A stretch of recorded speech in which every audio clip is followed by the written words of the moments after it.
The Softer War, by Void in Velvet. Chapter 1. What the Body Remembers. The floor was cold.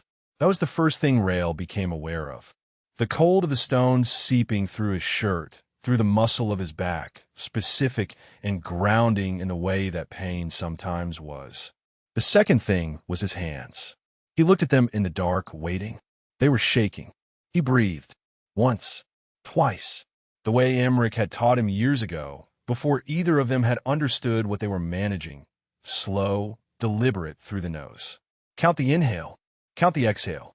Give your body something to do that isn't this. He counted. The shaking did not stop, but it changed quality. From involuntary to merely present, which was the best he could usually do.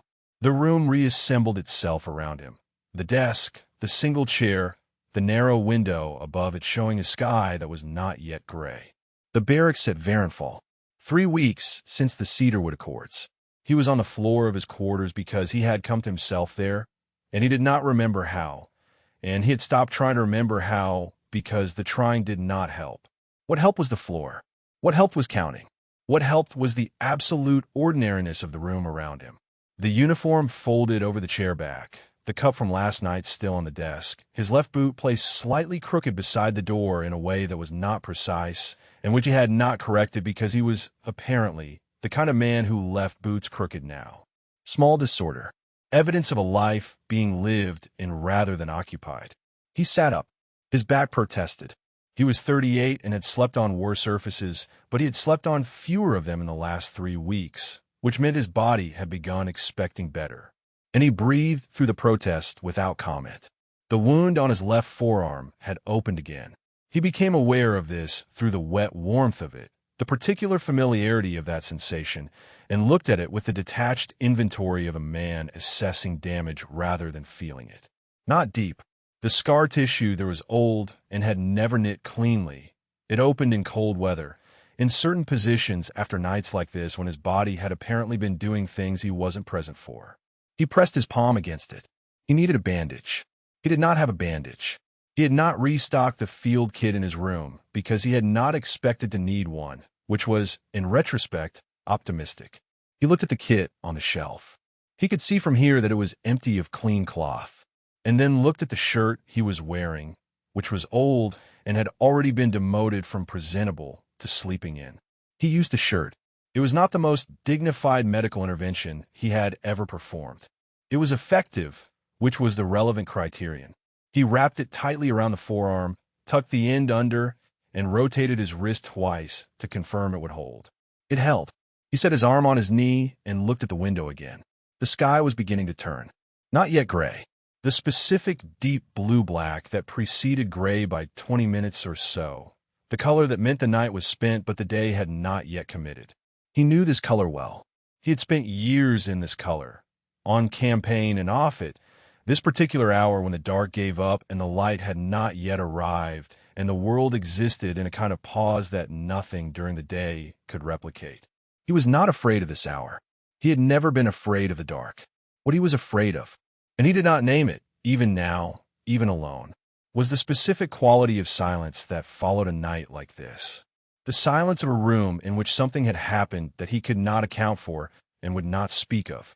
The silence of having no one to account to and no one who would have heard him, and the understanding that this was both a relief and the specific texture of a life that had been arranged over the course of 20 years around the absence of anyone who could be hurt by proximity to him.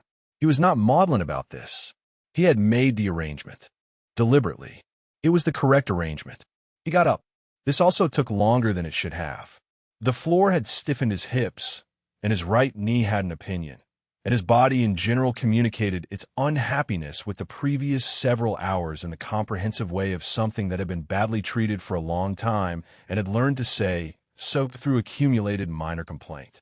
He acknowledged the complaints, did not respond to them, and stood. The room was 4 paces wide and 6 long. He had measured it the first night. He measured every room he slept in, not from anxiety, exactly, but from the habit of a man who had spent 20 years needing to know the size of space in the dark without thinking about it. 4 wide, 6 long, door in the southeast corner, window centered on the north wall, a single hook on the back of the door where he hung his coat. The desk was military issue, battered at the corners. The chair was also military issue and more comfortable than it had any right to be. He had not brought personal effects, because he did not have personal effects, except for the letter in the left breast pocket of his coat, which was his sister's handwriting on paper so old and so often refolded that the creases had worn through, and he had reinforced them with careful tape sometime in the 4th year of the Reach campaign, and had not thought about why he did that, because thinking about why was not useful. He stood at the window. The sky was becoming gray now. He watched it happen. The slow, impersonal arrival of morning, the way it came not as a revelation, but as a gradual increase in information, the world resolving out of dark into shape. A tree, the barracks wall across the yard, 3 birds on the ridge of the nearest roof, sitting with the specific stillness of birds in cold weather. He watched the birds for a while. This was new, the watching of birds. He had not watched birds before the Accords. He could not have said what had changed except that the war was over, and with it the particular focus that war required. The absolute economy of attention that left no room for birds, for the specific gray of early morning, for the question of whether the clouds today were the kind that carried rain or the kind that only looked like it. On campaign, weather was tactical. Here, weather was weather. He did not know what to do with that yet. He redressed methodically, replacing the improvised bandage with a clean strip of cloth he found in the bottom of his kit after all. He had been wrong about it being empty, which was a failure of assessment he noted without forgiveness. He changed his shirt. He folded the bloody one into a tight square and placed it at the bottom of the laundry pile, where it would be taken away without comment by the barrack staff, who were military and understood that some things were not remarked upon. He was good at not being remarked upon. He had cultivated it. He ran a hand over his jaw. 2 days of growth, which was past the point of appearing deliberate and approaching the point of appearing negligent, and considered shaving. He decided against it. He decided he would go for a walk instead, which was what he did in the hour before the barracks came to life on the mornings when the nights had been bad. He moved through the building at this hour like something that lived in the quiet spaces of it before the noise began. He put on his coat. His hand checked the left breast pocket automatically. The letter was there. He opened his door. Emmerich was asleep against the wall of the corridor. He was sitting upright, back against the stone, arms crossed, fully dressed in his second lieutenant's uniform with his boots still on and his chin dropped to his chest. The posture of a man who had gone to sleep sitting up, which was a skill acquired on campaign and which Rael recognized because he had done it himself. Emmerich's hair, which had been entirely brown when they met and was now more salt than pepper, had fallen forward over his forehead. His breathing was even. Rael looked at him for a moment. Emmerich had not been stationed in the corridor. He had quarters of his own, 3 doors down. He had come here because he had heard something or known something, or simply been the particular kind of person who slept with one ear open and had spent 2 decades calibrating that ear to a frequency it would not name. He was here because he knew, and because he would not say that he knew, and because saying would have required Rael to acknowledge what there was to know. Instead, Emmerich was asleep against the wall. Rael looked at him for another moment. Then he stepped over his legs carefully, adjusted the angle of his own coat, and continued down the corridor. Behind him, from the wall, came the sound of Emmerich's breathing, unhurried and even, like a man who had decided he was not going anywhere. Rael did not look back. The morning came in gray and cold through the barracks yard, and he walked into it alone, and when he returned an hour later, Emmerich was awake and leaning in Rael's open doorway with 2 cups of coffee that were bad in the specific, reliable way of barracks coffee, and handed one over without a word. Rael took it. They stood in the doorway for a while and looked at the morning. Neither of them said anything. This was, as it had always been, the whole of what either of them required. Chapter 2. The Uses of a Disgraced Prince. The letter from a Northern Land collective had been addressed to the wrong ministry, routed through 3 offices, and arrived on Caelen's desk 6 weeks late, with a water stain across the bottom third that had rendered the most legally relevant paragraph largely illegible. He had reconstructed it from context. This was, he had found, a reliable method. People said what they meant in the parts of their letters they thought would be read, and they said what they actually meant in the parts they assumed would not be. The relevant information was in the water stain section. It was always in the water stain section. He made a notation in the margin in his small, precise hand, added the letter to the second pile on his left, and lifted the next one. The fire in the study grate was doing its best against the late autumn cold. He had not noticed the cold specifically, but he had noticed, in the abstract way he noticed most things, that the candle on his right had burned lower than the one on his left, which meant he had been sitting in this chair for approximately 2 hours more than he'd intended. The meal on the corner of the desk was entirely cold. He was unsurprised by this. "You have not eaten," said Wren, from the chair by the window. "I am aware of the meal," Caelen said. "Awareness is not nutrition, Caelen. It is not. Eat your biscuit, Wren." Wren Caelen was 57 years old and had the particular patience of a person who had spent a career teaching the obstinate. They had appeared in Caelen's doorway an hour ago with a pot of tea and the quiet authority of someone who did not require invitation, and Caelen had opened the door and stepped back without a word because this was how these visits had worked for 20 years. Wren came when they felt like it. Caelen let them in. Whatever followed was usually useful and occasionally devastating. Wren ate the biscuit. How is the northern situation? Becoming manageable. He reached for his tea without looking at it, found it cold, drank it anyway. The collective has 3 legitimate grievances and 1 manufactured one. I'm handling the legitimate ones through the land registry and allowing the manufactured one to proceed to the Chancellor's Committee, where it will be reviewed for 4 months and dismissed at moderate expense to everyone involved. And the manufactured grievance benefits him. Lord Heron's second son, who has a parceling interest in the Northern Territories and has been attempting to establish it for 6 years through a succession of increasingly creative administrative fictions. Caelen set the letter down. He'll try again. He is, I will say, more inventive than most. You admire him. I respect the persistence. I don't admire the method. He glanced at the next letter in the pile.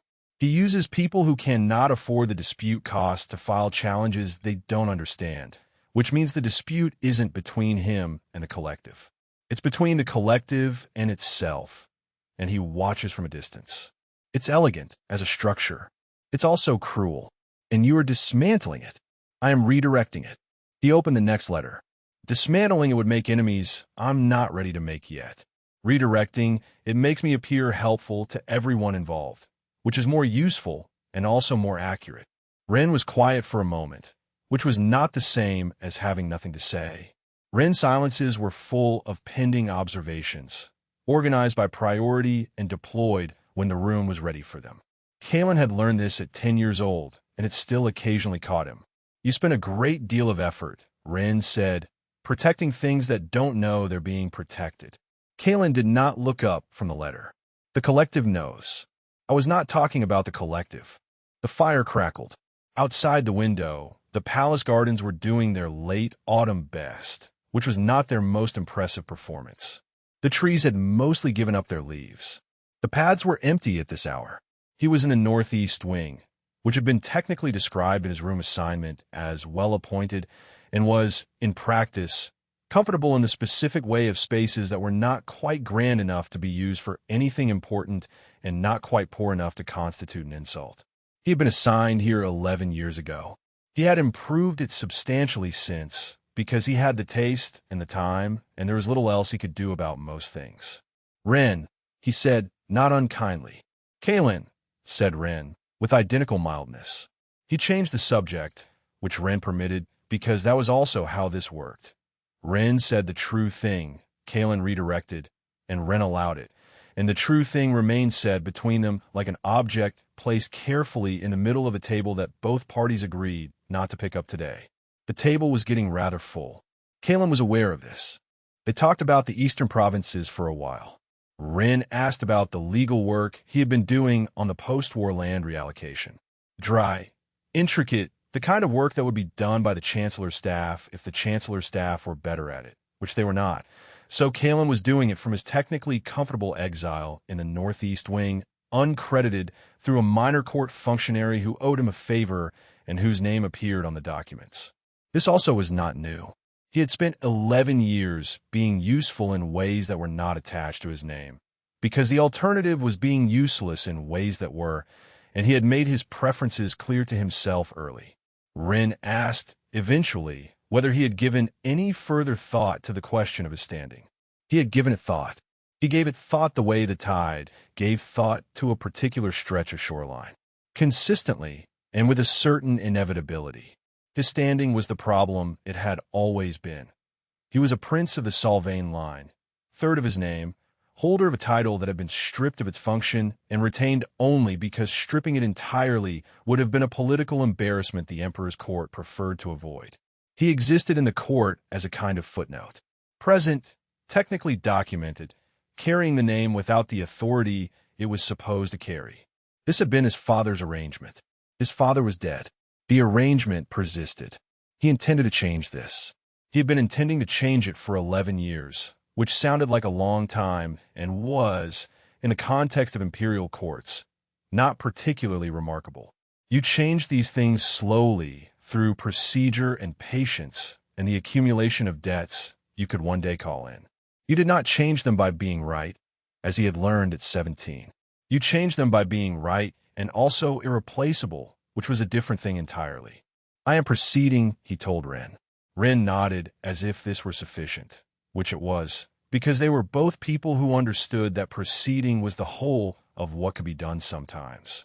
They finished the tea. Wren departed with the pot and the remaining biscuits and the quiet authority of someone who had accomplished what they came for, which was neither the tea nor the biscuits. The fire had burned lower. Caelen sat with the last of his correspondence in the cool quiet of the room and did not think about what Wren had said, because it was more useful to file it and return to it later when he had the vocabulary for it.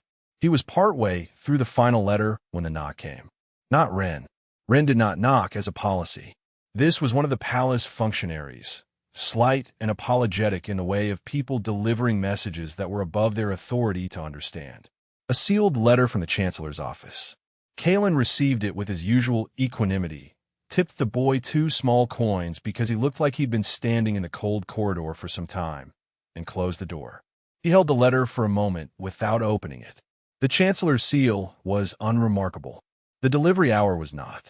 Chancellor Orvin Mate sent official correspondence in the morning, as a policy, because he was a man who believed in the orderly conduct of business during business hours. An evening message meant something that had been decided today, which meant something that had moved faster than Mate's usual pace, which meant someone had applied pressure. He opened it. He read it twice. The language was bureaucratic and correct and thoroughly impenetrable to anyone not fluent in the particular dialect of official displacement that Caelen had been reading since his early 20s. Translated from that dialect, he was being assigned a bodyguard. This assignment had come from above the chancellor's desk, probably from the imperial security apparatus, possibly at someone's suggestion, the suggestion itself obscured in the passive voice construction of the letter's central paragraph. The bodyguard in question was General Rael Voss, commander of the Northern Reaches, author of the Ashford Engagement and the Kara Siege, and a number of other military events that had shaped the last 20 years of imperial history.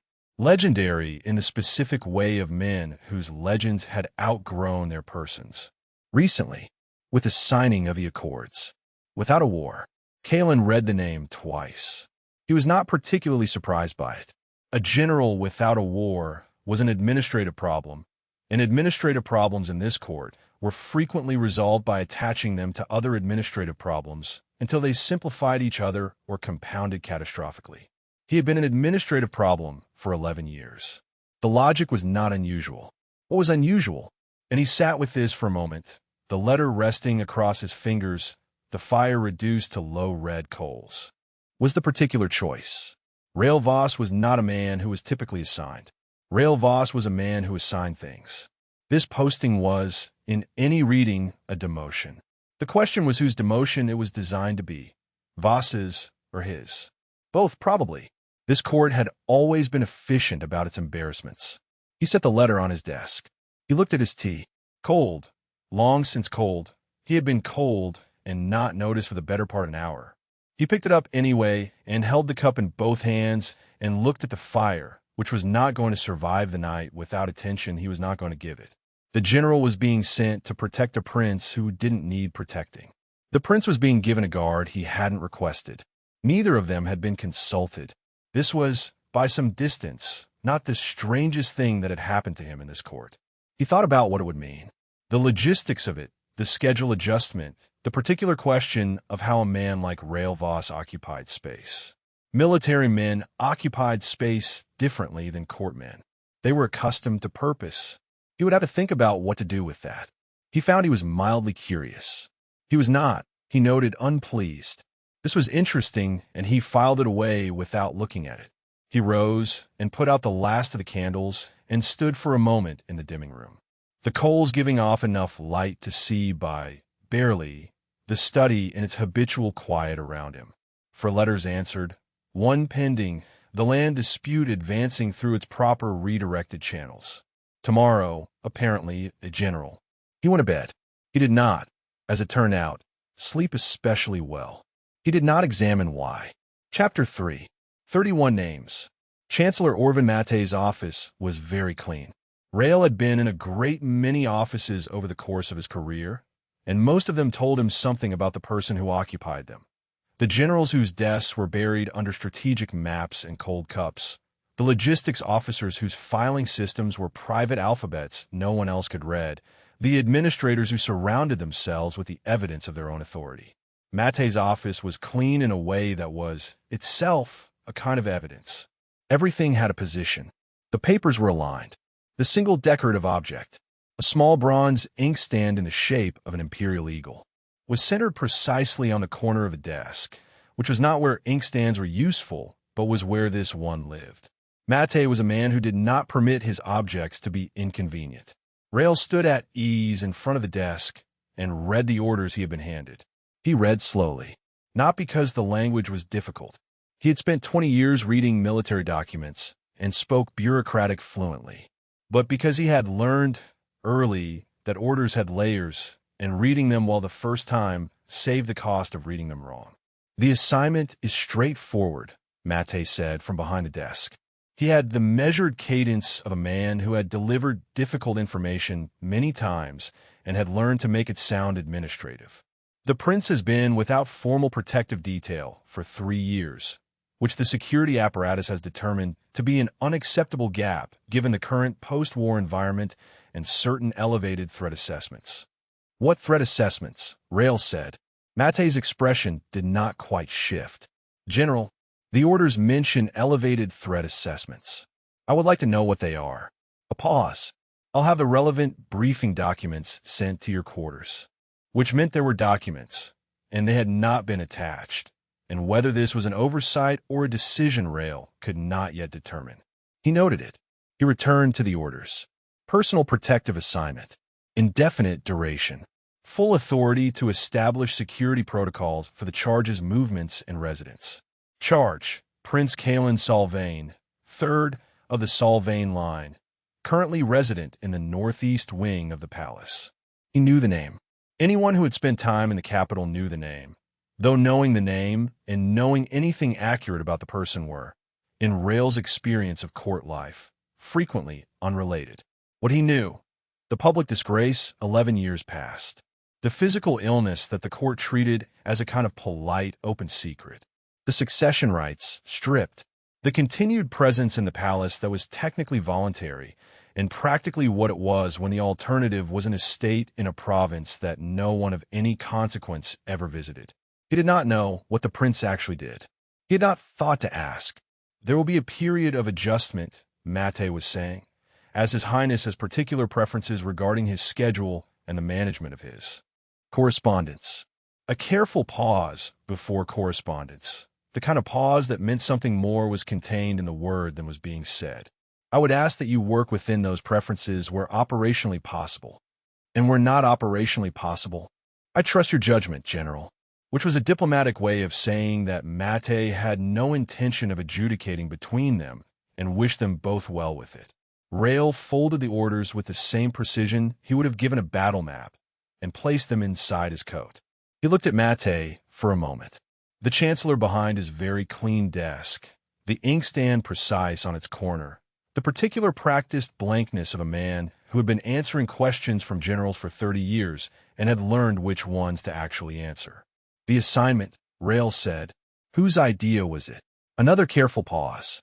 The recommendation came through the imperial security apparatus. Whose idea? Mate looked at him.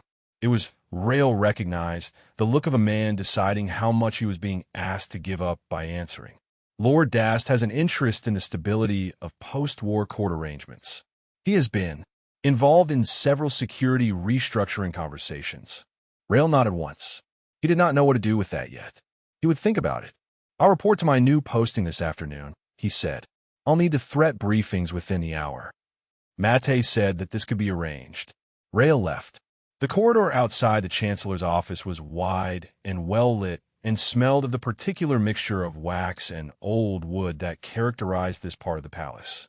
The administrative wing, the Empire's working interior, nothing like the formal reception spaces that most people imagined when they thought of the imperial court.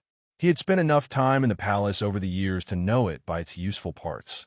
Where the fastest routes ran, where the kitchen access was, which sections of the East Corridor had load-bearing walls, and which had been retrofitted in the last decade, and were thus structurally unreliable. He knew buildings the way he knew everything, as a set of operational variables. Emmerich was waiting at the corridor's end, leaning against the wall with his arms folded and the expression of a man who had already read the outcome. Personal protective assignment, Rael said, without stopping. Emmerich fell into step beside him. How long? Indefinite. A pause. Who? Prince Caelen Solvaine.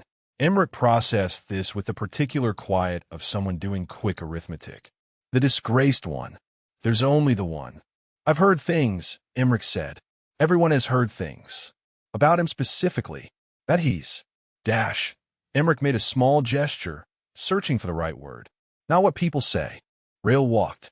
The corridor was long, and he kept his pace even, and he did not answer, because not answering was not the same as not hearing, and Emmerich knew this, and the information would sit in him without needing to be acknowledged. He had been collecting information about the prince since the orders had appeared on Mate's desk. Purely operationally, because knowing a charge was the fundamental requirement of protecting them, and knowing them required more than the official record. What the official record said, physically compromised, politically neutralized, intellectually adequate. What official records consistently failed to contain was accuracy about people who had spent 11 years being underestimated, because the underestimating parties rarely bothered to write down their errors. He thought about that, walking, not with particular urgency. As a note, they stopped in the bad hallway near the south mess, a corridor that was nobody's destination, which made it the most private space in this section of the building, a fact Rael and Emmerich had discovered during Rael's second posting to the capital and exploited ever since for conversations that were not appropriate to the rooms around them. Emmerich handed him a cup of coffee. The coffee was bad. It was always bad. He drank it. You could decline, Emmerich said. The orders are direct. You could request reassignment on operational grounds. Protective detail isn't your classification. Mate would accept the argument. Mate would accept any argument that simplified his afternoon. So, I'm not declining. Rael looked at the wall, which was unremarkable. I'll retire from the posting cleanly. That's all. Emmerich was quiet for a moment. He was, among his many functional qualities, very good at quiet, at making it a container for the things he had decided not to push on. In 20 years, he had pushed on perhaps 4 things. Rael had answered perhaps 2 of them. This arrangement worked. The assignment is manageable, Rael said. Emmerich looked at him with the expression he sometimes wore when Rael said things that were technically true. All right, he said. They finished the coffee. He had packed before returning to the barracks from Mate's office, because he had known going in what the orders would say, and there was no point in deferring. He was practiced at packing. He owned very little of consequence. Changes of uniform, a kit, the letter, a small book of northern poetry that had belonged to a soldier named Hoven who had died at the Ashford Crossing and whose family Rael had never been able to locate and who had therefore been carried in Rael's bag for 20 years, which was its own kind of accounting. He thought about Ashford while he packed. He did not think about it the way people talked about thinking about things that mattered. Not narratively, not with the particular dramatized grief of the way it was told in the songs that had begun appearing about the Reach's campaign in the last few years. He thought about it the way he thought about most things, as a set of facts. The facts were, he had been 22 years old. No, 19. He had been 19. Commander of a unit by circumstance rather than intention, because the two men above him in command had died in the first engagement, and someone had to make the decision, and Rael had been the one with the clearest sight line and the loudest voice when it mattered. The decision he made had been correct. The battle had been won. 31 men had died on his order in the hour it took to win it. He had read their names the morning after. He had read them the way you read anything you need to retain, slowly, with full attention, each name receiving the same amount of time. Garrett, Ice, Fallon, Marsh. He remembered all 31. He had not made a deliberate effort to remember them, and had never forgotten them, which he understood to be its own kind of verdict. The decision had been correct. He had made it again in 12 subsequent engagements, with different names and the same arithmetic. He was, it turned out, a man who was very good at the arithmetic of war. The Empire had found this useful. He had found it the thing that got him out of bed when other things did not. Now, there was no war. Now, there was a prince in a northeast wing and a clean desk in a chancellor's office in indefinite duration, which was the most alarming word in the orders. Indefinite meant open-ended. Open-ended meant the possibility of failure to complete cleanly. He thought about this and did not arrive at a conclusion that satisfied him. He closed his bag. He checked the left breast pocket of his coat. The letter was there. He picked up the bag and went. Emmerich walked him to the barracks door without comment, and, at the door rail, stopped and looked at him. 41 years old, salt and pepper, a face that had been worn by weather and worse, and had arrived at something that could honestly be called steady. 2 decades of the same campaign. He would have followed Rael into a burning building and would have expressed this, if pressed, as a logistical assessment. Send word. Emmerich said, I will. Emmerich looked at him for a moment. He's not what people say. Rael picked up his bag. You said that already. I know. A pause. I'm saying it again. Rael walked out into the gray afternoon. Behind him, he heard nothing. No follow-up, no advice, nothing. Just Emmerich standing at the barracks door in the cold, watching him go with the particular posture of a man who had made his peace with being the one who stayed. The palace northeast wing was a 20-minute walk. He walked it. Chapter 4. First Impressions of Control Man. Rael arrived precisely on time, because arriving early was presumptuous and arriving late was indefensible, and he had been operating on this principle since he was 19 years old. The northeast wing of the palace was quieter than the administrative wing. Less foot traffic, higher ceilings, the particular quality of a space that saw fewer important people per hour and had arranged itself accordingly. His footsteps were loud here in a way they weren't in the main corridors. He stopped at the door indicated in his briefing, raised his hand to knock. The door opened before he had knocked.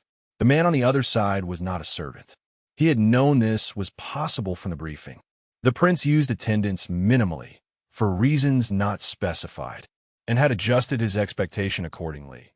But he found the adjustment had not been quite sufficient, because the person in the doorway was not what he had been expecting. He was not sure what he had been expecting. Smaller than the account suggested. Shorter than Rael by nearly a full head, which was not unusual but was, given the accounts, notable. Slight through the shoulders. Narrow in the way of someone who had always been built that way, rather than someone diminished by illness. The posture was correct, unhurried, the kind of physical composure that came from practice. He was wearing dark clothing with no imperial insignia, which was technically irregular and probably deliberate. His hair was dark auburn, longer than was fashionable, and was either escaping its arrangement or had never been in one. A single loose strand across his forehead that he did not push back. His eyes were gray-green. They moved to Rael's face and stayed there with a quality of attention that was not aggressive and not deferential, and not particularly common in Rael's experience of rooms. On his right hand, the index and middle fingers stained at the first knuckle. He had been working, or had been working recently. General, the prince said. His voice was even, pitched low, and did not carry any of the several registers Rael had been prepared for. Not the practiced graciousness of court formality, not the careful warmth of a man who needed something, not the polite contempt that Rael had occasionally encountered from people who held titles their positions did not justify. It was simply accurate, as if Rael's rank were a fact being stated rather than a greeting being performed. "Your Highness," Rael said. A pause. The prince stepped back from the door without ceremony, which was also not what he'd expected. No gesture, no ritual acknowledgement of entrance, just the efficient opening of space. Rael stepped inside. The study was not what he had expected either. He had been in court residences before. Peripheral ones, secondary wings, the spaces that were technically adequate and practically sidelines. They tended toward a particular studied neutrality. Furniture that had been placed by staff and not moved, objects that were decorative rather than used, a quality of inhabitation that was more suggested than actual. This room was inhabited. The desk was deep in paper, organized in a system that was clearly legible to whoever had created it and presumably opaque to everyone else. The shelves on the east wall were full and had been recently consulted. 2 books open on the small table beside the desk's corner. A third face down on the arm of the chair near the fireplace. A footstool that was placed slightly too far from the chair to be convenient, he noted. A lamp on the windowsill alongside 3 small objects he couldn't immediately identify from the doorway. The fire was well maintained. "Sit," the prince said, and then appeared to reconsider, not the offer but some element of it. "If you prefer." Rael preferred to stand. He stood near the door, where a person positioned to reach it quickly would stand, and he looked at the room and its contents with the assessing quality of a man inventorying a new position. "You've read the briefing," the prince said. He had moved to his desk, not to sit behind it, but to stand beside it, which put them at roughly equivalent spatial positions, neither seated, neither guarding a doorway. He picked up a pen and set it down, a small movement that was either habitual or deliberate. "Yes." And the additional materials Mate sent? This afternoon, the threat briefing had arrived as promised, thin enough to be concerning. Either there was not much to brief, which was possible, or there was considerably more than had been provided, which was more likely. He had read it 3 times. "I have questions about the 3rd section." A pause. Brief, almost imperceptible. "So do I." Rael looked at him. The prince had the quality, and he could not have said where this impression came from except that it arrived fully formed within the first 90 seconds.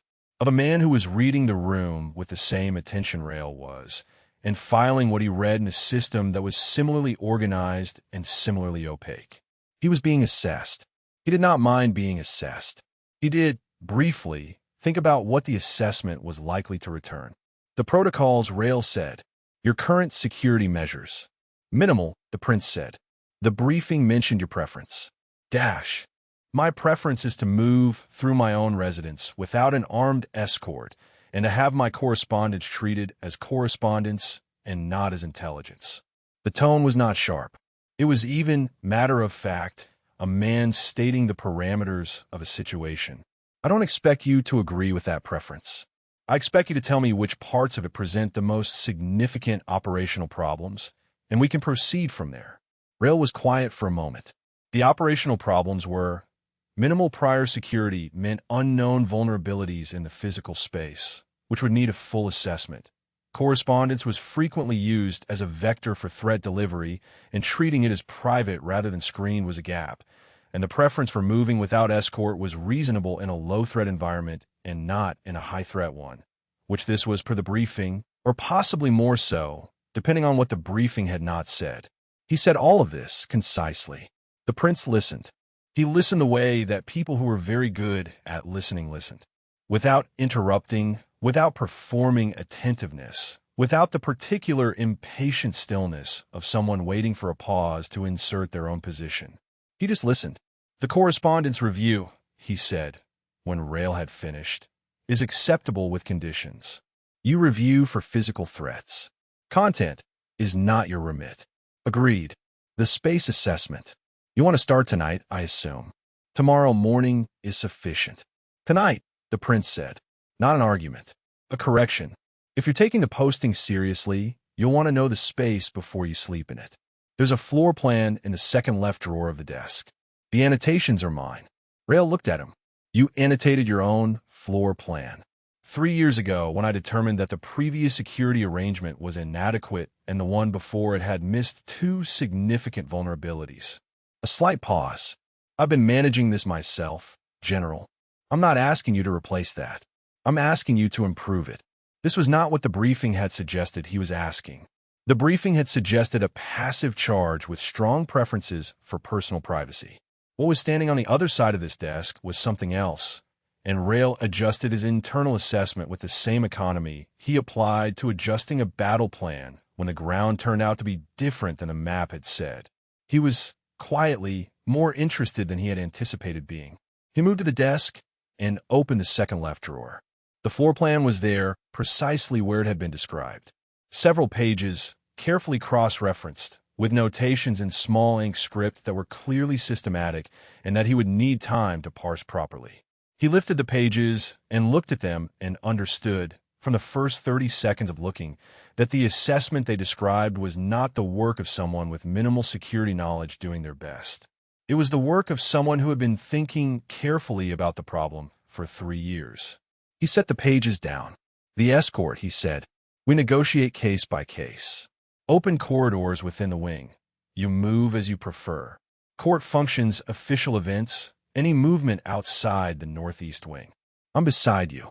A pause, shorter than the previous ones. Agreed, the prince said. The word was even, neither reluctant nor pleased. He was filing information, Rael thought. Filing it in the same organized system that governed everything else in this room, adding it to the structure he had been building for 3 years, making adjustments with the methodical efficiency of a person who had been working the problem longer than anyone had been paying attention. Rael put the floor plan back in the drawer. He straightened. He looked at the room once more. The annotated books, the organized desk, the letter tucked in the left breast pocket of the prince's coat, so carefully folded and so clearly not new that the paper was beginning to show at the creases. He noted it. He said nothing. 6 in the morning, the prince said. If you're reviewing the space. I'll be earlier. The prince looked at him. Something in the gray-green eyes shifted. Not surprise exactly, more an internal notation of its own. I'll leave the connecting door unlocked, he said, and turned back to his desk. Rael moved to the position that was his, the door at the room's south end, where the corridor connection ran, a clear sight line to both the entrance and the window. He stood there and looked at the room. The prince was at his desk and had already returned to whatever he had been doing before the knock, moving through correspondence with a particular focus of someone rejoining an interrupted conversation. His pen moved. He did not look up. The room was quiet. The fire was steady. The lamp on the windowsill cast a precise circle of light across the 3 objects Rael had noticed earlier. He could see them now. A small stone, worn smooth gray. A folded square of cloth, old, the color of it difficult to name in this light. And a coin, large, foreign, the face of it rubbed, almost featureless. Objects kept for reasons. Evidence of a life that included the kind of things that did not need to be useful to be retained. He did not think about what this meant about the person who kept them. He took up his post and looked at the door and waited, which was the whole of what this posting required him to do, which was the whole of what he had agreed to, which was, he noted, as a fact, not a conclusion, considerably more complicated than the briefing had suggested. Outside the window, the late afternoon was becoming early evening. The northeast wing quieted around them. The pen moved. The fire did not need attention. He waited. He was, without meaning to be, paying attention. Chapter 5. The assassination that changed the job description. 3 weeks into the assignment, Rael had developed a working knowledge of the northeast wing's 32 points of vulnerability, the prince's 11 predictable habits, and the particular quality of silence that meant Caelen had stopped reading and was thinking hard about something he did not intend to share. He had also developed a working knowledge of the palace cat. The cat was gray, large, and had apparently lived in the northeast wing long enough to have opinions about which corridors were acceptable and which were not. It appeared in doorways at unpredictable intervals and regarded him with the frank assessment of a creature that had evaluated many people and found most of them wanting. Rael had not named it. He had not fed it. He had, once, when it appeared to be cold and was sitting against the corridor wall with its tail wrapped around its paws, moved his coat from the hook by the door and left it on the floor at approximately cat height. This had not been remarked upon by either party. The cat had slept on the coat. In the morning, it was gone. He thought about this occasionally, not with sentiment. As a data point, the court procession was on a Wednesday, which was when the palace held its formal week-opening parade of officials. A holdover from the previous emperor's reign that Caelen had explained, in his characteristic four-sentence brevity, as ceremonially significant to the old families and mildly tedious to everyone else. It was not a high-security event. The route was established, the participants were documented, the threat level in the briefing had been marked low. Rael had read low as assessed as low, which is not the same as low. He walked beside Caelen with the specific positioning he had determined in the first week. Half a step behind, slightly to the left, which gave him sight lines to both the crowd and the prince's face and put him in the correct geometry to move in any direction that might be required. Caelen did not acknowledge the positioning. He had not acknowledged it when Rael established it, which Rael had read as acceptance rather than indifference, though the distinction was occasionally unclear with this particular person. The procession moved through the outer courtyard and into the East Gallery. Rael watched the crowd, not with the conspicuous scanning that announced itself to the people being watched, but with the settled, ambient attention of a man whose nervous system had been trained by 20 years of threat assessment to process information at the edges of vision without requiring him to move his head. He was watching an official near the third pillar. Something in the man's posture was wrong, too studied, the stillness of someone managing themselves rather than the easy stillness of someone waiting. When he also registered, in the same peripheral sweep, the figure in the servants' passage on the east side. Wrong. The livery was wrong. Not badly wrong. It was close, the right colors, the right general cut. But the buttons were the old design, pre-Accords, and this part of the palace had reissued uniforms 8 months ago. An old uniform meant either a very junior staff member who had not yet received the reissue, or someone who had obtained a uniform by means that were not the reissue. The figure was carrying something he was not carrying correctly. The item held like a weapon and managed like a prop, which was the worst possible combination. He was already moving. He did not announce himself. He did not draw his own weapon. He moved into the servants' passage with the particular velocity of a man who had converted threat assessment into physical action for 20 years and did not require the intermediate steps, and he had the figure against the wall and the object. A short blade, not a professional's blade, the kind of thing purchased from a market rather than commissioned. Controlled in a way before the man had fully registered that something had happened to him. It was over in 90 seconds. The official near the third pillar, he noted, had been genuinely waiting for nothing. Just bad posture. He walked back into the gallery. The procession had moved approximately 6 feet. No one in it appeared to have noticed anything. Caelen was looking at him, not at the passage he had emerged from, not at the unconscious figure visible in the shadow of it if you looked directly, which no one was doing. At him, the gray-green eyes were entirely level. He said nothing. Rael returned to his position, half a step behind, slightly to the left.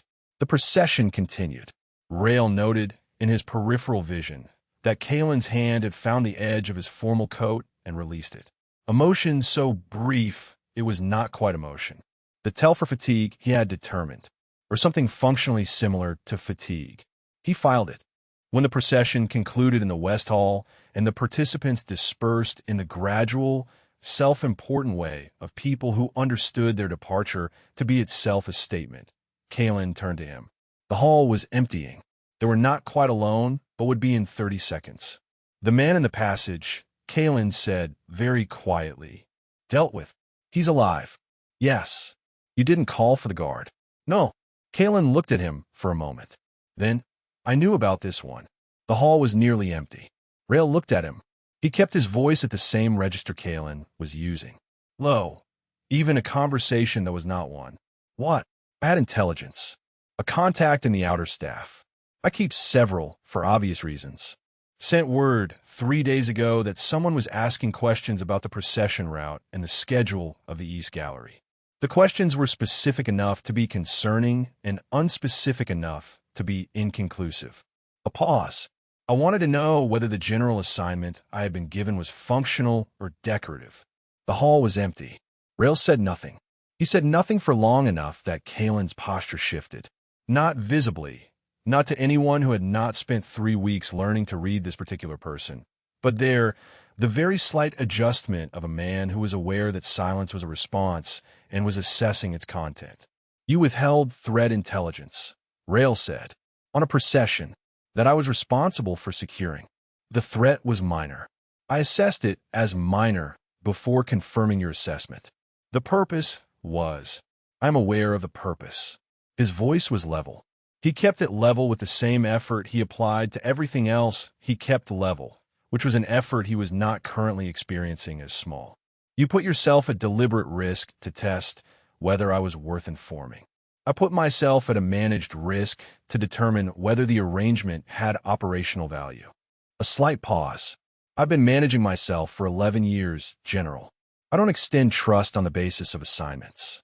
I extend it on the basis of evidence. And if the evidence had been insufficient, then the threat was minor and the outcome would have been an unpleasant few moments in the East Gallery rather than a useful one. He looked at the prince.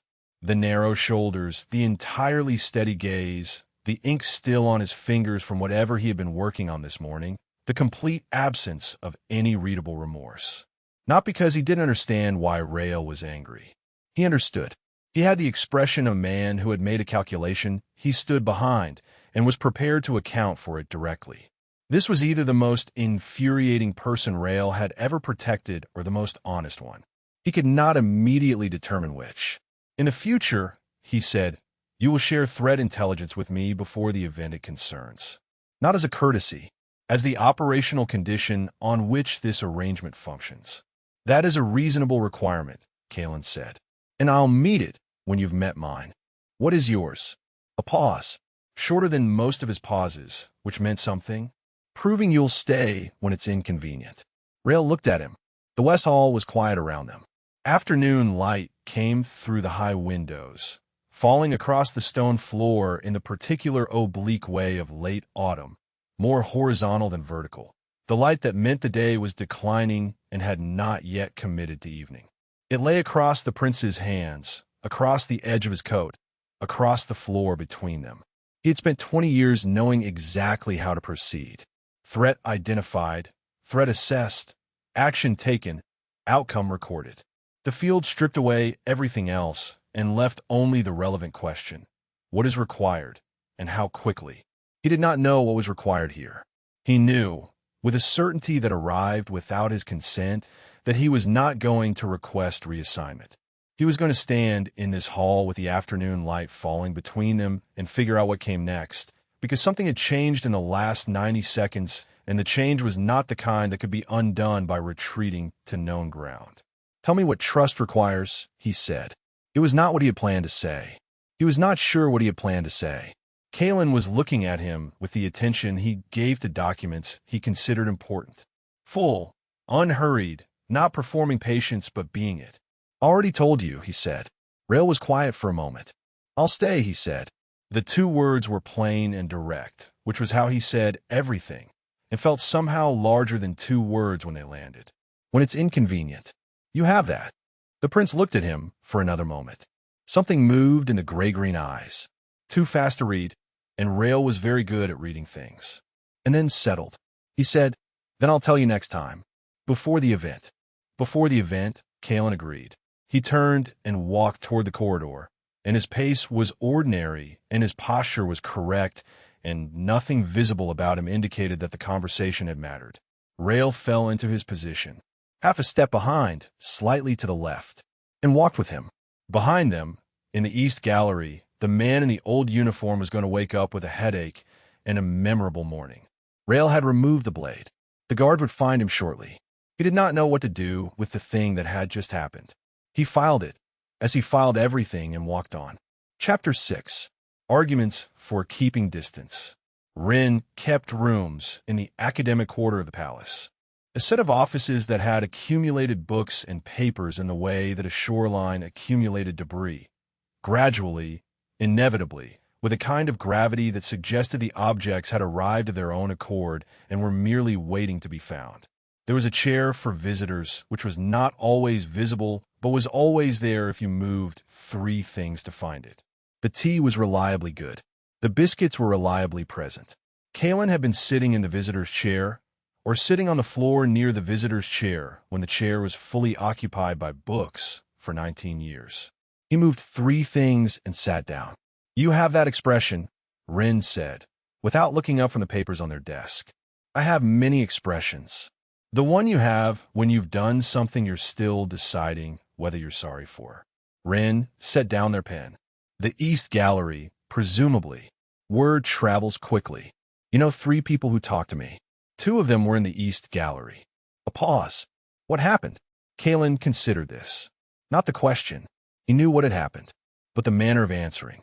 He had come here because Rin was one of 3 people whose questions he could answer honestly without the answer being used for anything, and because the morning had left him with a quality of feeling that he wanted to examine in the presence of someone he trusted and then put down before it became habit. "There was an incident," he said. "Minor. The threat assessment I had placed it under was accurate, and you had told the general." A slight pause. "I had not." Rin's expression did not change, which was the version of a raised eyebrow that Rin used when they had decided the moment could carry more silence than comment. Caelen had been on the receiving end of this since he was 10 and had learned that it was faster to continue than to wait for it to end. "I had intelligence suggesting a low-level threat to the procession. I chose not to share it in advance. I wanted to observe how he operated under conditions he hadn't been briefed on."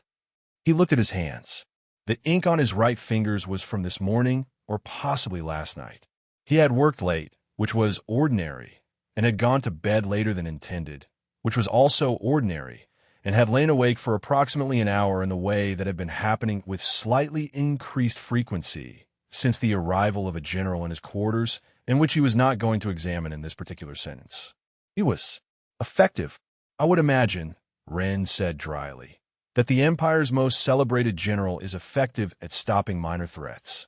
He didn't stop it the way the briefing would have led him to stop it. He had no briefing. He moved on pattern recognition alone. Something in the figure's posture, I assume, or the wrong uniform. He was watching at 40 feet of distance and processing the corridor and me and the procession simultaneously. He paused. He was done and back in position before anyone in the procession understood anything had happened. Rin looked at him. This was a different kind of look. Still patient, but listening more precisely. "And your reaction," Rin said, when he came back to position. It was an appropriate reaction to an effective response. "Caelen." He picked up his tea. "I was not entirely comfortable with how not afraid I was," he said. "Of him, generally." The words came out more plainly than he had intended, which was what happened when you allowed yourself too many honest conversations with the same person over too many years. The mechanism wore grooves. He's a very large man with a substantial history of being extremely dangerous and a controlled anger I appear to have provoked, and I was not afraid of any of it. Should you have been? Operationally, probably. He was angry. It was contained, but it was there. I've seen him manage things before, the way he holds everything slightly behind the surface, but this was more present than his usual. It would have been reasonable to be at least somewhat concerned. But you weren't. No.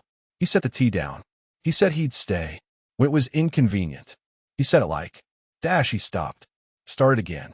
He says everything the same way. Short sentences. Direct. The same register whether he's discussing the protocol for court functions or the geometry of protecting a doorway. When he said it, it had the same register, which meant it wasn't a performance. He looked at the window, which showed the gray sky of a late autumn morning and not much else. I don't know what to do with something that isn't a performance. Rin said nothing for a moment. Then, why did you test him? I told you. I needed to determine whether the arrangement had operational. Caelen, why did you test him? He was quiet. I needed to know, he said, after a moment, whether he was a tool or a variable. And what did you determine? He was quiet again. This was more quiet than he usually permitted himself with Ren, which meant the question had landed somewhere he hadn't prepared a response for, which was uncommon. I haven't finished determining, he said. Ren nodded, not with satisfaction. Ren's nods were not satisfying themselves. They were more like acknowledgments. I have received that. I am not putting it down. What is the difference, Ren said, between a tool and a variable in your particular vocabulary? A tool does what it is designed to do in the conditions it was designed for. A variable changes the conditions. And you prefer which? He thought about the 90 seconds in the servant's passage. The way the general had come back into the gallery. Not with the tension of someone who had done something and wanted acknowledgement. Not with the performance of capability, just returning to position with the settled economy of someone for whom this was ordinary. Threat identified. Threat removed. Position resumed. As if nothing had interrupted the day except the day. And the anger. There and controlled and honest in the way that anger was honest when it came from something that mattered rather than something that wounded pride. I don't prefer one, he said. A plan for tools. Variables require different management. And a man who says he will stay when it is inconvenient. Which category does he occupy? I don't know yet. He looked at his tea. That's the problem. Ren was quiet for a moment, in a way that meant they were deciding whether the next thing they said was a gift or a demand. With Ren, it was always one of those. There is a courtesy call in your correspondence, they said finally. From Lord Dast. The shift was not a deflection. It was an arrival. Caelen recognized it as such. Ren moved conversations to where they needed to go, not away from where they were. He straightened. I received it this morning. And it's a territorial flag dressed as an inquiry. He wants to know the status of the general's assignment. Whether it's functioning, whether it has produced any notable changes to my schedule or patterns. He paused. He framed it as professional concern. It is professional concern, Ren said. His profession. What he does with the answer is his concern. He doesn't have an answer yet. I wrote back with a polite imprecision that should hold him for 3 weeks, possibly 4. And after 4 weeks? After 4 weeks, I'll have a better understanding of what I need to protect. He said it as a tactical statement, because it was one. He did not examine the other things it might also be. Dast is patient. He's been watching me for 11 years. He doesn't move quickly on uncertain ground. No, Ren agreed. He moves quickly when the ground has been made certain for him. Don't let someone else make it certain. This was advice. Ren rarely gave advice directly. They prefer the question form, which achieved the same result with considerably more dignity on both ends. The directness meant it was important. I know, Caelen said. Do you? Ren picked up their pen again. Not to write, just to have something to do with their hands, which was a tell Caelen had identified in Ren's second year of teaching him and had not mentioned in the subsequent 19. You have been very good for a long time at knowing what you know. You are less practiced at the things you don't know yet. He looked at the window again. Outside, the gray had deepened. There would be rain before afternoon. The palace gardens were visible from this window, leafless now, the paths empty, the whole of it existing in the patient suspension of a place that had decided to wait out the season rather than engage with it. He thought, briefly and without permission, about the general standing in the west hall with the afternoon light falling across the floor between them. The 2 words, the way they had landed. He put this away. I'll be careful, he said. Ren's expression said, quietly and without cruelty, that careful was not quite the word they would have chosen. They did not say this aloud, because they had known him for 19 years and understood that some lessons arrived on their own schedule. He finished the tea. He thanked them for it. He left, and the rain arrived as he crossed the garden, and he walked through it without hurrying, because hurrying would have suggested he hadn't planned for it, which he hadn't, but he was not going to demonstrate that. Behind him, in the academic quarter, Ren sat with their papers and their observation and said nothing to anyone about what the visit had contained. They had, over the years, become very good at holding things. Caelen had never once wondered what that cost them. He wondered, now, walking through the rain, and found he did not have an answer. He filed it with the other things that did not yet have answers. The file was getting rather full. Chapter 7. Arguments for keeping distance, Rael's version. He began the letter on a Tuesday. He wrote, Emmerich, and then he sat with that for a while, looking at it. The lamp on the small table beside his bed made a circle of yellow light on the paper. The connecting door to Caelen's study was closed. It had been closed since the East Gallery, both of them retreating to the ordinary arrangements of the assignment after a day that had not been ordinary. Through it, faintly, he could see the line of light under the door. Still working. It was 2 a.m. He looked back at the paper. I have been in the northeast wing for 3 weeks. The assignment is... He stopped, crossed it out, started again. The prince is not what his file suggests. He stopped again. Read what he had written. The sentence was accurate and was also, he recognized, not what he had meant to write. He had meant to write something manageable, an operational summary, the kind of letter he sent to Emmerich every few weeks from the field when they were apart, factual and brief and concerned entirely with logistics. He wrote those letters easily. They did not require him to look at anything. This one was requiring him to look at something. He set the pen down, rolled his neck once, feeling the vertebrae settle. The quarter had been quiet tonight, which was not the same as the night being good. Quiet was its own weather, and he had learned over 20 years to monitor the quality of silence rather than just its presence. This silence was the edged kind, the kind that preceded something. He had been tracking the edges of bad nights for 20 years. He knew the ones that resolved into sleep and the ones that did not. This one was not going to resolve into sleep. He picked the pen up again. The prince is not what his file suggests. He is more deliberate than I expected.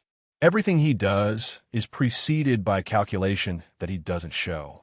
I watched him manage the post-procession reception for 40 minutes last week, and I could see him reading the room the way you read maps before a campaign. The same specific attention, the same economy of movement, the same quality of a man who knows where all the exits are and has already decided which one he will use. He tested me. 3 days into the assignment, he'd received intelligence about a threat to the procession and said nothing, to see what I would do with no briefing.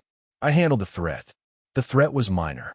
The kind of thing a trained soldier manages before he's fully conscious of managing it. It was not the point.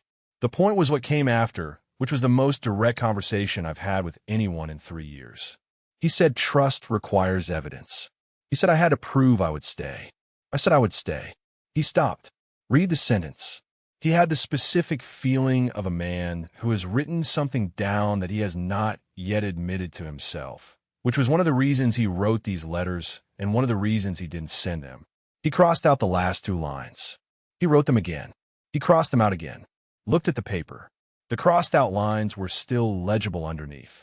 He was not going to rewrite the whole page for the dignity of crossed out lines that no one would read. He kept them. The prince has a way of making you feel like the most important variable in a very precise calculation, which is probably exactly what he intends, and which does not help. He read that and looked away from it immediately. Looked at the wall. The wall was stone. Uniform contained nothing interesting. He looked at it for a while. The thing that did not help was that he could not determine with certainty whether the prince was doing this deliberately or whether it was simply the way he functioned. Whether the attention he brought to everything was tactical in the personal domain the way it was tactical in the political one, or whether it was simply the way a very precise mind processed the world. The uncertainty mattered because if it was tactical, then it was containable. Tactics had limits, and he understood limits. If it was not tactical, then it was something else, and he did not have a category for something else. He crossed out the paragraph about the variable. He wrote it again, crossed it out, kept it. He was going in circles.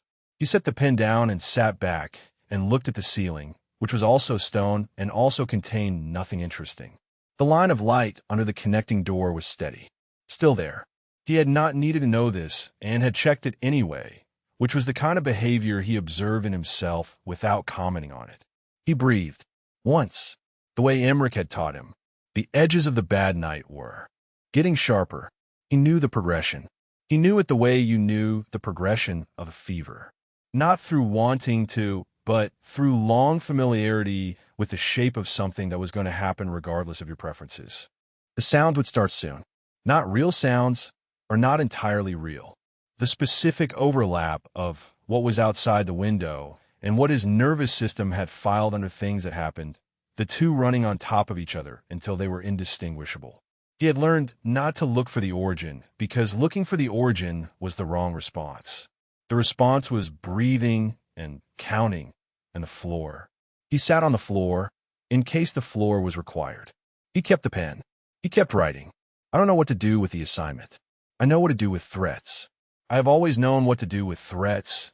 Is the thing I'm most competent at, possibly the only thing I'm competent at, depending on how the question is framed. I don't know what to do with a person who opens the door before you knock and has annotated his own floor plan and keeps 3 objects on a windowsill that have no operational value. I don't know what to do with someone who argues about protocols in a way that is entirely maddening and is also, I think, correct. I don't know. Outside, something moved. A sound from the corridor. Nothing. A night guard making his round. A footstep he had already cataloged and identified before the sound had fully registered. His body had responded anyway. He could feel his hands, which had been still beginning. He breathed. He wrote, "The assignment is manageable." He was aware this was not true. He was aware that manageable was the word he used for things that he had not yet determined a better word for. He was aware that writing the sentence was a way of deciding it was true by stating it, which was not how truth worked, but was sometimes the best available option. He looked at the line of light under the door. The sound had passed. His hands were still shaking, but shaking at a level he could work around. The kind of shaking that didn't show if you kept your hands occupied and kept your voice level and kept doing the next required thing. He had 20 years of practice at this. He was very good at it. He wrote. He keeps a letter in his breast pocket. Old. The paper is wearing at the creases. I noticed it the first day.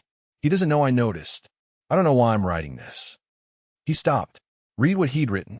This was not for the letter. This was something that had surfaced on its own, some crossing of wires in his current state. The mind making connections it didn't have permission for. He was writing about Caelen's letter when he had meant to write about the land dispute, or the corridor assessments, or something that was not this. He crossed it out. Caelen kept a letter in his breast pocket, old and carefully folded, the paper wearing at the creases, the same way Rael kept Myra's. He had noticed it on the first day and filed it, and had not thought about it again, except in the specific way that things you file keep existing in the file. You don't retrieve them, but they are there, and occasionally they are there in a way you can feel. He did not know who had written Caelen's letter. He had not asked. Send word when you can, he wrote. Tell me how the daughter is progressing. I understand she has started military training. He folded the letter. He addressed it to Emmerich's quarters at Varenfall. He sealed it. He did not send it. He sat on the desk with the others. There were 4 now, going back to before the assignment began, a small stack of things said to a person who was not in the room and who would never read them. He was aware that this was an unusual practice. He was aware that it served a function that was not precisely equivalent to any other function he had, which was why he continued it rather than finding a more sensible alternative. The night settled into something less edged. Not resolved. It was not the kind of night that resolved, but less present, the way weather sometimes passed without becoming a storm, just a period of pressure that dissipated into ordinary darkness. He looked at the connecting door. The light was still on. He did not know what time it was. Late. Later than usual, even for him. The thought that arrived unbidden was this, that somewhere on the other side of that door was a person who had said trust requires evidence, and had meant it as an exchange, not a demand. That on some other night, this had implications he had not fully calculated. He did not follow that thought. He lay down on his bed with his coat still on and his boots still on and looked at the ceiling until the light under the door went out. Then, eventually he slept. He did not dream, which was the best outcome and also the rarest one, and he noted it in the morning with the same detachment he applied to everything else. A data point, a deviation from pattern, a morning that was improbably only a morning. He made the bed. He checked the left breast pocket of his coat. He went to work. Chapter 8. What cost to begin? The reception for the Vithian delegation was the kind of court event that existed for reasons that had been legitimate 100 years ago and had since accumulated the particular inertia of things done long enough that no one remembered whether they were still useful. The Vithian provinces were technically autonomous, theoretically allied, and practically dependent on imperial grain routes in a way that made them both grateful and resentful in roughly equal measure. They sent representatives every 3 years. The court received them with a ceremony that was calibrated with great precision to convey respect without implying equality. Caelen had attended 4 of these in various states of disgrace, and had spent the first managing his own visibility and the subsequent ones managing other people's. This was the first one with a general standing beside him. He had not thought about this specifically until he walked into the reception hall and understood, from the particular quality of attention that followed their entrance, that the room had.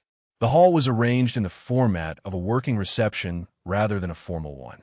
Smaller than the throne room, lit by candelabra rather than torch banks. The furniture organized to suggest conversation rather than audience.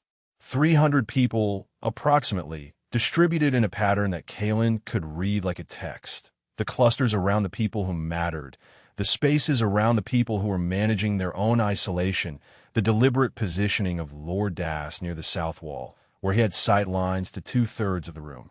He noted Dast, filed him, moved on. He moved to the Vithian delegation first because this was the correct order of operations, addressed the ostensible purpose of the event before attending to its actual politics. The delegation's head was a woman named Sorvith, 60 years old, a merchant-class appointment who had held the position for 12 years and who was consequently better at this than most of the court nobility she was receiving from. He had met her twice before.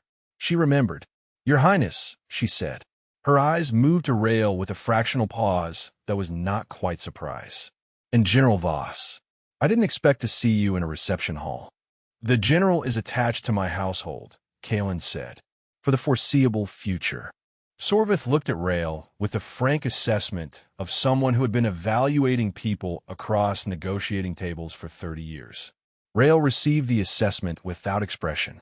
There was something about the way he stood. Not parade ground stillness, which was performed, but the particular settled quality of a man whose body was genuinely at ease in a space while remaining entirely operational.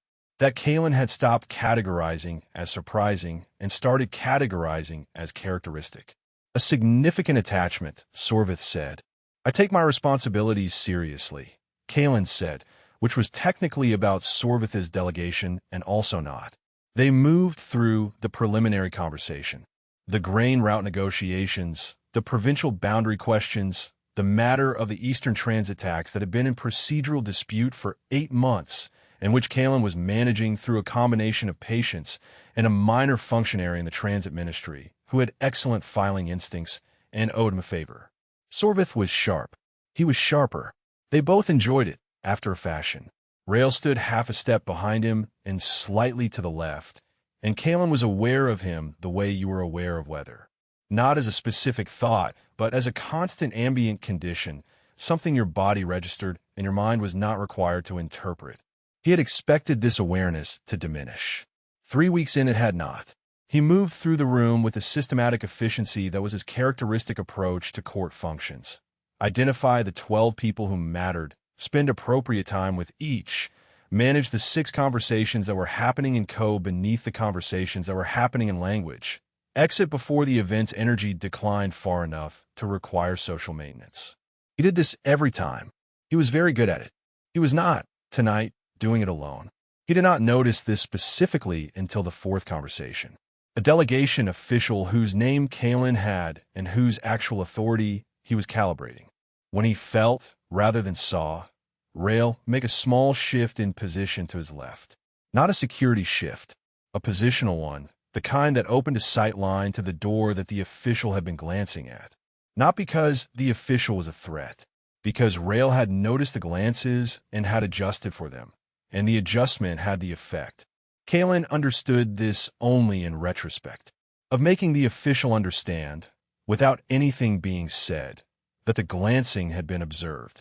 The official stopped glancing. The conversation became more direct.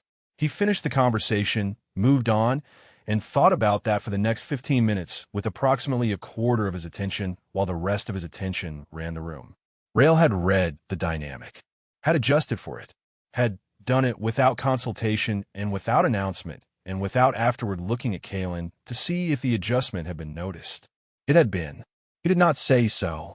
The Chancellor found him near the 9th conversation, near the east windows, with a candelabra made the light warm, and the air was less crowded than the room center. Mate was a man who moved through events like a careful ship, steadily in established lanes, without sudden maneuvers. He arrived beside Caelen with the appearance of coincidence that was not. Your Highness, a productive evening. The delegation seems satisfied. Sorvith is always satisfied when she has something to take back. You've given her the transit language she wanted. Mate's tone was not disapproving. It was the tone of a man observing a chess move and cataloging it. Lord Dast will note it. Lord Dast notes most things. Caelen watched the room. It's among his more useful qualities.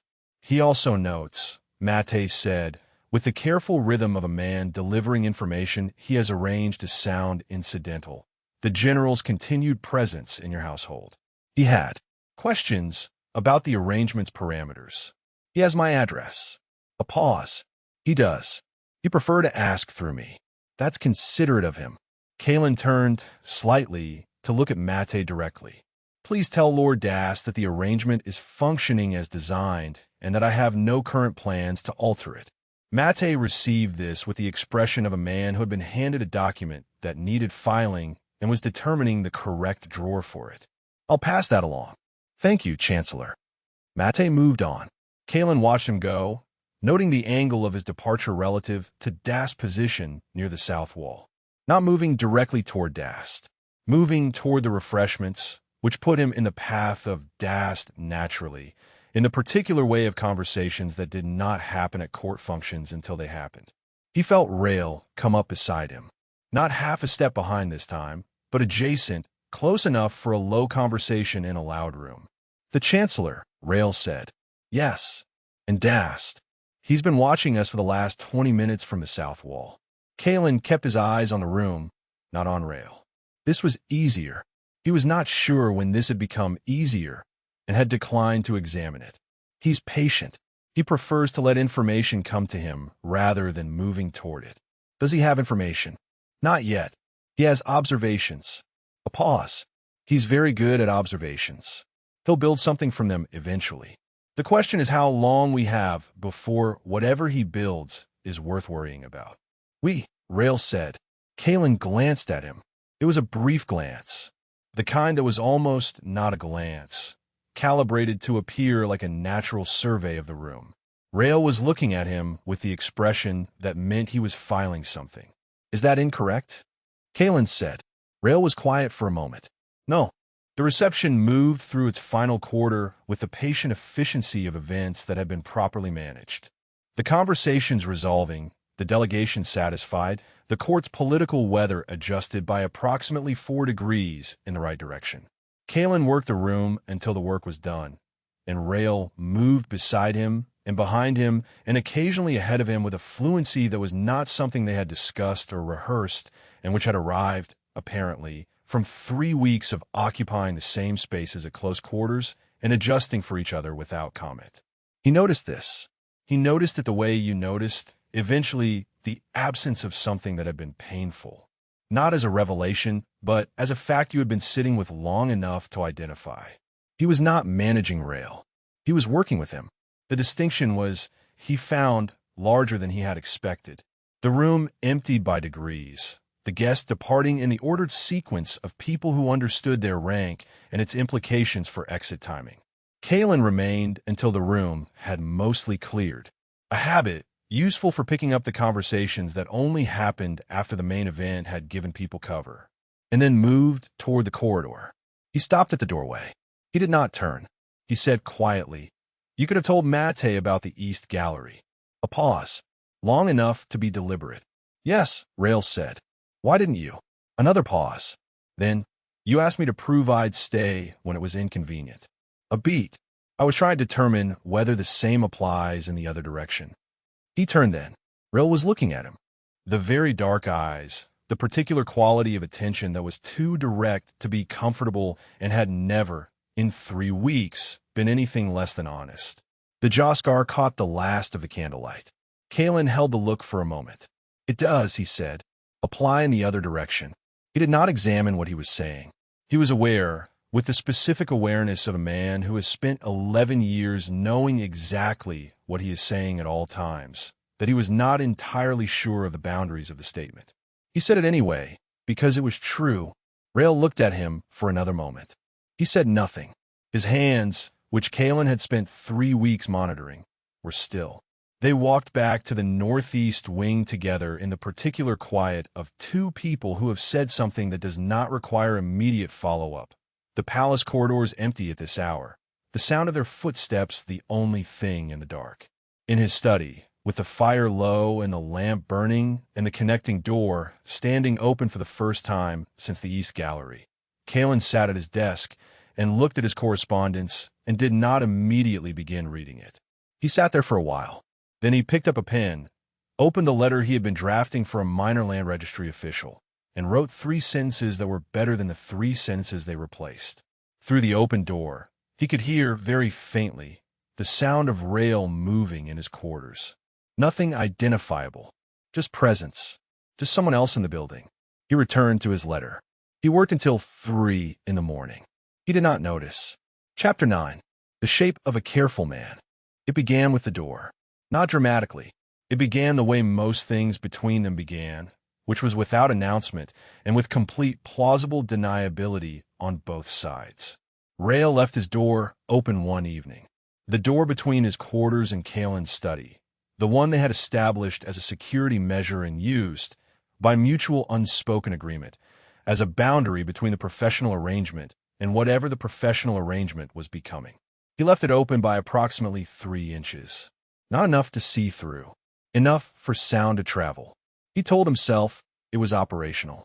He was reading military history, specifically a reissue of Vin's account of the Drazenfeld campaign, which was methodologically interesting in the way that old campaigns were sometimes interesting now that he could read them as analysis rather than precedent. He had been working through it slowly, in the evenings, in the particular way he had read before the war, when reading had been something he did because he wanted to and not because he was searching it for something useful. He was trying to remember how that worked. The trying was slow. It was intermittently succeeding. The study was quiet. Through the 3-inch gap, he could hear the small sounds of Caelen working. The scratch of a pen, the occasional turn of a page, once or twice the brief silence that meant he had stopped writing and was thinking, and then the scratch beginning again. It was not music. It was not company exactly. It was the specific quality of another person occupying a room nearby without requiring anything of you, which Rael had not experienced in 20 years and which turned out to be a thing he had not known he was missing. He read. He did not mark his place when he finished the chapter, which was something he had never done before. He had always marked his place, the precision of it a reflex, nothing left open-ended if it could be closed. He just set the book on his knee and sat with the end of the chapter and did not immediately begin the next one. Through the door, he heard Caelen's pen stop, then start again. Rael looked at the ceiling. After a while, he began the next chapter. He left the door open the following evening and the one after. Caelen left his own door open on the 3rd night. From the study side, 3 inches, matching Rael's 3 exactly, which was either coincidental or very characteristic, and Rael had been in this man's company long enough to know which of those it was. Neither of them mentioned it. They were both present in the same space by means of a technicality neither was obliged to name. This was, Rael had concluded by the 4th week, simply how they did things. On a Thursday in late autumn, 5 weeks into the assignment, Caelen came to his door. Not the connecting door, the outer door of his study, which opened onto the northeast wing's main corridor. Rael was in the corridor when it opened, doing his evening check of the wing's exterior points, a habit he had not been asked to develop and which had arrived as natural as breathing, and very nearly walked into him. Caelen looked at him with the particular expression of a man who had just emerged from 12 hours of correspondence and had not yet recalibrated to the existence of other people. Then his expression settled into something more voluntary. "I was going to the kitchen," he said. Rael looked at him. "It's past midnight." The kitchen is open past midnight for the night staff. There's a type of tea they make for the late shifts that is considerably better than the daytime version, because the night staff has opinions. A slight pause. "I was going to bring you some." Rael absorbed this. "You were going to bring me tea. You've been on the corridor for 40 minutes. The stone floors are cold." He said it in the tone he used for administrative statements of fact. It seemed relevant. Rael looked at him for another moment. He noted, doing the thing where he was assessing a situation that did not require assessment and was finding that the assessment produced results he did not have categories for. He put the results down without cataloging them. "I'll come with you," he said. The palace kitchen at midnight was a different place than its daytime self. Quieter, obviously, and lit by fewer lamps, but also warmer. The overnight banked fires keeping the stone walls at a temperature that was almost comfortable, and occupied by 2 night shift staff who received Caelen's arrival with the particular equanimity of people who had long since adjusted their expectations of who appeared in their kitchen and when. One of them, a woman of roughly 60 with the particular build of someone who had been lifting heavy things for 4 decades, greeted him by name without looking up from what she was doing. "Your Highness, the good tea or the passable tea?" "The good tea," Caelen said. "2 cups." She glanced at Rael with the frank assessment of a woman who had seen most things and had opinions about most of them. She said, in a register that communicated a complete evaluation, and turned back to the pot. They sat at the end of the long kitchen table, the part nearest the fire, with the 2 cups of tea between them and the comfortable noise of the kitchen doing its overnight work in the background. Caelen had a book, which he had apparently been carrying when he left his study and had not put down. The spine of it was cracked, and the pages near the front were loose from heavy use. He did not open it. He just held it, the way he held books sometimes when he was not reading them. "What is that?" Rael said. Caelen turned it over and looked at the cover as if confirming it was what he thought it was. Rennett's Practical Governance. The 3rd edition, which is the only one worth having. The 2nd edition has a section on provincial taxation that is wrong in a way that influenced 3 subsequent administrative reforms and created a land dispute that I am currently unwinding. He set on the table. "I've read it 5 times. I take it out when I've been working on correspondence for too long and need to remember what it's actually for. Does it help? Sometimes." He picked up his tea. "What do you read?" "Ven's Drazenfeld account." "Currently." A slight pause. Caelen had a quality of receiving information that was different from the way most people did it.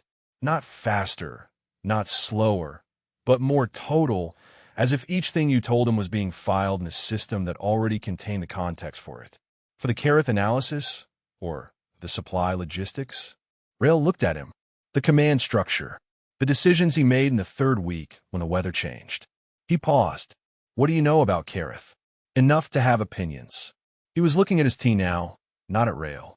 "I read campaign accounts the way you read governance texts, I imagine, for what they're actually about rather than what they say they're about." A small pause. "You were there." "At Careth." "I was there." "Then the account is probably less interesting than the thing it's describing." Rael picked up his tea. "Ven got the weather wrong," he said. "It wasn't a storm. It was 2 days of sustained cold fog that halved visibility and didn't clear. He described it as a storm because storms make better reading." Something moved in Caelen's expression. Not quite amusement, something drier and more precise than amusement. "That," he said, "is exactly what I mean." They were quiet for a while. The kitchen fire settled. The woman who had made the tea moved past them with a tray, glancing at Caelen with the particular expression of someone who had seen him in this kitchen at odd hours for years and had filed his late-night arrivals under a category she had not previously shared with anyone. She did not share it now, either. She looked at Rael with the same expression, briefly, added something to it, and carried her tray into the adjoining room. Rael looked at his tea. "The assignment," he said. He had not planned to say it. He was not entirely sure what he was going to say after it. "The arrangement. I want to be clear that I understand its parameters." Caelen was looking at him with the patient attention that meant he was waiting for the sentence to become something. "I am your protection." Rael said. That is the function. I want to make sure I'm not. He stopped. That I'm not overstepping the function. Caelen was quiet for a moment. When he spoke, it was carefully. Not in the way of someone choosing their words for effect, but in the way of someone who had decided that precision mattered here and was applying it without flourish. You came to the kitchen with me, he said, because I was going to bring you tea. I brought you tea because you'd been on cold floors for 40 minutes. He paused. If that is overstepping the function, then the function has a narrower definition than I had understood it to have. Rael looked at him. I don't have a narrower definition, Caelen said. He said it plainly, the way he said everything plain, in case that was the question you were asking. It was, Rael understood, exactly the question he had been asking, which was the problem with this particular person. He answered questions you hadn't yet been brave enough to finish forming, and he did it without making you feel exposed, which should have been impossible and was apparently not. All right, Rael said. Caelen picked up his book.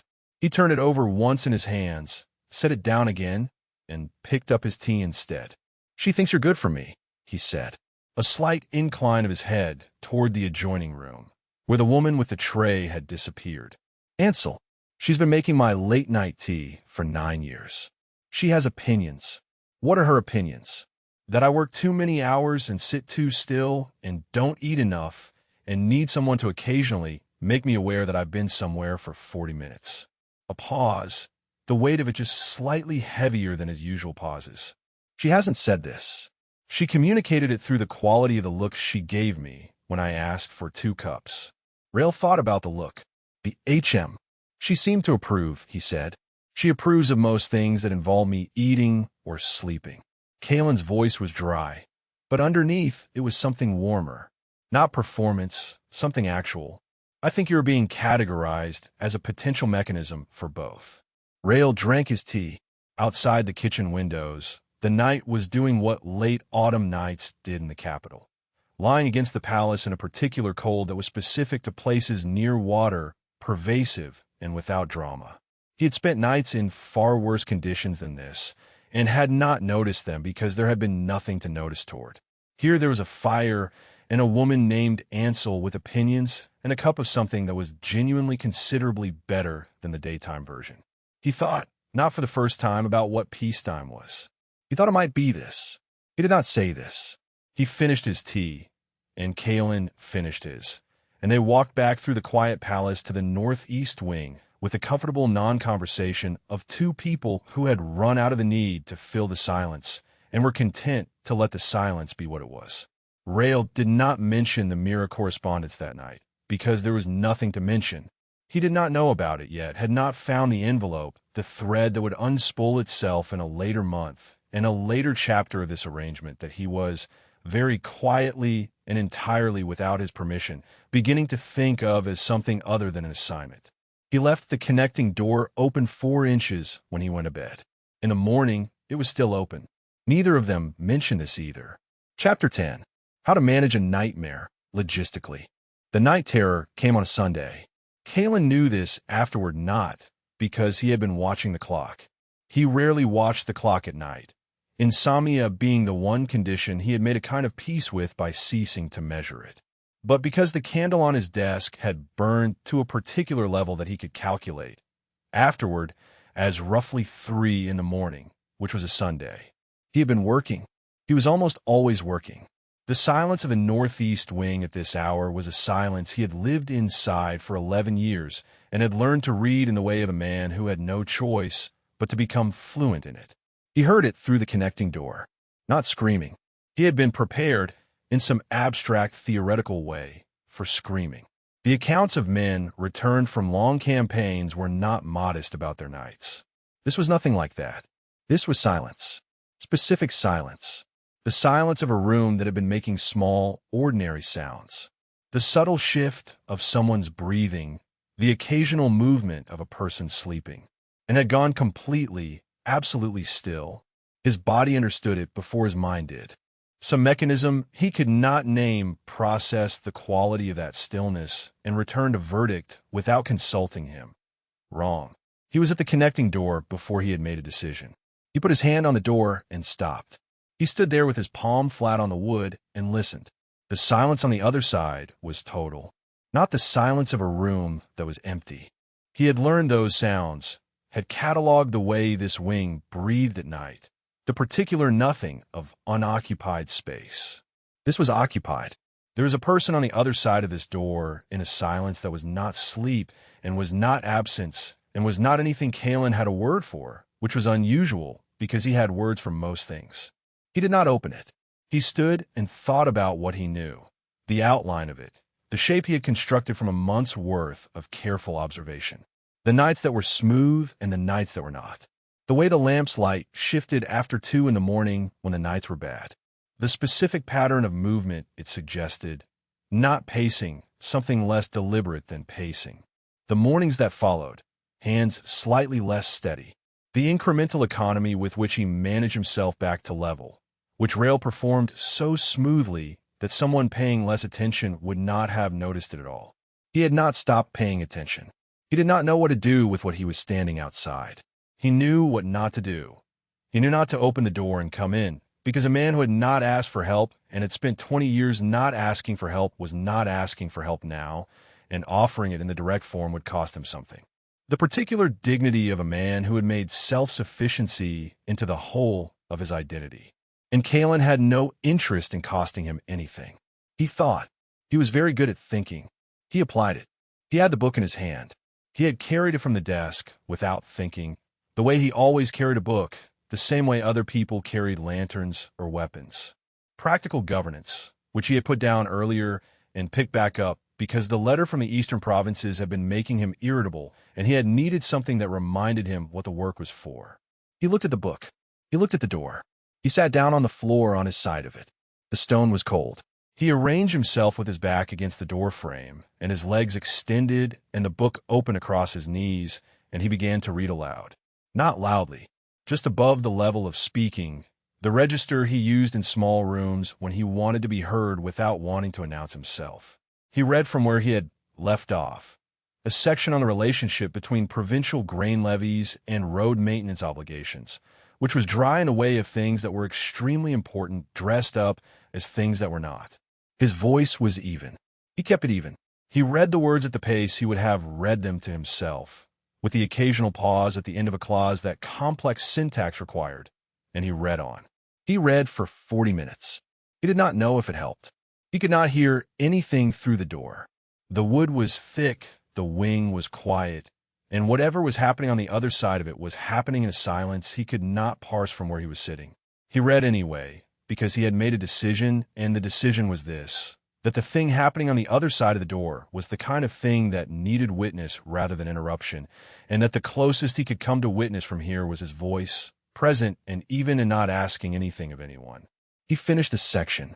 He turned the page. He read the next one. Around the 4th in the morning, the quality of the silence changed. He could not have described how. It was not a sound. It was more a shift, a settling, the way a room felt different when a tension it had been holding was released. He sat with it for a few more minutes, reading, and then he stopped reading and closed the book and sat for a while longer in the quiet. Then he got up, went back to his desk, and worked until morning. In the morning, Rael was at breakfast. Not early, later than his usual, which Caelen noted without comment. The way he noted everything. He looked like a man who had managed something difficult and had arrived at the other side of it by the usual method. Alone, and at considerable cost, and with no visible evidence of either. The cost was only in his hands, which were, as Caelen had learned to read them, doing the work of stillness rather than being still. Caelen did not mention the night. He did not mention the door. He poured his tea and opened the letter from the eastern provinces and asked, without looking up, the Ven, "Is there a copy in the Northeast Wing Library?" A pause. "I have a copy. I've been thinking about the Drazenfeld command structure in the context of the current territorial redistribution proposals." He turned the eastern provinces letter over and picked up a pen. "The third week decisions you mentioned. I'd be interested in your read." Another pause, longer than the first. "I could lend it, if you finish with it." He made a notation in the margin of the eastern letter. "No urgency." He heard the sound of Rael's chair. Movement. Then, on the table beside his correspondence, a book. He looked at it. The cover worn at the corners, the spine cracked in the way of a book that had been opened flat repeatedly. A small mark near the end where someone had used their thumb rather than a bookmark and left a faint impression in the page edge. He did not look up. He made another notation. "Thank you." Rael sat back down. He drank his coffee, which was still the bad Barrett's coffee Caelen kept meaning to do something about and kept failing to prioritize. Outside, the morning was doing its gray autumn work with no particular enthusiasm. The fire needed attention. Caelen noted this and did nothing about it because the letter was more pressing. Rael got up, without comment, and put wood on the fire. Caelen did not look up from the letter. The fire caught. The room warmed by a degree or two. Rael resumed his coffee. Caelen made 3 more notations and set the letter on the second pile. This was, he thought. Picking up the next letter, glancing at the fire, registering the warmth of it as a fact in the same way he registered everything. This was the morning he had described to Wren as an appropriate reaction to an effective response. This was what he had not been willing to look at in Wren's office. What he had filed and set aside and determined he would address later when he had better vocabulary for it. He still did not have better vocabulary for it. He had, in lieu of vocabulary, the specific warmth of a fire that had been attended to without anyone asking for it to be, and the specific ease of a room that contained 2 people and required nothing of either of them except to be in it. He thought this would probably have to be sufficient. He opened the next letter. On the south side of the palace, well beyond Caelen's sight lines, a document arrived that morning in Lord Daft's private correspondence. Caelen did not know about this document yet. He would eventually. For now, he read his letter with the particular efficiency of a man who was very good at his work, and the fire burned steadily. And the morning was exactly what it was, quiet, ordinary, and something for which he had no word except adequate, which was wrong, and which he would not have a better word for until considerably later. The book on the table beside his correspondence stayed there all day. He read 3 chapters of it in the evening, after dinner, while Rael was doing the corridor check. He did not mention this. Chapter 11. What Soldiers Know About Silence. He figured it out on a Tuesday. Not immediately. Not at the sharp moment of it, because when the moment of it had happened, he had been somewhere else, inside the particular weather of a bad night, and his capacity for precise observation had been reduced to its essentials. He had not been observing. He had been surviving it, in the way he always survived it, which was by counting and breathing and waiting for the room to become the room again rather than the other room, the one that existed only in his nervous system and which he would not describe directly to anyone, including himself. He had registered the voice, distantly, imprecisely, the way you registered things that happened outside the edge of your attention, not as a thought, but as a sensation, something that arrived through the body rather than the mind. A voice, his door's direction, words he could not parse at that distance, and in that state, the meaning less important than the fact of it, the quality of the sound, human and even and making no demands. He had not thought about it as it was happening. He had thought about it for 3 days afterward, slowly, the way he thought about things that had no immediate operational category. He turned it over. He looked at it from different angles. He held it up to what he knew of the person on the other side of the door and checked the fit. On a Tuesday morning, 5 weeks and 4 days into the assignment, he confirmed it. He did not raise the subject. He would not raise the subject. What had happened on that Sunday was a thing that had happened between them in the specific way that things happened between 2 people who had agreed without speaking to give each other functional deniability. Neither of them would ever have to say it was intentional, and so neither of them would ever have to account for it, which was the only way something like that could exist between people who did not yet have the vocabulary to say what it was. What he did was this. He had 2 lamps in his quarters, one on the small table beside his bed and one on the desk. He used the desk lamp for work and the bedside lamp for reading and had never, in 5 weeks, turned on both at once because he did not need the extra light, and the habit of resource economy was 20 years old and not inclined to yield to comfort. He turned on both lamps that Tuesday evening.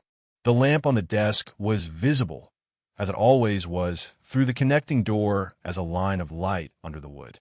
The lamp on the bedside table was visible through the gap at the door's edge. The 4 inches they had settled on, without speaking, as the standard opening, as a broader illumination, an unmistakable differentiation from the one lamp usual. He had calculated this because he calculated things. The second lamp said, to anyone paying sufficient attention, I am awake, and the evening is ordinary, and the door can open if it wants to. He got his book and read. 20 minutes later, the connecting door opened to 12 inches. He did not look up. He turned a page. He could see, in his peripheral vision, Caelen sit down in the reading chair on the study side of the open door. The chair that faced the fireplace, which also faced, at that angle, the open doorway. He could see the arm of the chair and the edge of a book and the ink-stained fingers of Caelen's right hand resting on the cover. Neither of them said anything. They read. Rael was 2/3 through Vin's second volume, the post-Careth chapters, which were methodologically weaker than the first volume but contained the primary source documentation that made them worth having regardless. He read with the attention he brought to things he was genuinely interested in, which was the same attention he brought to everything but felt different from the inside when the interest was real rather than necessary. He was learning, in the 6th week of the assignment, to tell the difference. This was new. He was not sure how he felt about it. At some point, he had not checked the time, which was also new. He checked the time on campaigns the way other people breathed, automatically and constantly. And here he was simply reading. He registered movement in the peripheral space of the doorway. He looked up. Caelen had found something in his book. He had not quite smiled. His expressions moved in smaller increments than most people's, and full smiles were rare enough that Rael could have counted the occasions. But the quality of his face had shifted, the particular shift that meant something had been precisely right, or precisely wrong, or precisely something that only he could fully appreciate at this particular angle. His eyes had moved from the page, and he was looking at the middle distance with the expression of a man mentally filing a piece of information in the exact correct place. Almost a smile. Rael looked back at his book. He was not, he realized, successfully reading the sentence he was looking at. He read it again. It was still not landing. He read it a third time and gave up and moved to the next one. He kept the lamp. This became the pattern of their evenings. Both doors open, both lamps lit, two people reading in parallel spaces joined by an open doorway and the firelight and the particular shared quality of silence that neither of them was required to fill. Caelen worked at his desk for part of most evenings and read in the chair for the rest, and Rael read in his quarters and eventually began leaving the military history on the shelf and pulling from the northeast wing's small library instead. Travel accounts, one volume of philosophy that he had picked up at random and found unexpectedly interesting, a history of the empire's southern provinces that had nothing tactical about it whatsoever. He did not tell Caelen he was reading these things.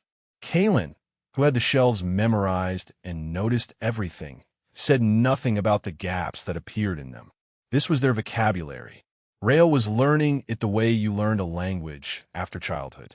Slowly, with effort, and with the specific frustration of someone who knew what they meant and kept arriving at the limits of the words available. He noticed things. He responded to the things he noticed. He did not name what he was doing because naming it would have required him to look at it directly, and he was not ready for that. What he was ready for, the lamp, the open door, the book, left on the table after a conversation about Vin and returned 2 days later with a small folded paper inside it, which was not a bookmark. The fold was wrong for a bookmark, and which, when he opened it, turned out to be a list of 3 other accounts Caelen considered more analytically rigorous than Vin's Drazenfeld, written in his precise, small hand with a brief notation after each title explaining why. No preamble, no signature, just, here are better sources because I think you would find them useful. He had held the paper for a long time. He added it to the stack of unsent letters. Not because it was for Emmerich. It was not for Emmerich, but because it was a thing he wanted to keep, and he did not have anywhere to keep things. In the 7th week of the assignment, Caelen had a pain episode. Rael saw it because he saw everything, and because by the 7th week he had mapped Caelen's tells with the same precision he applied to the terrain of every position he'd held. He knew the particular stillness that meant something was wrong and was being managed. It was late afternoon, a Wednesday, The two of them in the study after a court obligation that had run long and had required Caelen to stand for most of 3 hours in drafty rooms with stone floors, which Rael had noticed and had noted and had calculated against the information available to him about chronic illness and cold environments and the specific tax they levied on bodies that were already managing a baseline of difficulty. He had been watching for it. The episode was quiet. Everything Caelen did was quiet, and this was no exception. His pen stopped. He shifted slightly in his chair. He set his left hand flat on the desk, which Rael had come to understand as a self-steadying gesture. His face did not change. Rael looked at the desk. There was a footstool near the reading chair. The same one from the first week, noted on the first night. Present, slightly too far from the chair to be properly useful, a piece of furniture placed by someone without careful measurement and left.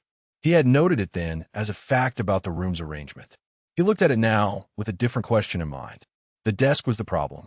Caelen was at the desk, not the chair, and would be at the desk for the remainder of the evening, and the desk had nothing for his feet except the floor. He said nothing. He completed the corridor check he had been about to begin, took the exterior route rather than the interior one because the exterior route gave him a reason to pass through the supply room on the east side, and returned 20 minutes later with a small wooden stool of the correct height and placed it, without comment, under the near side of Caelen's desk. Caelen did not look up.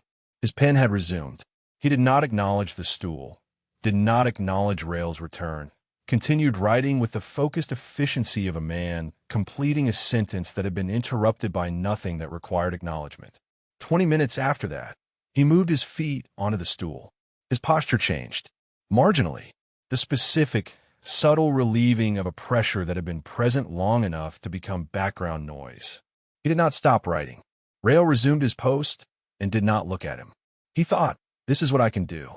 I'm not able to fix the cold floors, or the 3 hours standing, or the accumulated cost of 11 years of managing a body that required more managing than most.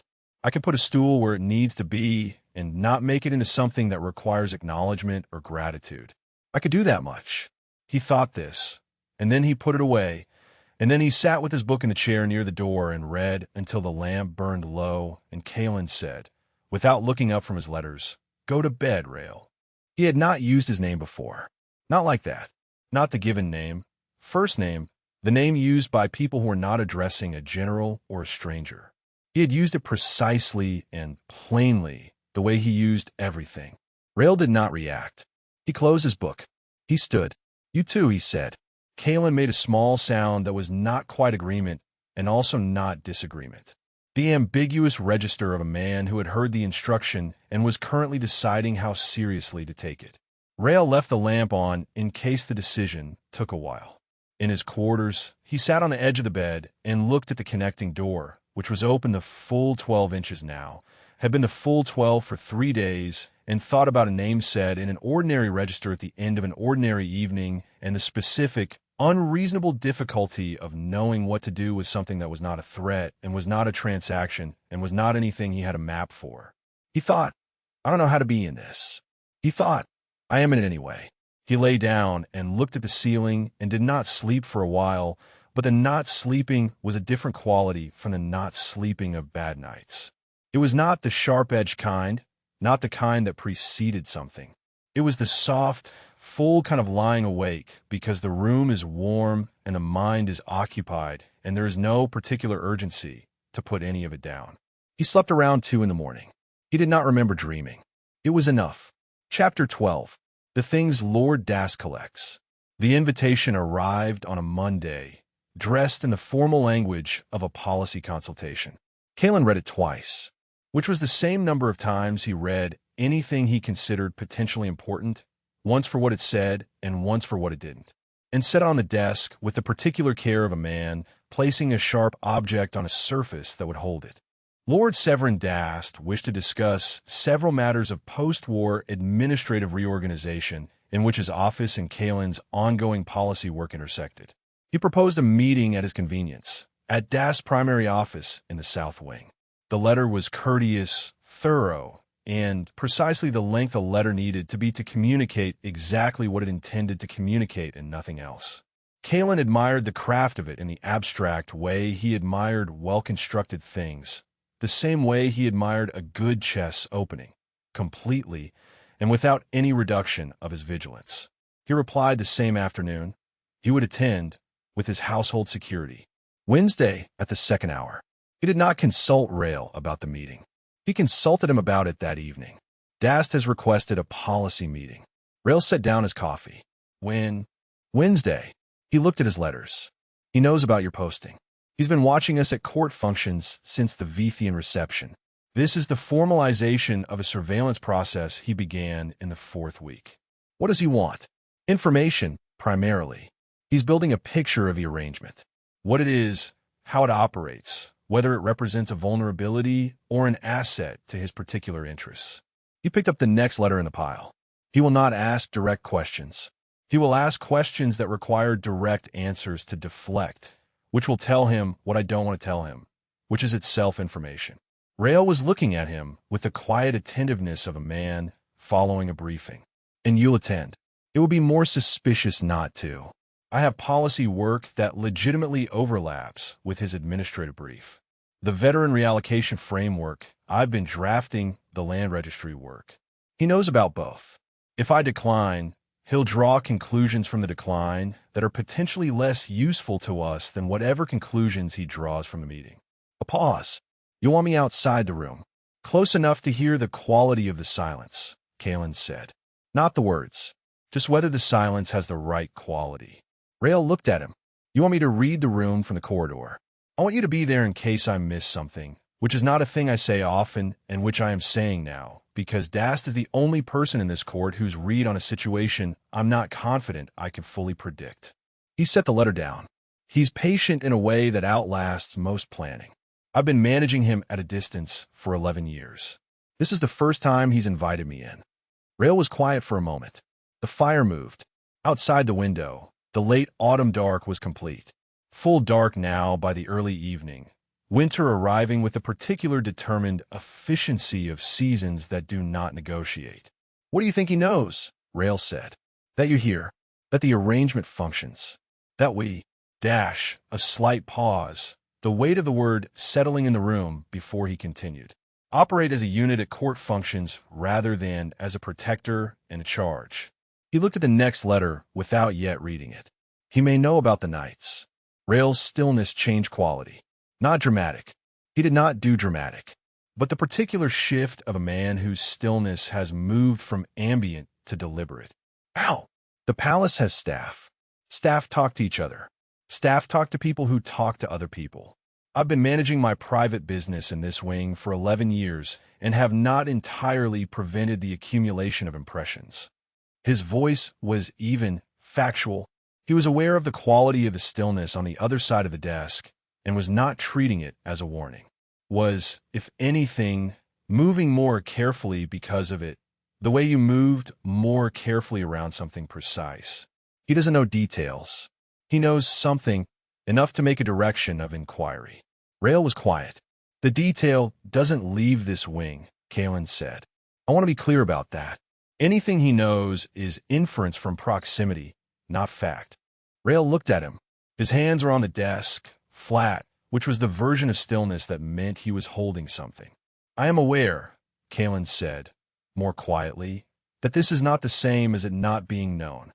Rael was still for another moment. Then the meeting. Wednesday. I'll be outside the door. He picked up his coffee. What do you need from me after? Caelen looked at him. The specific quality of the question, which was not asking about the political fallout or the strategy or what Caelen intended to do with whatever Dast said. He was asking, after the meeting, when it's done, what do you need? He had not been asked that before. Not in that particular form, by that particular person. I'll let you know, he said, and meant it as a true answer rather than a deflection, and thought Rael understood it as such. The Wednesday meeting was in Dast's primary office, which was in the south wing and was, Caelen noted on entering, arranged with the specific intentionality of a man who had thought carefully about what impression a room should make. The furniture was heavier than necessary. The desk was positioned to maximize the visitor's awareness of approaching it. The books on the shelves were organized by subject, all spines legible, None of them face out except for 3 that were positioned at strategic angles. A deliberate or semi-deliberate signal about the nature of the thinking done here. Caelen cataloged all of this in the 3 seconds it took to cross the threshold. Dast was 52 years old and had the bearing of a man who had spent 30 of those years in rooms like this one. Controlled, courteous, and possessed of a particular stillness that Caelen recognized as a cousin to his own. The difference between them, he had long thought, was not in the tools but in the use. Dast used stillness as authority, as the establishment of a hierarchy in which he was the center of gravity. Caelen used it as concealment. "Your Highness." He rose as Caelen entered, which was correct, and gestured to the chair, which was slightly lower than his own chair, which was also correct in its way, the geometry of the room doing its structural work. "Thank you for coming. The policy questions are legitimate," Caelen said. He sat and noted the chair height and adjusted his posture by nothing that could be read as adjustment. "I've been meaning to discuss the veteran reallocation framework with your office for some time." "Indeed." Dast sat. He folded his hands on the desk in the manner of a man who had arranged himself to be readable and trusted you to read him as he intended. "The framework is ambitious. I have a number of questions about the funding mechanisms." They discussed the framework for 20 minutes. It was, as Caelen had described it to Rael, a chess game conducted through the medium of administrative language, and both players were good at it. Dast was thorough. His questions were specific, informed, the questions of someone who had read the draft carefully and was probing for the assumptions underneath the visible architecture. Caelen answered each question with the precision it deserved and not one word more, the way you gave a man exactly what he had asked for in a way that gave him no additional purchase. At 23 minutes, the topic shifted. "I understand," Dast said, in the particular register of a man moving to the point that had always been the point, that General Voss has been finding the adjustment to peacetime somewhat demanding. Caelen's expression did not change. "The general is adjusting very well. I'm delighted to hear it." His tone was warm and contained no warmth. "It's a significant transition for men who've spent the better part of their adult lives in active service. The demands of court life are different." "Different, yes," Caelen agreed. "I find the general manages them admirably." "A general who cannot perform his function reliably," Dast said, still in the warm register, the shift arriving so smoothly it was nearly invisible, "is a liability. I would hope the prince understands this." Outside the door, Rael's hands would be moving. Caelen knew this without being able to see it. The particular, compressed motion of a thumb pressed to a knuckle. He looked at Dast with the expression he used for conversations that required him to be entirely unreadable. "I find reliability is frequently misidentified," he said. A pause. Dast looked at him. In that pause, Caelen was aware, was the whole of what they were actually discussing. Dast had information, partial and inferential, but not nothing. Caelen was acknowledging that he knew this. Neither of them was going to say the words. "Misidentified," Dast said. "A man who is effective in every condition he has been placed in is reliable," Caelen said, with the tone of someone making a definitional argument rather than a personal one. Whether those conditions match the ones he was originally designed for is a separate question. "I find it less relevant than most." Dast looked at him for a moment. "You are unusually protective of your security arrangement, Your Highness." "I am protective of things that work," Caelen said. "It is a consistent character trait." They did not say anything interesting for the next 20 minutes. The framework discussion resumed, concluded, and they parted with the mutual courtesy of 2 men who had identified each other's positions and determined that neither position had changed. Caelen emerged from the room to the corridor. Rael was there, not stationed but present, reading a brief he had folded small enough to look like something he had coincidentally needed to consult in this particular corridor. He looked up. He read Caelen's face with the focused attention of someone doing rapid assessment, then settled. "He knows something," Caelen said quietly. "He doesn't know what he knows yet." Rael looked at him. "How long do we have?" "We." Unremarked. "Settled." "Until he determines what he knows," Caelen said. "The question is what he's going to do with it when he does." He began walking. Rael fell into position beside him. Not behind, beside, which had been a shift so gradual that Caelen could not have named the day it happened. He's patient. He'll gather more before he moves. And when he moves, he'll move bureaucratically.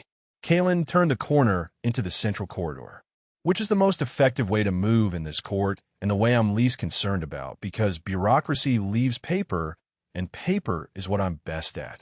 Rael was quiet for a moment. Then, "You sounded like him in there." Caelen glanced at him. "Like who?" "Dast." He said it without judgment, as a plain observation. "The same register. The same economy. We learned from the same school," Caelen said. "He's been in this court for 30 years. I've been watching him for 11. A pause. "The difference is what we do with it." Rael thought about this. What does he do with it? He maintains the structure he believes in. Caelen looked at the corridor ahead. He genuinely believes the court should function as it has always functioned. Stratified, stable, everyone in their designated role. He's not corrupt. He's convinced. He paused. That makes him more dangerous than someone who simply wants power, because he'll do things in service of a principle that a man wanting power would stop short of. "And what do you do with it?"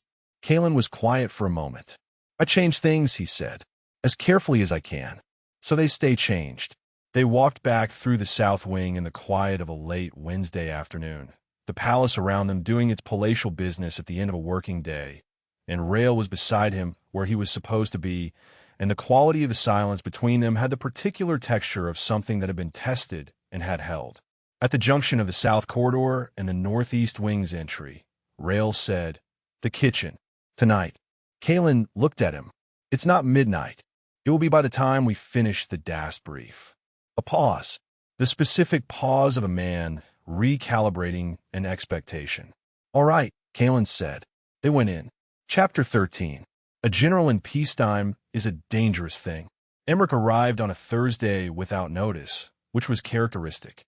He had always moved that way, not from carelessness, but from the particular philosophy of a man who had spent 20 years in the field and had concluded that announced arrivals were for people who had something to prepare. He showed up at the northeast wing in the late morning with his coat damp from the ride in and his boots carrying evidence of roads that had not been cooperative, and he looked at Rael in the doorway of his quarters with the expression of a man confirming an assessment he had already made from a distance. "You look better," he said. "You look like you rode through the marshes." "I did ride through the marshes. There was a bridge out on the east road." He looked past Rael into the quarters. A brief, habitual scan that Rael recognized as the same thing he did himself when entering any space, the assessment so automatic it had ceased to require thought. "Is there tea?" "There's coffee." "I'll have the coffee." Rael stepped back from the door. The quarters were larger than the barracks room at Varenfall, which was the most that could be said in their favor architecturally, though Caelen had, at some point in the second week, arranged for a second chair to appear in the room, without comment or apparent mechanism. Rael had not asked how it had arrived. He had moved it to the position nearest the window, which was the better position for light because it was the position he would have chosen for a guest, and it was the position he would have chosen for himself if given the option. And this was, he had noted without drawing conclusions, itself a data point about the specific character of the space he was occupying. Emmerich sat in the window chair and held his coffee with both hands and looked at Rael with the calm, complete attention of a man who had known him for 20 years and had stopped pretending he was doing anything other than evaluating him. "I've been at Varenfall," Emmerich said. "They're demobilizing the 3rd Battalion. Slow process." "I heard. Hale's daughter, Kara, the one in training. She's good." A pause. "Better than I expected. Better than I was probably at that age." "Better than me, too," Rael said. Emmerich looked at him. It was one of Emmerich's particular looks, the kind that registered the statement and also the tone of it, which was not the tone Rael used when he was being falsely modest and was not the tone he used when the assessment was purely operational. It was a tone that meant, "I've been paying attention and I am telling you what I have observed." "You were younger," Emmerich said, "and there was a war. There was always a war." "Yes." Emmerich drank his coffee. "Well, now there isn't." The morning was gray and cold, winter settling over the capital with the resolved finality of a season that had made up its mind. The window showed the northeast wing's small courtyard. Stone flagged. A single bare tree in the center of it. 2 palace cats sitting on the wall with the patient self-satisfaction of animals who had made an excellent territorial arrangement. Rael had fed those cats twice in the last week. He had not told anyone. Emmerich was looking at the courtyard too. How was the posting? He said. Operational. Rael. Functional. Better than I expected. He looked at his coffee. The prince is not what the briefing indicated. I told you that. You did. What is he? Rael thought about how to answer this. He thought about it the way he thought about things that required precision. Not because he was uncertain, but because he was finding that the words available to him were all slightly wrong, slightly off the angle of the thing he was trying to describe. He had been noticing this more recently, the gap between what was and what he could say. Careful, he said finally. Precise. More competent than anyone in this court understands, which he uses as a tactical advantage, and which is effective, but also, he stopped, started again. He protects things without announcing it.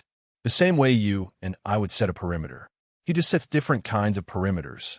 Emmerich was looking at him with the quality of attention that meant he was receiving information he had not expected, but was filing carefully. Different how, he said. Bureaucratic. Legal. Correspondence. A pause. He's been managing his own security for 11 years. Emmerich. Without support. He annotated his own floor plan. He keeps contacts in the outer staff, in the supply rooms, in half the administrative offices in this building.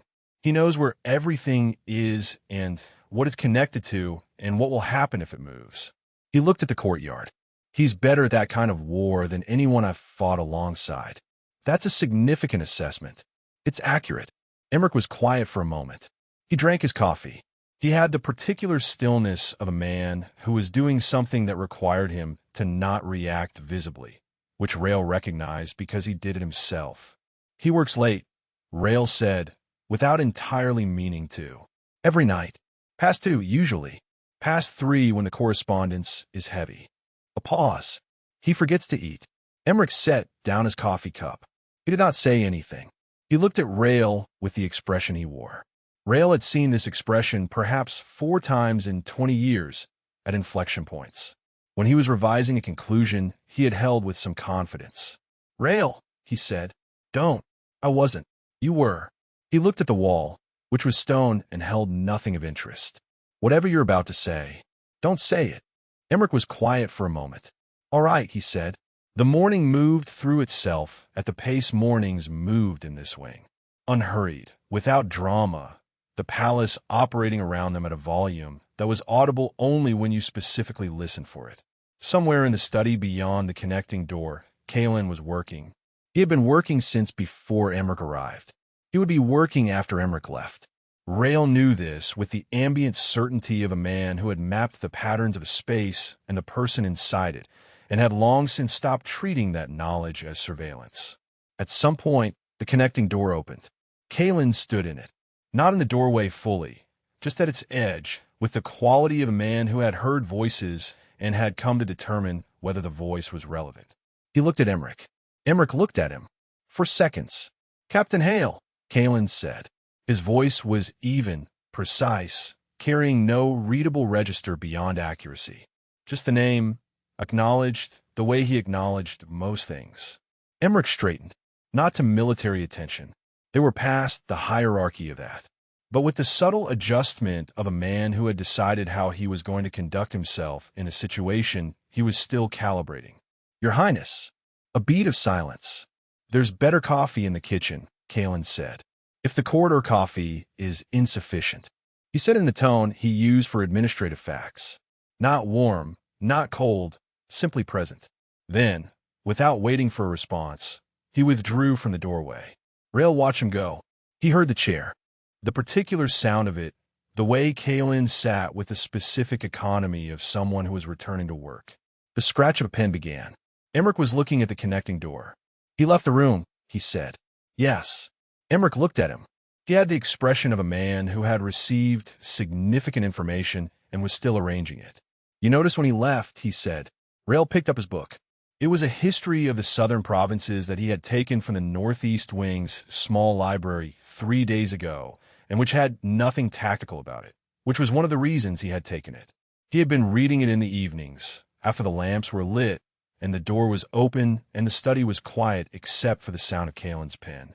He had been reading it and not telling Caelen he was reading it, and Caelen had said nothing about the gap it had left on the shelf, which was neither of them's doing and both of their doing, and which was the specific vocabulary they had developed for things that didn't require saying. He opened it now and did not immediately read it, which Emmerich would notice and would not mention. Emmerich finished his coffee. He sat for a while longer.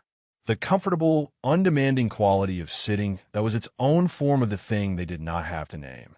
And then he set the cup down and looked at it with the expression of a man whose sitting had arrived somewhere. He timed it, Emmerich said. Rael looked up. When he left, Emmerich's voice was thoughtful, measured, the voice he used when he was working something out rather than delivering a conclusion. He left so we could talk. He knew I want to talk to you, and he made space for it. He paused. How long has he been doing that? Rael considered the question. He thought about the Vithian reception, the corridor after the DAS meeting, the 100 small moments in 7 weeks when Caelen had managed a room or a conversation or a silence in a way that produced an outcome that served someone other than himself. The footstool, the book list, the kitchen at midnight. From the beginning, he said. Emmerich was quiet. I know what you're going to say, Rael said. I don't think you do, Emmerich said. I was going to say he's good at it. He looked at the connecting door again. Not the political management. That, I expected from what I'd heard. I meant the other thing. Caring for someone who makes it difficult. A pause. That's harder. Rael looked at his book. You make it difficult, Emmerich said, without particular judgment. It's a characteristic you have. You make it difficult to do anything for you that isn't strictly operational, and you make it difficult to call attention to what you're doing when you're managing something, and you make it difficult to, he stopped. Chose a different construction. You've been very consistent in making yourself hard to reach. Rael turned a page he had not read. He reaches you anyway, Emmerich said. From what I can see, the fire had burned out. Rael thought about getting up to tend it. He did not get up. Emmerich, he said, I'm not saying anything. You're saying quite a lot. I'm saying one thing. He looked at him with the direct, unperformed steadiness that was Emmerich's particular gift. The quality of a man who had decided long ago that clarity was kinder than tact, and had been right enough times to continue believing it. Whatever this is, the posting, the arrangement, whatever you want to call it. I watched you for 10 minutes, Rael. I watched you for 10 minutes, and I haven't seen you like this. Rael looked at him. Like what, he said. Emmerich was quiet for a moment. He looked out the window at the bare tree in the courtyard, at the cats on the wall, at the gray winter sky above the northeast wing. Present, he said. The word landed in the room and sat there. Rael did not pick it up. He looked at it where it had landed and did not reach for it. But it was there, and the room contained it now. Emmerich stood. He picked up his coat from the arm of the window chair and put it on with the efficiency of a man who had been dressing in cold rooms his entire adult life. He looked at Rael. He said, I'll have bad opinions about him if he gives me reason to. I know, but I don't have them yet. Rael nodded once. Emmerich looked at him a moment longer. The look of 20 years, the look that had watched him from the corridor and from the bad hallway and from the barracks doorway in the gray morning. And then he turned and went. His footsteps went down the corridor. The northeast wing absorbed them. The fire had died to low coals. Rael sat with the book open on his knee and the quiet of the room around him and thought about present and decided he was not going to decide what to do with it yet. He got up and put wood on the fire. In the study, the pen had not stopped. It occurred to him, tending the fire with the practiced movements of a man who had tended 1,000 fires in worse places, that Caelen had known this too. Had heard Emmerich's footsteps, had known the timing of the departure, and had not emerged from the study. Had given him the quiet, had given him the room. He went back to his chair. He read the same page 3 times. He did not mind. Chapter 14. What looks like from the floor. He was on the floor. That was the first fact. The floor was cold. He registered this before he registered anything else, before the room, before his own hands, before the gray light in the window that told him nothing yet about the hour. Cold stone through his shirt, the specific grounding pressure of it against his back and his palms and the backs of his legs. He was on the floor. He had come to himself here. He breathed. His hands were shaking in the specific way they shook after the worst of them. Not the fine tremor of the early warning nights, the kind he could manage through and keep level, but the deep, whole-body unsteadiness of something that had moved through him like weather moves through a building, without asking permission, leaving evidence. He pressed his palms flat against the stone. He counted. The shaking did not stop, but it changed quality from involuntary to merely present, the incremental improvement he had learned to accept as the ceiling rather than the floor. The room assembled itself around him. The desk, the narrow window, his coat on the chair back, coat laid over it not thrown, which meant he had done that deliberately at some point, which meant there had been a version of this night when he was still making deliberate decisions. He did not remember it. He did not try to remember it, because the trying had never helped and had sometimes made it worse.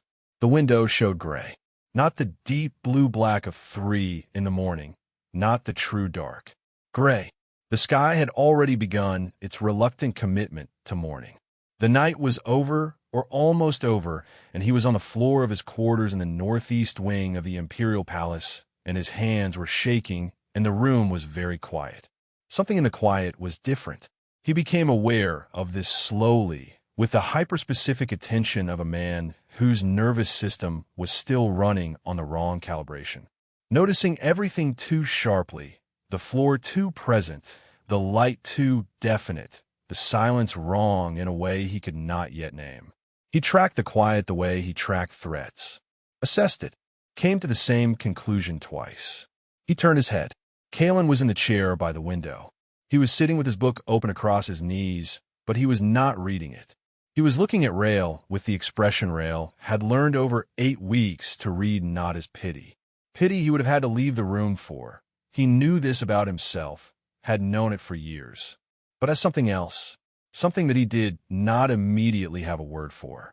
Very still, very patient. The quality of a man who had no other intention in the world at this particular moment except to be exactly where he was. He was still in his day clothes, or the previous day's clothes.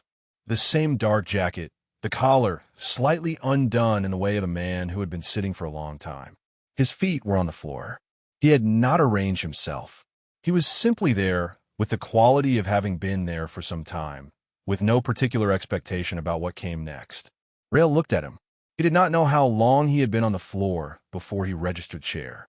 He did not know how long Caelen had been in it.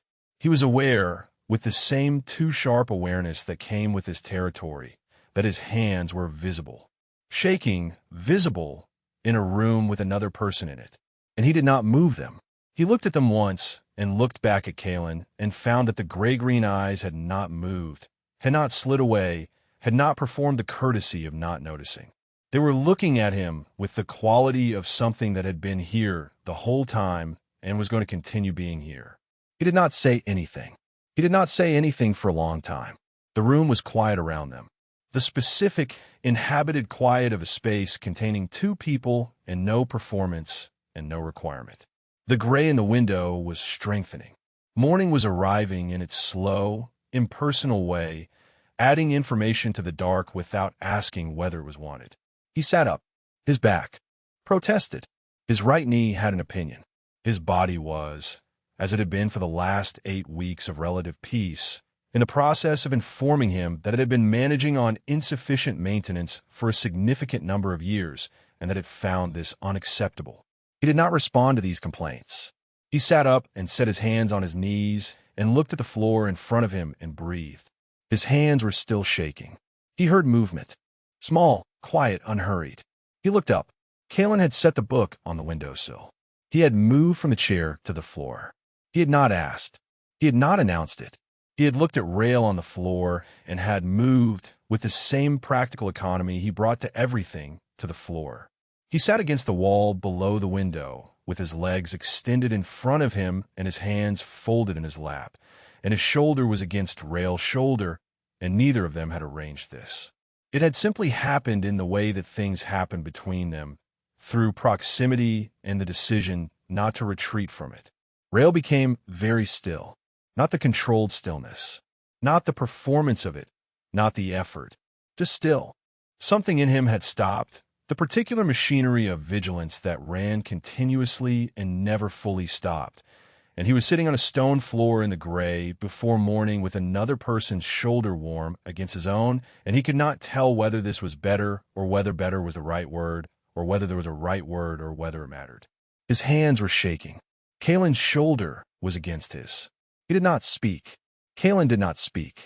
They were there, and the morning was coming in through the window above them, adding gray to the room in slow degrees, and Rael thought, I am waiting for the cost. He thought this clearly, the way he thought most things. As a fact, as an operational question, the ledger of exchange that had structured his understanding of proximity for 20 years. Something was given, something was taken. The math was always present. He waited for the math. No math came. He looked at his hands. The shaking was less now. Not gone. It rarely went entirely on the bad nights, but diminished, reduced from the deep whole body kind to the ordinary kind, the kind that didn't show if he kept his hands occupied. He turned them over once and looked at them and put them back on his knees. Caelen made a small sound. Not a word, not a question, just a sound that was, he registered it through the body more than through the mind. Acknowledgement. Present. I am here. I have been here. The gray in the window became the lighter gray that preceded color. The quality of the air changed, barely, the way it changed just before morning committed to itself. A bird started somewhere outside, the specific insistence of the first bird, the one that always sounded slightly surprised by its own decision to begin. Rael looked at the window. He thought about mornings. He had spent 20 years managing them. The morning after, the morning of, the morning before. Mornings on campaign were operational. What the day required, in what order.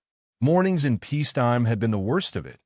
Actually, the 3 weeks at Varenfall after the Accords when the day required nothing in particular and the absence of requirement was its own kind of weight. He had stood at the window then and watched the birds on the roof and thought, I do not know what to do with this. I have never known what to do with this. He was sitting on a stone floor with another man's shoulder against his in the gray before morning, and he was not afraid of it. He was not afraid of the morning. He did not know how long they were there. He did not check. This was the second time in 8 weeks that he had not checked the time, had not imposed the ledger of it onto the hour, had simply been inside the hour without measuring it against anything. He was aware that this was, for him, unusual. He was aware that the distinction between before and now was somehow contained in this particular fact. The light changed again. More color now. The specific pale gold of very early winter morning, watery and thin but present, arriving through the window at the horizontal angle that meant dawn had fully committed. The bird outside had been joined by others. The palace was beginning its preliminary stirrings. The distant sounds of a large building coming into itself, staff and fires, and the logistics of a new day. Caelen stood, not abruptly. He unfolded from the floor with the careful efficiency of a man managing a body that had its own requirements, and Rael watched him without comment. He straightened. He looked at the window. He looked at Rael once. The gray-green eyes, the particular quality of them in a morning light that was different from the lamplight, more open or possibly just less managed. I'll ask the kitchen to send something up, he said. His voice was even. Administrative. The same register he used for correspondence instructions, for protocol decisions, for the 100 small logistics of a day. He said it like it was the next required thing, the sensible operational continuation of the morning, which it was, and which was. Also somehow the kindest thing Rael had ever been offered. He did not look back as he moved to the door. He left. Rael sat on the floor for a moment longer. The morning light was in the room. The window showed the northeast wing's courtyard. The bare tree, the stone-flagged paths, the sky above it washed pale golden gray. He could hear the palace beginning. He could hear, distantly, the sound of Caelen's footsteps in the study, and then the softer sound of the connecting corridor, moving toward the kitchen wing. He sat with the morning. He had not been able to sit with mornings for a long time. Not like this. Not with the specific quality of a morning that was simply a morning, not a threshold to cross or a thing to survive or the beginning of a period of management.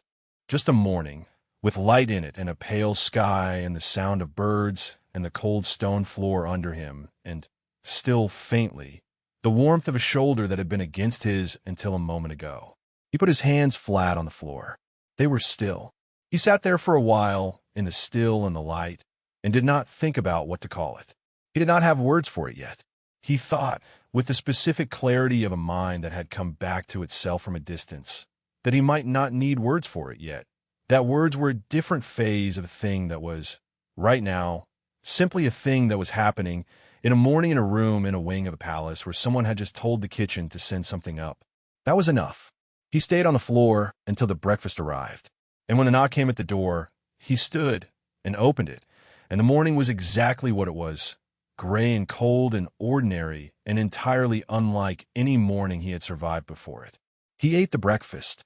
He did not ask how long Caelen had been in the chair. He did not ask what had woken him, or whether he had heard anything, or what had made him stay.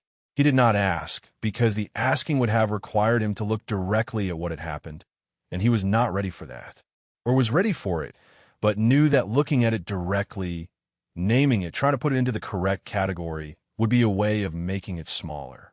It was not small. He was not going to make it small. He ate the breakfast and looked at the window and thought about nothing in particular, and in the study, through the open door, he could hear Caelen already at his desk, the scratch of his pen beginning, and the sound of that. The specific, ordinary sound of another person present and working and not requiring anything was the whole of what the morning needed to be. He stayed present in it.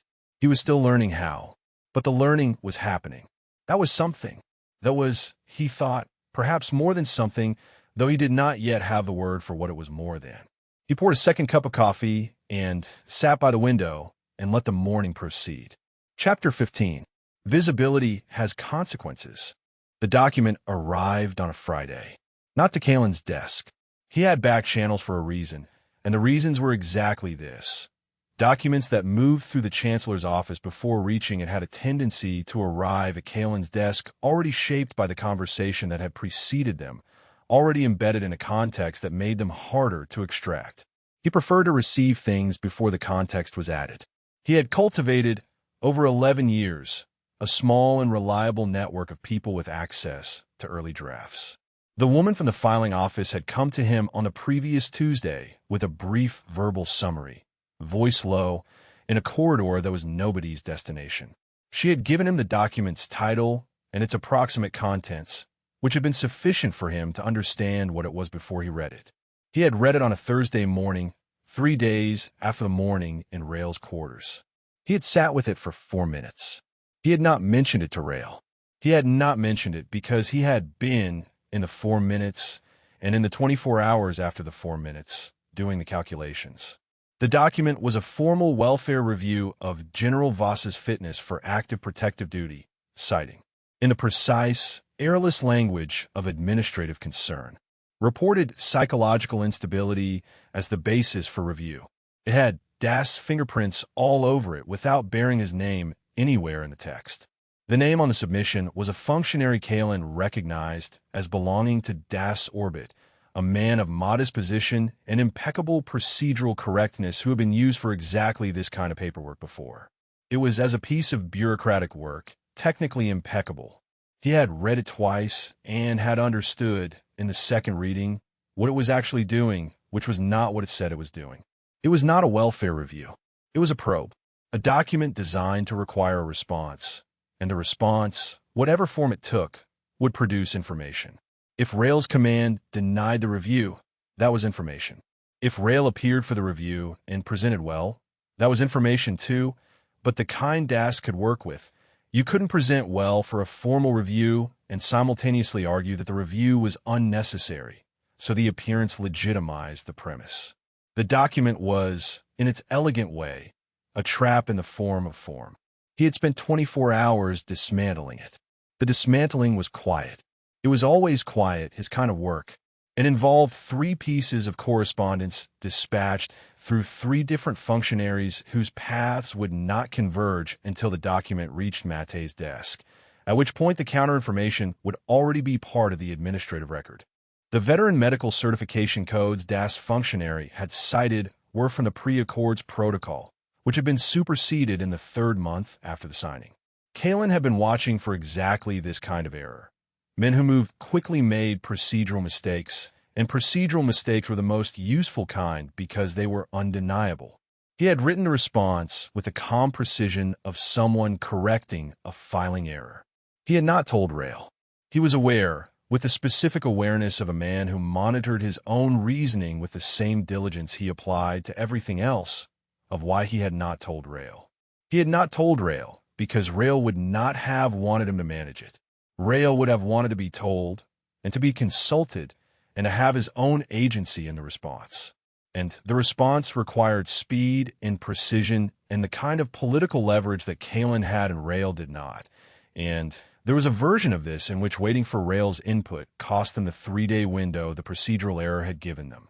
He had told himself this, and he had believed it, and he also, sitting across from the evening fire on the Friday, when he had expected the document to reach Mate's desk and had been waiting since midday for confirmation, understood that there was another layer.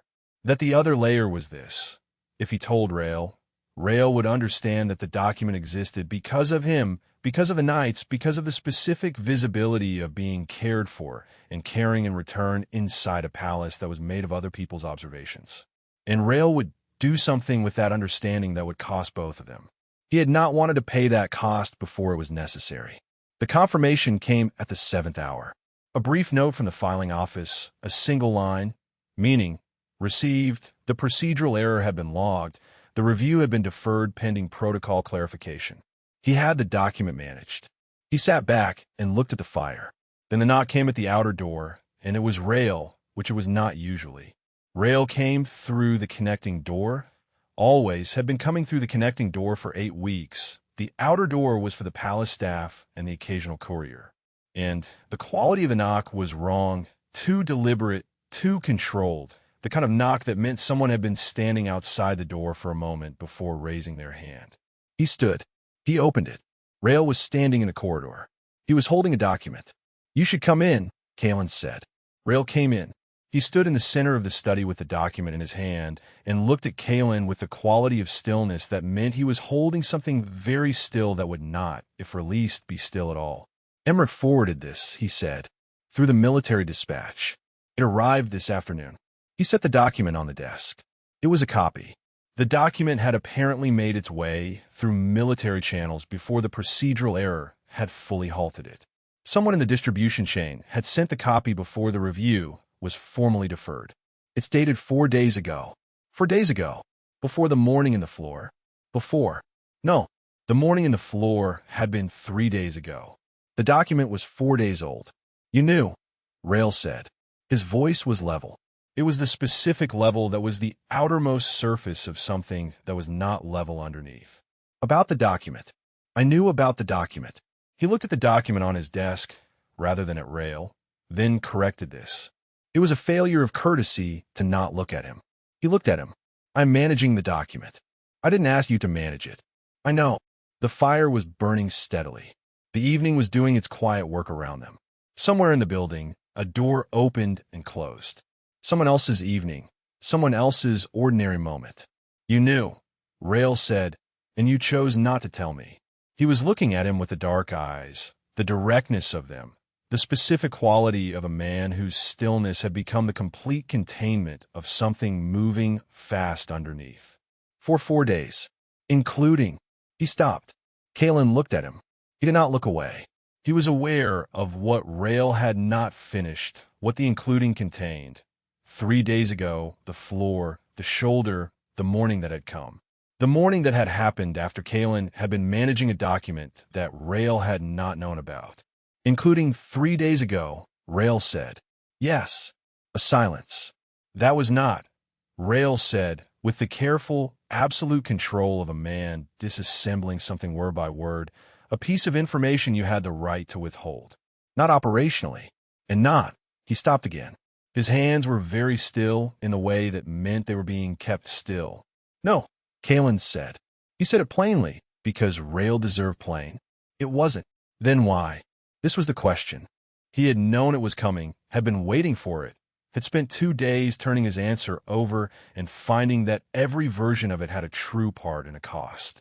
He looked at Rael, at the absolute steadiness of him, at the controlled fury underneath it, which was honest fury, the kind that came from something that mattered rather than something that had wounded pride. Because I could handle it, he said, faster and more cleanly without the consultation. Because involving you meant explaining what the document existed to do, which meant you would understand what it was based on, which meant he paused. The next sentence required precision. I didn't want it to cost you the morning. Silence. Rael looked at him. It was already done, Caelen said, and he heard the fragility in his own voice and did not try to smooth it over because this was not a moment for smooth. The document was managed before the morning. The morning was separate. I didn't want you to. He stopped. Started again. I handled it. That was the right decision. I stand behind that decision. And the part where you didn't tell me, Rael said, I'm less certain I stand behind that one. A long silence. Longer than the ones they had been building between them. The comfortable kind, the kind that held things without losing them. This one held things differently. This one was the first silence between them that had a weight in it he could not read cleanly. The document, Rael said, finally. What was in it? A formal welfare review citing reported psychological instability. He said it without inflection, because inflection would have been a cruelty in either direction. It had a procedural error. Citation of superseded protocol. I used the error to defer the review before it reached Mate. Rael said nothing. The error was genuine, Caelen said. The response was correct. The review won't proceed in its current form. He looked at the document on his desk. Das will try again. He'll be more careful with the protocol citations. We'll have less time when he does. Rael was looking at him with the expression he had not seen before. Not the contained fury that had shifted, had moved into something more complex, something that was reading him the way he read everything, thoroughly and without judgment, but also without mercy, finding the true thing under the presented thing. It was not comfortable to be read this way. It was, he found, not something he wanted to stop. You were protecting me, Rael said. The words came out very flat, not accusing. Just precise. Yes. And you don't think I should know when that's happening? I think you should know. He met his eyes. I made a decision. The decision was wrong, or partly wrong. I'm telling you that now. Rael looked at him for a long time. Caelen held the look. He was aware, bracing for something. For Rael to retreat, to find the protocol language, to create the correct professional distance in a way that Caelen had watched him create it between himself and everything that mattered to him. He was bracing for it because it was the correct outcome for someone with Rael's particular wound and this particular information. Instead, Rael sat down. He sat in the reading chair, the one near the fire, the one that was Rael's chair in every practical sense, though neither of them had said this. And he looked at the fire with the specific quality of a man who was deciding something. What else, he said. Caelen looked at him. What? What else are you managing that I don't know about? Not hostile, not a demand. The question of a man who had decided that this was the conversation they were going to have, and who had decided to be in it rather than against it. He sat down too. He thought about the answer, which required honesty and would benefit from organization. The veteran reallocation framework includes a clause that will, when it passes, reclassify your service record in a way that provides additional legal protection from exactly this type of administrative review.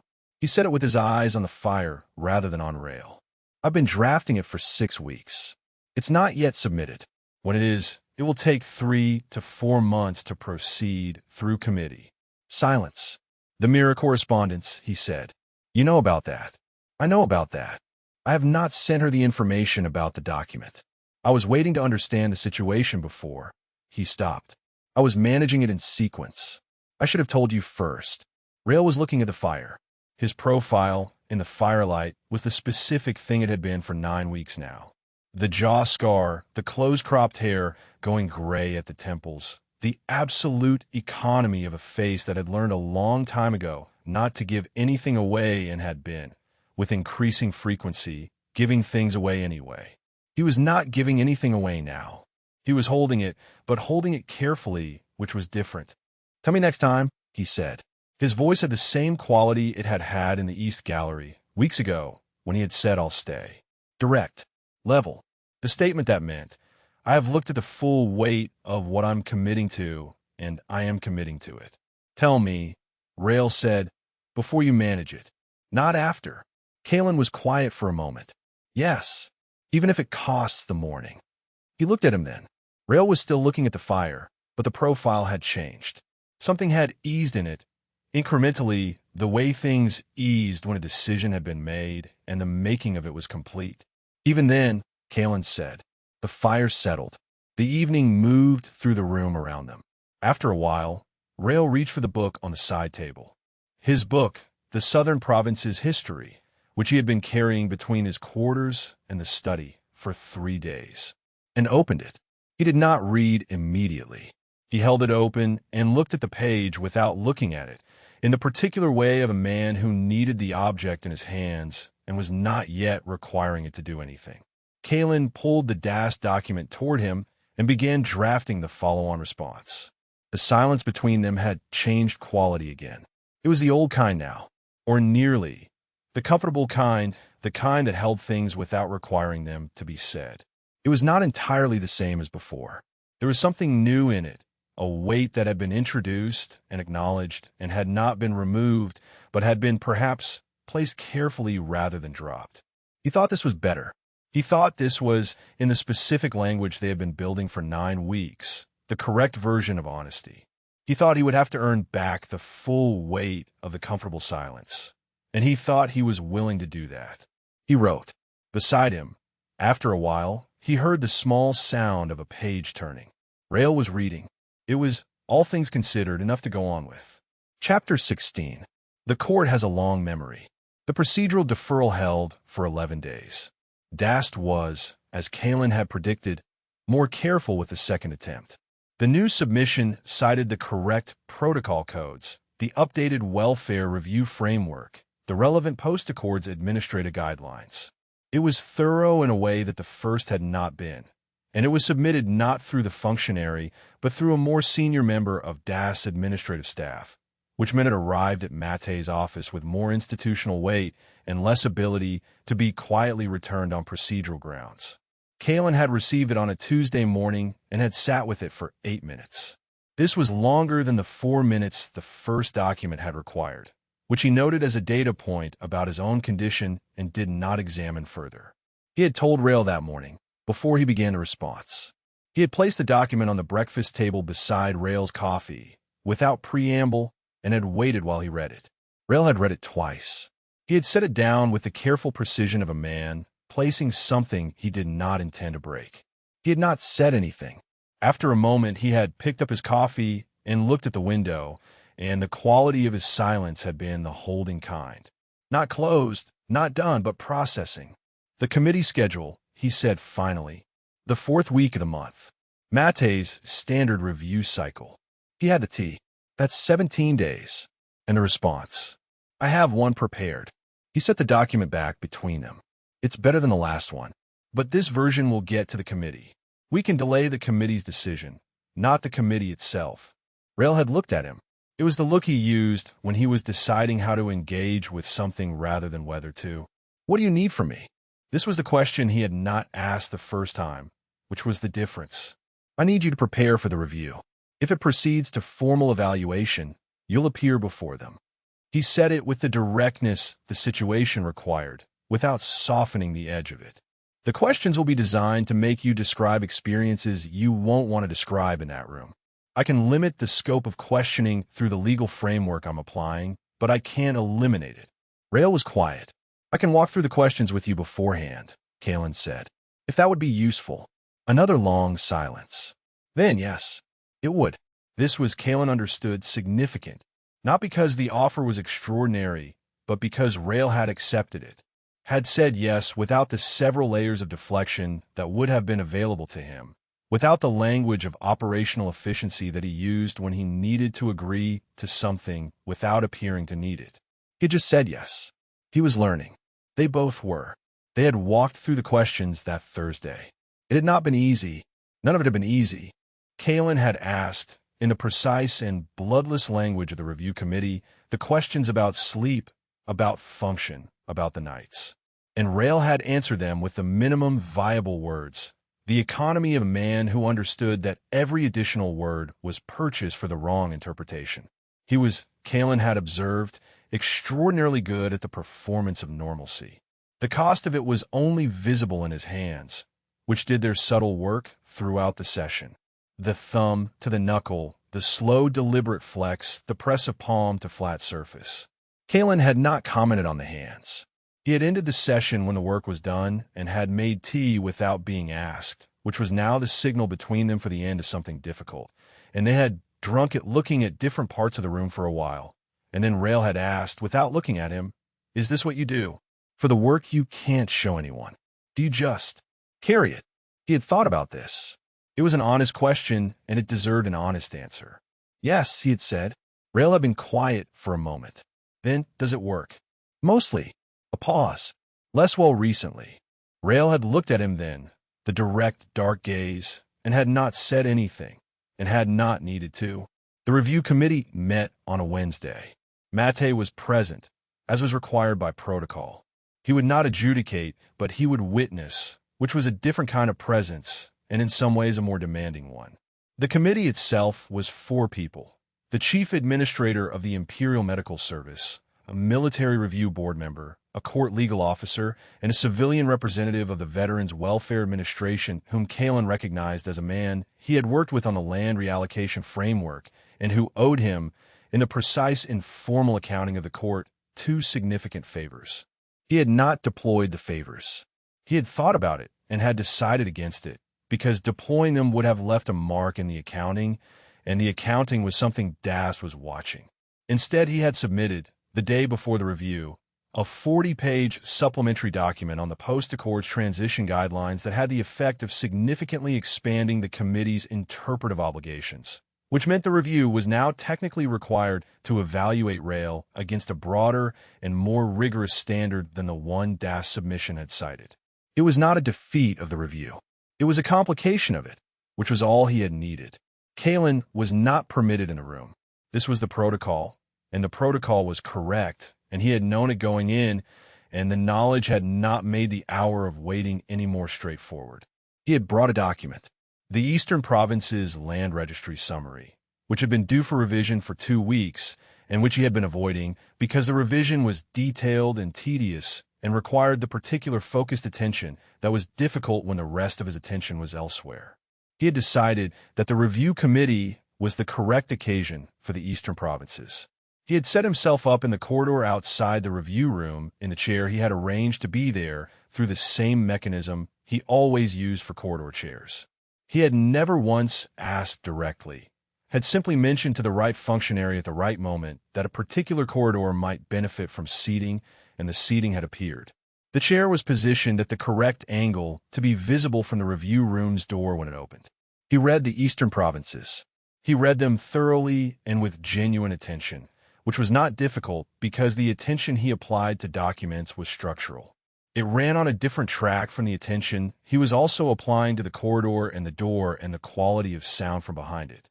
He could do both. He had been doing both his entire adult life. At the 53rd minute, the door opened. Rael emerged.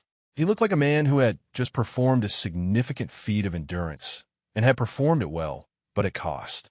The controlled stillness that was not stillness, but its careful imitation, the particular set of his jaw, the hands that were doing their work. He looked like himself. He looked like himself as Caelen had come to know him. The surface of him, the surface that was technically correct and gave nothing away and was, underneath, organized around the management of something that had required every resource he had. He came out of the room and found Caelen in the chair. Caelen looked up. He did not ask how it went. He did not ask what they had said, or what he had said, or whether the questions had been the ones they had prepared for, or whether any of the preparation had been sufficient. He looked at Rael once, received him, set down the Eastern Provinces. "The kitchen is sending dinner to my study," he said. Rael looked at him. Something moved in the dark eyes. Too fast to read, as it always was, but present a rapid, internal movement that was doing something Caelen could not fully name. He stood. He was moving to the corridor as he did so. The next required step, the study, the dinner, the ordinary continuation of the evening. And Rael's hand came to his arm. Brief. Not pressure. Not a grip, barely a touch. Just the weight of a hand for a moment. Caelen stopped. He stood very still. The corridor was empty. Rael's hand was on his arm, warm through the fabric, a brief and total contact. Then it was gone. Rael had removed it. He was standing beside him, and he was looking at the far wall with the particular quality of a man who has done something and has not taken it back and is not going to. Caelen looked at the wall too. After a moment, they walked. The corridor was long and quiet, the palace in its late afternoon rhythm around them, the light declining toward evening. They walked in the particular unspoken proximity of their characteristic pattern. Not beside each other, not one behind the other, but the fluid position between those two that had no name and had been their way since some point in the 5th week. They walked through the south corridor and the connecting gallery and into the northeast wing, and neither of them said anything. In the study, the fire had been built up. The dinner was on the small table near the window. Not the desk, the small table, which meant the kitchen had received a different instruction than Rael's formal meals, which meant Caelen had done this in advance. The table was set for 2, which was not standard. Rael stood at the doorway for a moment. He looked at the table. He looked at the fire. He looked at the room that had been arranged, quietly and without announcement, into something that was a welcome rather than a meal. "You ordered this before the review," he said. The night before. Caelen moved to his own chair, the desk chair. He was in the habit, had been in the habit for 10 weeks now, of not sitting at the desk when the evening was genuinely an evening rather than a work session. He sat down, in case the day was difficult. Rael was still in the doorway. He looked at Caelen. He had, in the last 24 hours, appeared before a formal committee and answered questions he had been preparing to avoid for 20 years, and had eaten breakfast with an awareness that a document about his least manageable nights was moving through imperial administrative channels, and had walked a corridor with Caelen's arm briefly under his hand and had not taken it back. He had, in the last 10 weeks, sat on a stone floor in the gray before morning and had not been alone in it. He crossed the room and sat down at the table. "Tell me about the eastern provinces," he said. Caelen looked at him across the table. The firelight was doing what firelight did in this room, making it warmer than it was, making the people in it look less managed than they were, or more themselves, which was the same thing. He looked at Rael and found, not for the first time, that looking at him directly in good light was a thing he had to approach carefully, the way you approach something that would not survive too much handling. "Land registry dispute," he said. "3rd generation, complicated by 3 separate inheritance claims and a river that moved its course 14 years ago. Which direction? Southeast. The new course puts approximately 40 hectares in a different administrative district, which neither district anticipated and neither wants." Rael reached for the bread. "What do you do with the 40 hectares? "I'm still deciding." He poured the wine, which was better than the usual supply from the palace stores. Someone in the kitchen, probably Ansel, had made a selection, and passed Rael's glass. "I have 3 approaches. Each one satisfies 2 of the 3 parties and irritates the 3rd, which is the best available outcome, but requires choosing which party to irritate. Who's the weakest politically? The 3rd district administrator, objectively, but irritating him loses us access to the eastern grain routes." Rael thought about this. He was looking at the table with the quality of attention he brought to problems when the problems had been offered honestly and without simplification. The real engagement, not the performance of it. Caelen had understood some time in the 5th week, genuinely interested in governance. Not the political performance of it, but the actual problem of it, the specific difficulty of managing a large and complicated system of human interests with the tools available. It was, he had thought, not so different from managing a campaign. "The district administrator," Rael said. "What does he want that he's not getting?" "Recognition of the boundary before the river moved, which is legally complicated and practically irrelevant because the river isn't moving back. Then give him the boundary on paper." Caelen looked at him. "If it's legally complicated, make it a reference boundary rather than an administrative one. Document the pre-movement line as historical record. He gets the acknowledgement. The district administration stays as is." He drank his wine. Men with territorial grievances usually want to be right more than they want the territory. Caelen was quiet for a moment. He was thinking about the boundary, about the administrative distinction between a reference line and a governing line, which was technically real and practically the exact language the registry law used in cases of natural boundary alteration. He had not applied it here. He did not know why he had not applied it. It was a simpler solution than any of the three he had drafted. "That's correct," he said. "It's what I do with a disputed perimeter. The contexts are not entirely identical. The principle is..." Rael reached for more bread. "You're managing a boundary dispute. The dispute isn't about the land. It's about who was right." Caelen wrote a notation in the margin of the Eastern Province's summary, which was still on the table. He had not taken it back to the desk, had not cleared it, had let it sit because the conversation had moved toward it naturally, and because there was something about the ease of working in this room, at this table, with this particular person, that he had stopped pretending was merely functional. "The review," he said. He said it carefully, not as a door he was forcing open, but as one he was leaving ajar. "How was it?" Rael was quiet for a moment. "Manageable," he said. It was the word he used for things he hadn't found a better word for. Caelen had learned, over 10 weeks, that manageable did not mean easy and did not mean fine, but it also, increasingly, did not mean what it had meant at the beginning. The wall, the pure containment, the thing said to close a subject. It meant, "I am in this, and I am still in it, and I am telling you." "Good," Caelen said. "Your supplementary document helped." A slight pause. I could tell it had changed the scope of the questions. "The protocol was overstated in the original submission. I simply provided the correct one." Rael looked at him. Something in his expression was doing the quiet thing it had been doing since the night they'd sat side by side on the floor. The specific, incremental shift of a man who was slowly and against his considerable inclination, letting himself have something he had not expected to be allowed. "Caelen," he said. "Yes. Thank you." He said it plainly and directly, and with the particular register of a man who had decided that plain and direct was the only version of this worth saying. "For the document, and the chair, and the dinner." A pause. In the morning, the fire was burning steadily. The eastern provinces were sorted, more or less. Outside the window, the dark had come fully. Winter dark, early and complete, the capital lit by its own lights against it. Caelen looked at him.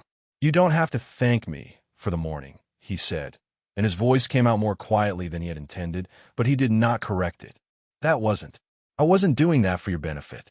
I was doing it because I needed to be there." He looked at his wine. "I needed to know you came back to yourself. I would have been there regardless." Rael was looking at him.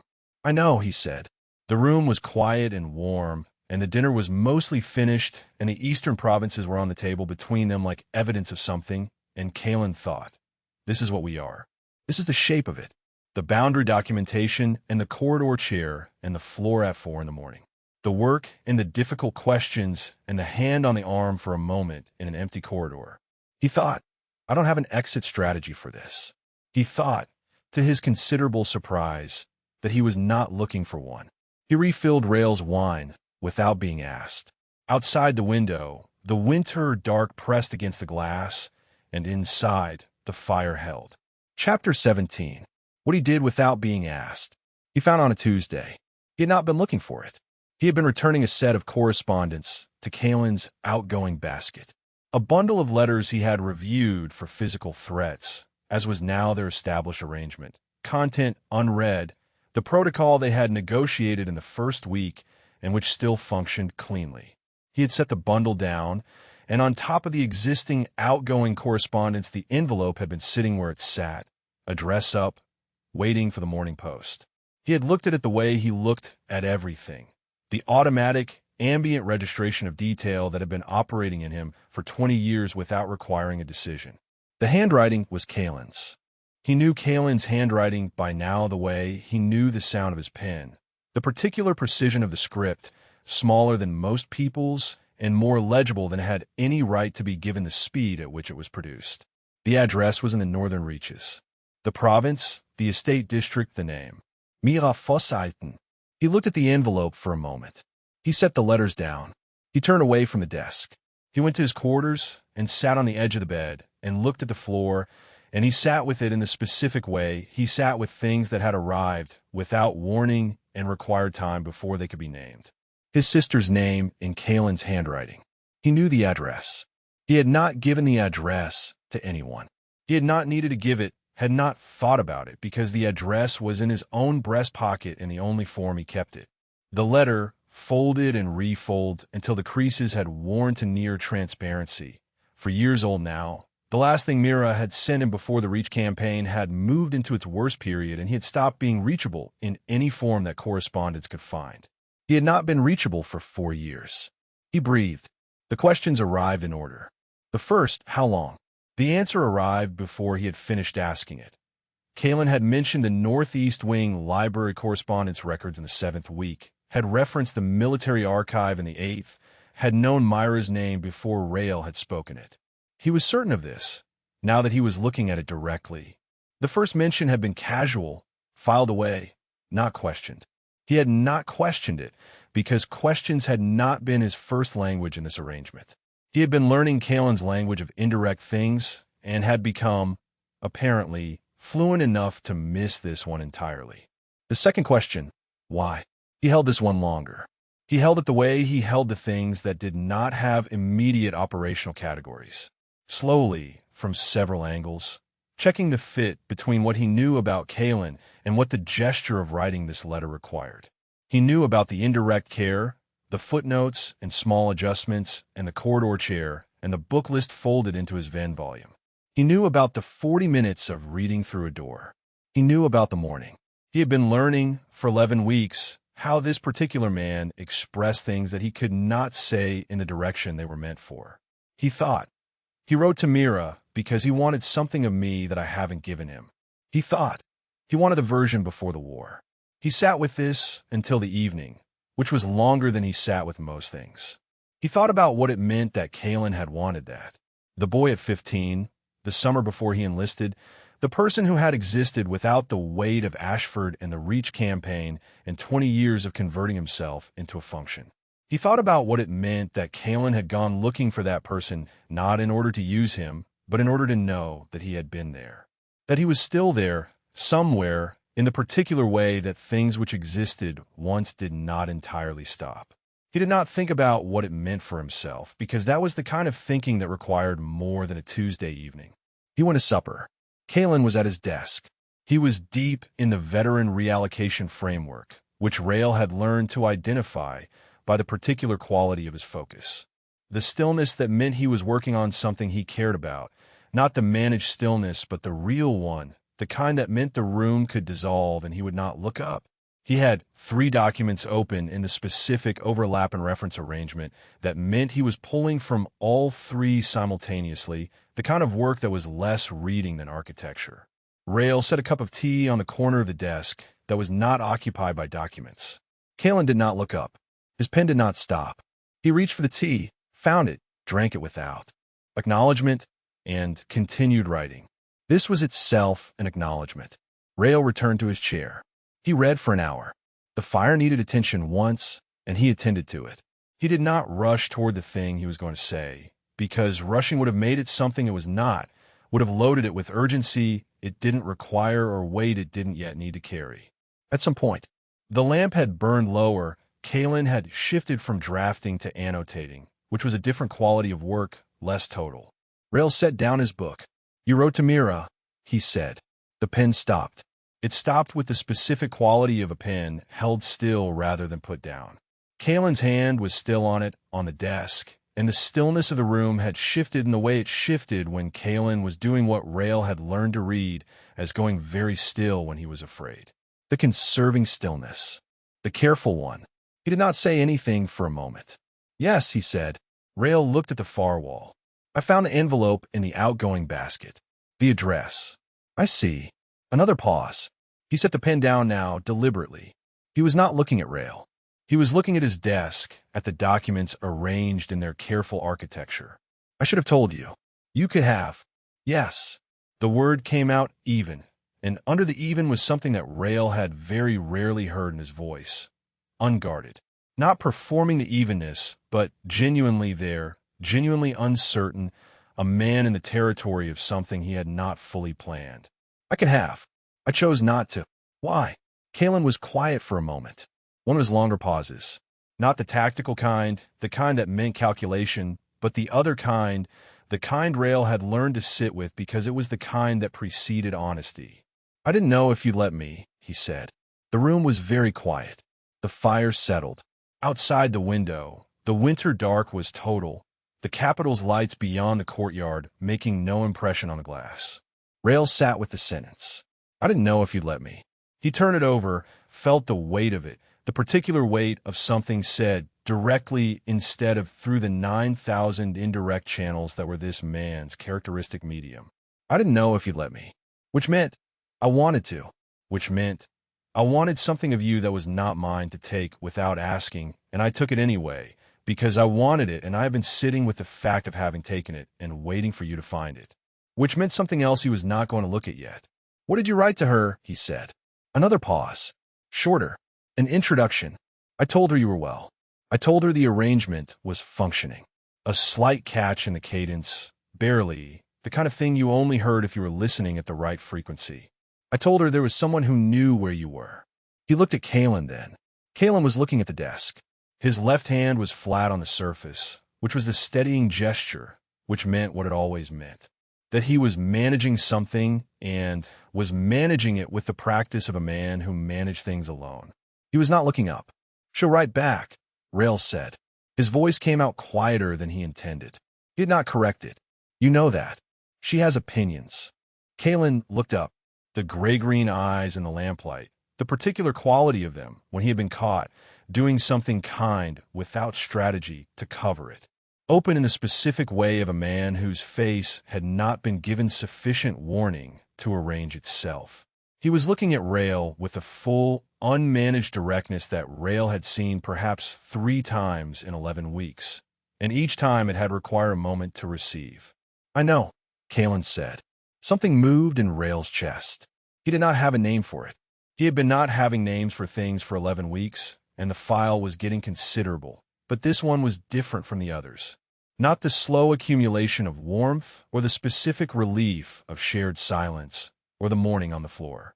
This one was more like recognition. The particular recognition of seeing a thing you had not expected to see in a person you had been learning to see and understanding that the seeing was not finished. He wanted the unsoldiered version. He had gone looking for the boy before the war, and he had not told Rael. And the reason he had not told Rael was that he had not known if Rael would let him. And Rael had spent 38 years not letting anyone have the unsoldiered version, because the unsoldiered version was the one that had been present at Ashford the morning after. 19 years old, reading 31 names, deciding what kind of person he was. The version that existed before the war and that had not survived it cleanly and that he had been carrying unclaimed in the same breast pocket as Myra's letter. He thought he wanted it. He went looking for it because he wanted it. He thought, I did not know that was something anyone would want. She'll write back, he said again, which was not what he had meant to say, which was the closest he could come to what he meant. She'll ask questions. She's constitutionally unable to receive information about me without immediately requiring more. Caelen's expression shifted. The specific shift. Not the almost smile, something more than that, something that had more complicated things in it. I'm prepared for questions, he said. She'll ask what you want from me. A pause. I know, Caelen said. Rael looked at him. What will you tell her? It was not a test. It was not a challenge. It was the question. It was direct, honest, asked because he had been learning the vocabulary of this arrangement for 11 weeks and had arrived, tonight, at a sentence that required speaking rather than footnoting. Caelen looked at him for a long moment. The lamplight was low and steady. The fire had settled to the deep glow of a fire that had been burning for hours and had found its rhythm. The truth, Caelen said, which is that I don't have a word for it yet. He said it in the tone he used when he meant something exactly and had chosen the most accurate phrasing available rather than the most comfortable one. I have been looking for the word. I haven't found one I trust. Rael was quiet. I think she'll accept that, Caelen said. She seems like a person who prefers accuracy to adequacy. She's insufferable about it, Rael said. She's been insufferable about it since I was 12. Something in Caelen's face did the thing that was more than the almost smile. He looked at his desk. He picked up his pen. He sat down again. He looked back at Rael with the quality that meant he had decided to say something and had finished deciding. "Tell me something about her," he said. "That isn't in the military records." He said it quietly, not carefully, not with the managed carefulness of a man building a strategy. Just quietly. "You don't have to, but I'd like to know." Rael looked at the fire. He sat with this for a moment. The last person who had asked him something like this. The last person who had wanted the before, the person existing under the general, had been Emmerich, and Emmerich had not asked directly, had not been able to ask directly, because there were things in 20 years of adjacency that you could not ask directly without changing the shape of them. Caelen was asking directly because he did not know the shape to be careful of. Or he knew and was asking anyway, which was a different thing. "She made me read," Rael said. He said it slowly, not because he was choosing words, but because he was finding them, pulling them up from somewhere they had been for a long time without being visited. "When I was 11, 12, before I had any interest in it. She had a system. Every book she finished, she required a full accounting from me before she'd recommend the next one. The accounting had to include one thing I disagreed with and one thing I hadn't thought about before." He paused. "I thought it was terrible at 11. Later I understood what she had done." Caelen was listening with the full, unhurried attention he gave to things he considered important. He was not writing. He was not performing attention. He was simply there, receiving it. "What did she do?" he said. "She taught me to read against myself." Rael looked at the fire. "To find the place in a thing where I'd resist it and then go there anyway." A pause. She was 17. She didn't know she was doing it. She was just sharing books. Caelen was quiet for a moment. Then, very carefully, "She's in the Reaches estate now." "Yes." "I gave her address to the military post. She can receive direct correspondence." He said to the desk, not to Rael, "If you wanted to use it." Rael looked at him. The lamp on the desk. The annotated documents.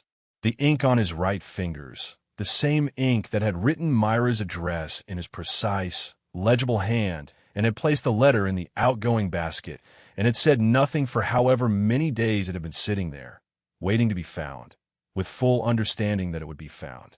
"I'll think about it," he said. Caelen nodded once. He picked up his pen. He returned to his documents, and the pen began its quiet movement, and the evening resumed its shape around them. It was a different shape than it had been an hour ago. Not larger or smaller. Altered, the way a room was altered when a window was opened and the light came from a different angle. The same room, a different quality of being in it. Rael picked up his book. He did not read it immediately. He held it and looked at the fire and thought about 31 names and a boy at 15 in the summer before the war and the specific unreasonable weight of being wanted as a whole rather than as a function. He thought about these things without arriving at a conclusion because they were not the kind of things that concluded. They were the kind of things that stayed. He opened the book. Through the open door, Caelen's pen moved steadily in the quiet. Chapter 18. The distance he puts between them. The petition arrived on a morning when the light was wrong. He did not know why he thought of it that way afterward. The light had been the ordinary winter light of the northeast wing, gray through the courtyard window, the bare tree standing in its patient cold. He had been at Caelen's desk before Caelen was awake, which had become unremarkable in the 12th week. He was often up before Caelen, often went through the correspondence basket in the early hours when the wing was still and the review was simply work rather than performance. He had been doing this since the 8th week without discussion and without acknowledgement, and Caelen had never commented on it, which was itself a comment in their particular language. He had opened the seal because the seal was Mate's. Mate's office sent things at irregular hours now. The DAS situation had accelerated Mate's correspondence pace, had pulled him from his comfortable daytime schedule into the reactive rhythms of something moving faster than he liked. Rael had learned to read Mate's letters the way he read terrain, and this one's terrain was wrong from the first paragraph. He read it once. He read it twice. He sat on the desk with the care of a man setting something down that he does not intend to drop. It was a formal petition to Mate's office requesting the reassignment of General Voss from the protective household of Prince Caelen Solvaine on grounds of. The language was precise, impeccable, designed to be uncontestable by anyone reading it as a straightforward administrative document. Compromised professional objectivity arising from personal familiarity exceeding the parameters of a protective arrangement. It cited 3 observations. A specific incident at the Vithian reception where Rael had been observed in close lateral proximity to the prince for purposes other than threat management. A footman's account of Caelen remaining in Rael's quarters past the 2nd hour on multiple occasions. And a description attributed to a court painter named Petra Once who had been commissioned for a portrait of an attitude of physical comfort between the general and the prince inconsistent with a formal protective relationship. The petition bore the procedural stamp of Das' office. It did not bear Das' name. He sat with it. He sat with it in the quiet of the early morning with the wrong light coming through the window, and the fire low, and the sound of Caelen's breathing from the study, where he had fallen asleep the previous night in a chair over his documents, and had not woken when Rael had checked the door at 2 in the morning and had arranged his coat across his shoulders and had left the lamp burning at the lowest setting. He sat with the petition in his hands, and he looked at it, and he went through, with the systematic thoroughness that was his native language, every piece of what it contained. The Vithian reception. He thought about the Vithian reception. He thought about Sorvith and her frank assessment, the way Rael had moved to open the sight line, the particular fluency of the evening. Observed, filed, used. The footman's account. He thought about nights. The specific ones, the ones where Caelen had been in his quarters past 2, had been in the chair by the window, had been on the floor. He thought about who could have seen this and how, and the answer was almost anyone, because the northeast wing had staff and staff had eyes, and he had known this and had not, apparently, been careful enough. Not because he had been incautious, but because he had been, gradually and without permission, something he did not have language for, and people without language for things there did not apply caution to those things. Petra Anse? He had seen the painter in the margins of several events without fully registering her as a variable. She was quiet. She was present. She had the specific quality of a person who moved through rooms without disturbing them. And he had categorized her as part of the room rather than as an observer of it, which was a failure of threat assessment that he noted with the same neutral precision he applied to his other failures. He thought about what she had seen. He could construct a list, if he tried, of moments she might have been present for. He did not try. He thought instead about the description in the petition. Physical comfort inconsistent with a formal protective relationship. He thought about what that meant and what it described, and did not find a place in himself that disagreed with the description. He thought about the morning. He thought about the floor and the gray light and the shoulder warm against his and the specific quality of a morning that had not required him to survive it. He thought about 11 weeks of doors left open and lamps lit and footstools placed quietly and tea at midnight in a kitchen where a woman named Ansel had. Looked at them both and said HM in a register that communicated a complete evaluation. He thought about his sister's name in Caelen's handwriting. He thought about tell me something about her and the boy at 15, and you don't have to, but I'd like to know. He thought, this is what it costs. Not for him. He had known, in some formless and unexamined way that he had not permitted to become knowledge, that this was going to cost him something. That had always been the arrangement with everything that had ever come close. You cannot be close to something without spending it eventually. He had understood this at 19, had arranged his entire life around the arithmetic of it. For Caelen. He had watched Caelen spend political capital for 11 weeks. Had watched him manage documents and draft frameworks and conduct chess games through administrative correspondence. The whole of his carefully accumulated leverage deployed in a series of ongoing transactions that were all, if you trace them back, traced back to this. A man protecting something that was not strategically valuable and was personally significant, which was exactly the kind of protection that this particular court had always found it convenient to use as a weapon. He had made Caelen into a target. He sat with this and did not reframe it, because reframing it would have been the lie, and he had spent 11 weeks learning, in the only way he was capable of learning this particular lesson, not to give the lie more room than it needed. The lie was, I'm only worth what I can protect. The truth was, he had been close to Caelen, and the closeness had given Dast a specific, usable, now documented edge that Caelen's brilliance could not entirely remove. He had put Caelen at risk. He went through the counter-arguments, because he was honest with himself, and honesty required holding all the pieces. Caelen would say, the risk is manageable. Caelen would say, this is one petition in an 11-year pattern, and I have managed all of them. Caelen would say, in the specific and devastating directness he used for the most important things, this is not yours to decide for both of us. He could hear Caelen's voice making exactly those arguments. He could hear them clearly enough that they sounded like the room, like something being said in the present tense. He looked at the petition. He thought, I know what Caelen would say, and I know what is true, and they're not the same thing. He put the petition back in a basket. He thought about Caelen asleep in his chair with a coat across his shoulders. He thought about the specific, ordinary sound of Caelen's pen in the evenings and the way the northeast wing had become, over 11 weeks, a place that existed rather than a place he occupied. He thought about the particular and entirely unprecedented quality of having, for the first time in 38 years, woken up to mornings that were not things to be survived. He thought about what he was going to do. He made tea. He made it in the kitchen alcove of the study, the small one, the one Caelen used when the night was late and the kitchen was not worth the walk. He made 2 cups with the automatic, unhurried precision of a man making tea in a room he had been in 100 times, and he set one on the corner of the desk nearest the chair where Caelen was sleeping, and he sat with his own in the window chair, and he waited for Caelen to wake. He waited and he watched the wrong light in the wrong window, and he thought very carefully about what he was going to say, which was the most deliberate thing he had done in a long time, which was necessary because there was no version of this in which he was going to be able to say the right thing, and he needed to say the most true thing instead. Caelen woke at the 7th hour. He did it the way he always did, not gradually, but with the quick, disoriented efficiency of someone whose body had learned that sleep was a managed resource and came to itself ready to work. He looked at his desk, at the documents, at the state of the fire. He looked at the tea on the desk corner. He looked at Rael. Something in his face shifted through several things quickly, each one legible and each one filed before it fully landed.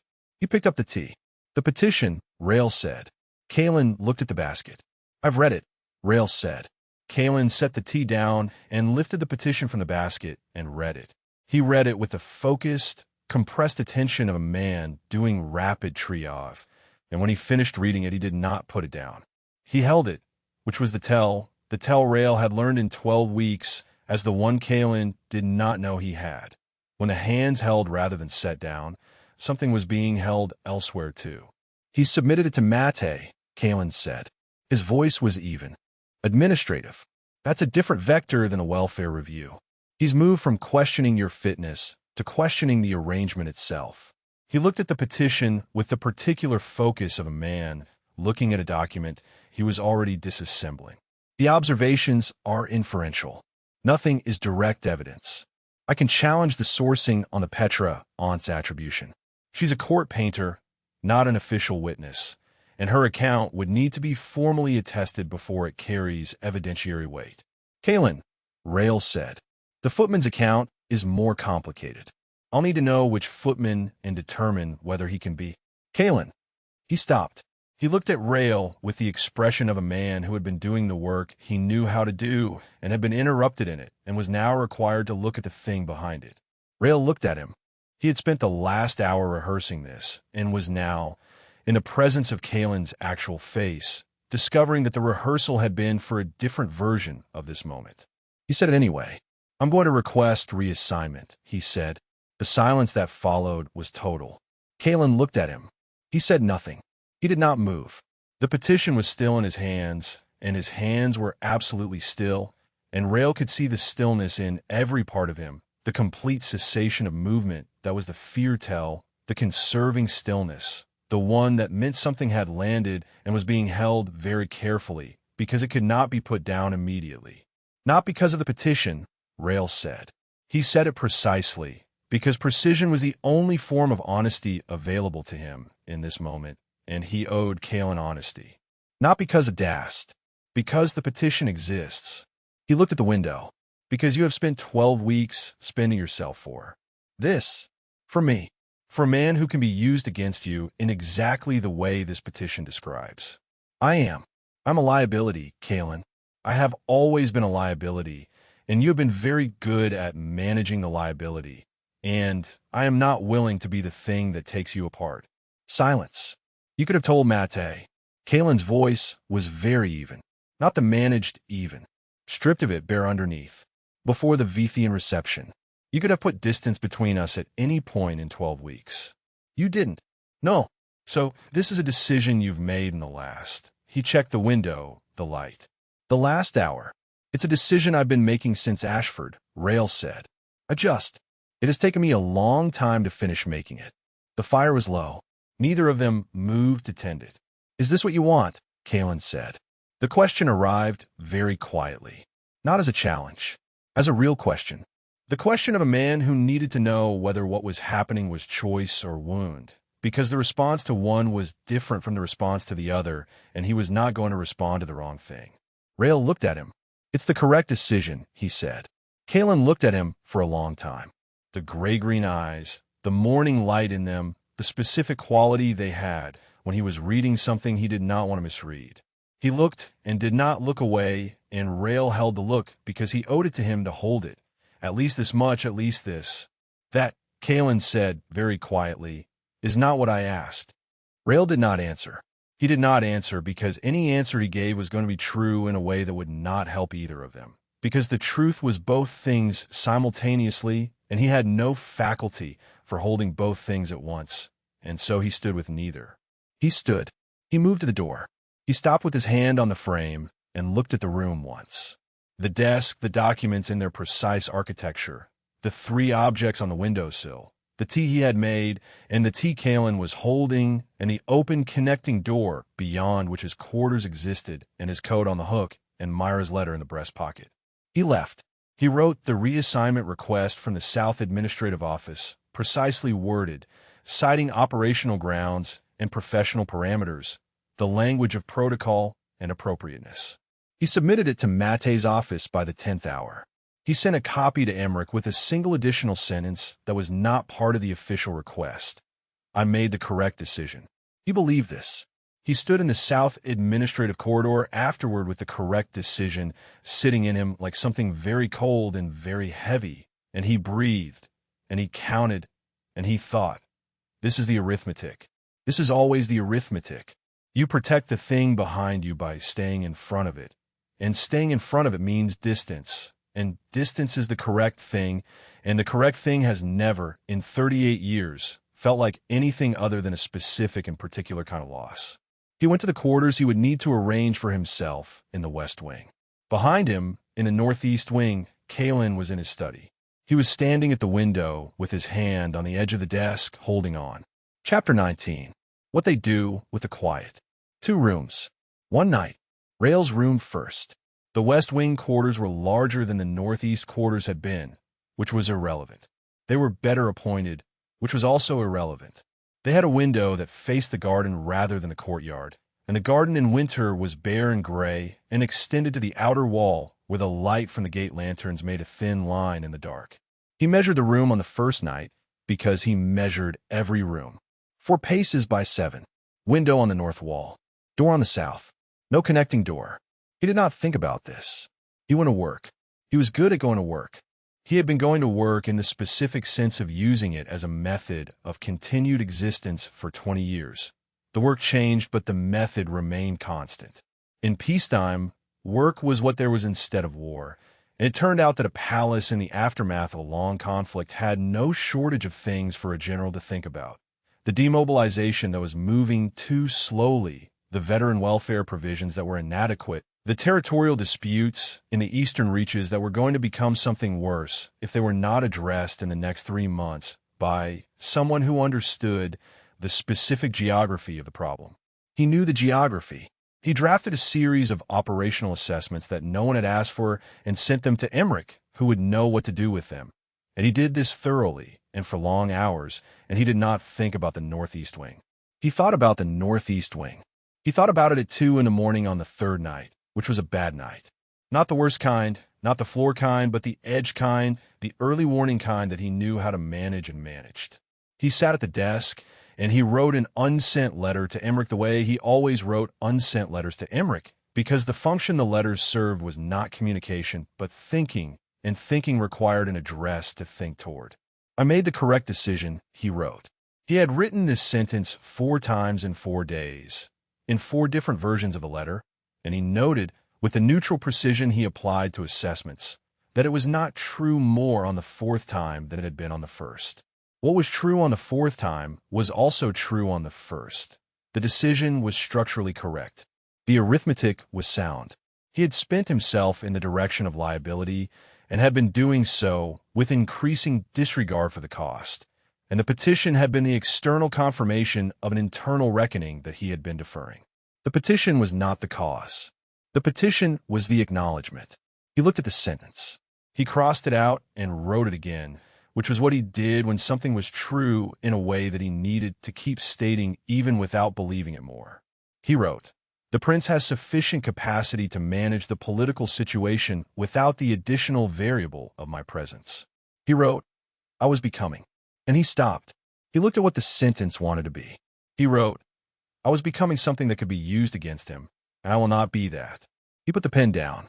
He looked at the window, the garden, the thin line of gate lantern light in the dark, entirely unlike the line of light under the connecting door that had been the specific and reliable signal of another person present and awake and not requiring anything. The garden light was cold and impersonal, and the only thing wrong with it was that it was not the other thing. The bad night got worse, which was its habit. He managed it. He was very good at managing it. He sat on the floor. He was already on the floor, had moved there without registering the movement, which was the progression, which he knew. And he breathed, and he counted, and he thought in logistics, which was the method, what the next hour required, in what order. His hands shook. He let them shake. He pressed his palms to the cold stone, and he waited for the room to become the room again. The room became the room. He sat in it for a while. He looked at the desk, the lamp, the window with the wrong light. He thought about the arithmetic of correct decisions and what they cost, and he thought about this as a tactical question. What was the cost? Was the cost acceptable? Was the arithmetic of the cost what he had calculated going in? He was honest with himself. He was always honest with himself. The arithmetic was sound. The cost was at this particular moment not survivable in the way that things were not survivable when you were sitting on a cold floor alone at 2 in the morning and your hands were still shaking in the room. Contained only the absence of what it had contained 3 days ago. He thought, it will become survivable. He thought, it has been survivable before and the conditions were worse. He wrote, I made the correct decision for the 4th time. He did not believe it was correct in any register that reached further than the operational. He believed it the way he believed in walking forward in the dark. Not because he could see the ground, but because stopping was not an option and the ground was usually there. He believed it as a method. He was very good at methods. He was very bad at this. He sealed the letter. He did not send it. He went to bed. He did not sleep for a long time. The lamp was burning on the desk because he did not have the habit of putting it out before sleeping, had not had the habit since the night in the 7th week, when leaving the lamp had meant something it did not mean now. He looked at the lamp and did not think about the habit or the thing the habit had been part of, and eventually he slept. He did not dream. He noted this in the morning with the same neutrality he applied to everything. Data point. Deviation from pattern. He went to work. Now Caelen's room. Caelen did not go to bed. He stayed in the study until the letter from Mira arrived, which was the following afternoon. 4 days after the reassignment request, the timing improbable enough that it felt, briefly and irrationally, like the universe being precise about something. The letter was addressed to him in Myra's handwriting, which he recognized from the address on the outgoing envelope he had sent her 6 weeks ago. He had not known what her handwriting looked like before that. He had described Rael's sister to himself in terms of what Rael had said. The books, the accounting, the opinions, and had not had a visual for her until the letter had come back. Her handwriting was not what he had expected. It was large, confident, slightly impatient. The handwriting of a person who had things to say and a limited tolerance for the space between thinking them and having them recorded. He read the letter once. He set it down. He did not open the second document he was supposed to be working on. He read the letter again. It was warm, not in the performed way, not the warmth of careful court correspondence, the warmth that was a register rather than a feeling. It was warm in the specific way of someone who had been waiting for information they had not known they were allowed to request and had received it and was now uncertain how to be adequate to the receipt of it. She thanked him for writing. She said she had read his letter 3 times, which she noted as unusual because she was not a person who read things more than once as a general rule. She said she was glad to know he was there, and then she told him about Rael at 15, the summer before he enlisted. She had written it in the same large, slightly impatient hand, the way she would write anything, which meant it did not read as significant and was the most significant thing he had read in months. Rael at 15 had been. She wrote this like she was reporting a fact, annoyingly serious about everything, which at 15 was less like discipline and more like a boy who had decided that seriousness was the only available response to a world that kept presenting him with things he didn't have answers to. He had read everything Mira put in front of him and had argued with all of it and had been, underneath the argument, genuinely grateful to have something to argue with. He had been good with animals. He had been very bad at asking for help, even then. He had, that summer, decided for reasons he refused to explain that he was going to enlist in the spring, and Mira had argued with him about this every week for 4 months, and he had listened to every argument with the complete, unhurried attention he gave to things that mattered and had enlisted anyway. She had written, "I think you're the first person since then who has made him listen. I don't mean the listening that is just waiting for you to stop. I mean the real kind." Caelen read this and sat with it. He sat with it for a long time. The fire had burned low. He did not rebuild it. He sat at the desk in his coat because the study had grown cold and looked at Myra's letter and thought about what it described. Not the boy at 15, not the listening, but the particular implication underneath both. That Rael had been, before the war, a person who could be reached, who had been reached, and that the reaching was not a violation but a recognition of something that had always been there. He thought about the morning on the floor. He had not thought about the morning on the floor in the days since. The reassignment, because thinking about the morning on the floor required looking at the distance between that morning and now, which was a distance that had been constructed in the course of one conversation, and which he was not, he found, able to be neutral about. He had been managing. He was very good at managing. The management required not looking at certain things directly, and so he had not. He looked now. He thought about the morning, and he thought about what it had cost, and he thought about the petition, and he thought about Rael's face, saying it's the correct decision with the specific quality of a man who was performing a function he had decided was necessary, and who had performed it cleanly and from inside whom something was ending. He thought. He made the decision because he believes he is a cost. He thought. He made the decision because he has been making it for 38 years and knows no other way to make it, and the fact that I have 12 weeks of evidence to the contrary is not, apparently, sufficient to revise a conclusion he reached at 19. He thought, with the specific clarity of a man who had just identified the structure of a problem. That is a lie. The most fundamental one. And I have let it operate for 12 weeks because I was afraid of what it would cost to challenge it directly, which is its own lie, which is mine. He thought about fear. This was unusual. He did not often think about fear directly. Fear was a variable he managed rather than examined. The way you managed weather. You knew it was there. You accounted for it in the planning. You did not stand in the middle of it and try to understand it. He had spent his adult life being competent at many things and had learned to be afraid only of the things that competence could not address, which were few, which he had arranged to keep few. He was afraid now. He was afraid. And this was the accountability Wren had been asking for in every form they had asked for anything for the last several months. That his care for Rael was another form of control. That he was not loving this man so much as solving him. That when the solving was done, there would be nothing left of the thing he had been standing inside, because the thing he had been standing inside required the problem to exist. He held this. He turned it over. He held it up to what he knew about himself. He thought about the morning, not the practical question of it, not whether Caelen had managed it correctly, not what he had done or said. The fact of it, the choice he had made when he heard the wrong silence through the connecting door and had sat on his side of it with a book for 40 minutes, reading aloud, for no strategic reason whatsoever, for no reason at all except that the wrong silence required him to be present to it, and he had no capacity to be anything else. He thought, that was not solving. That was not strategy. That was the floor at 4 in the morning, in my night clothes, pressed against the door because I needed to be as close as I could get to the other side of it. That was the most purely unreasonable thing I've done in my adult life, and it had nothing in it except being there. He picked up his pen. He did not write to Rael. He did not have a language yet. This was still true, the thing he had told Rael in the lamplit study with the honest uncertainty of a man who had looked for the word and had not trusted any of the ones he found. He still did not have the language.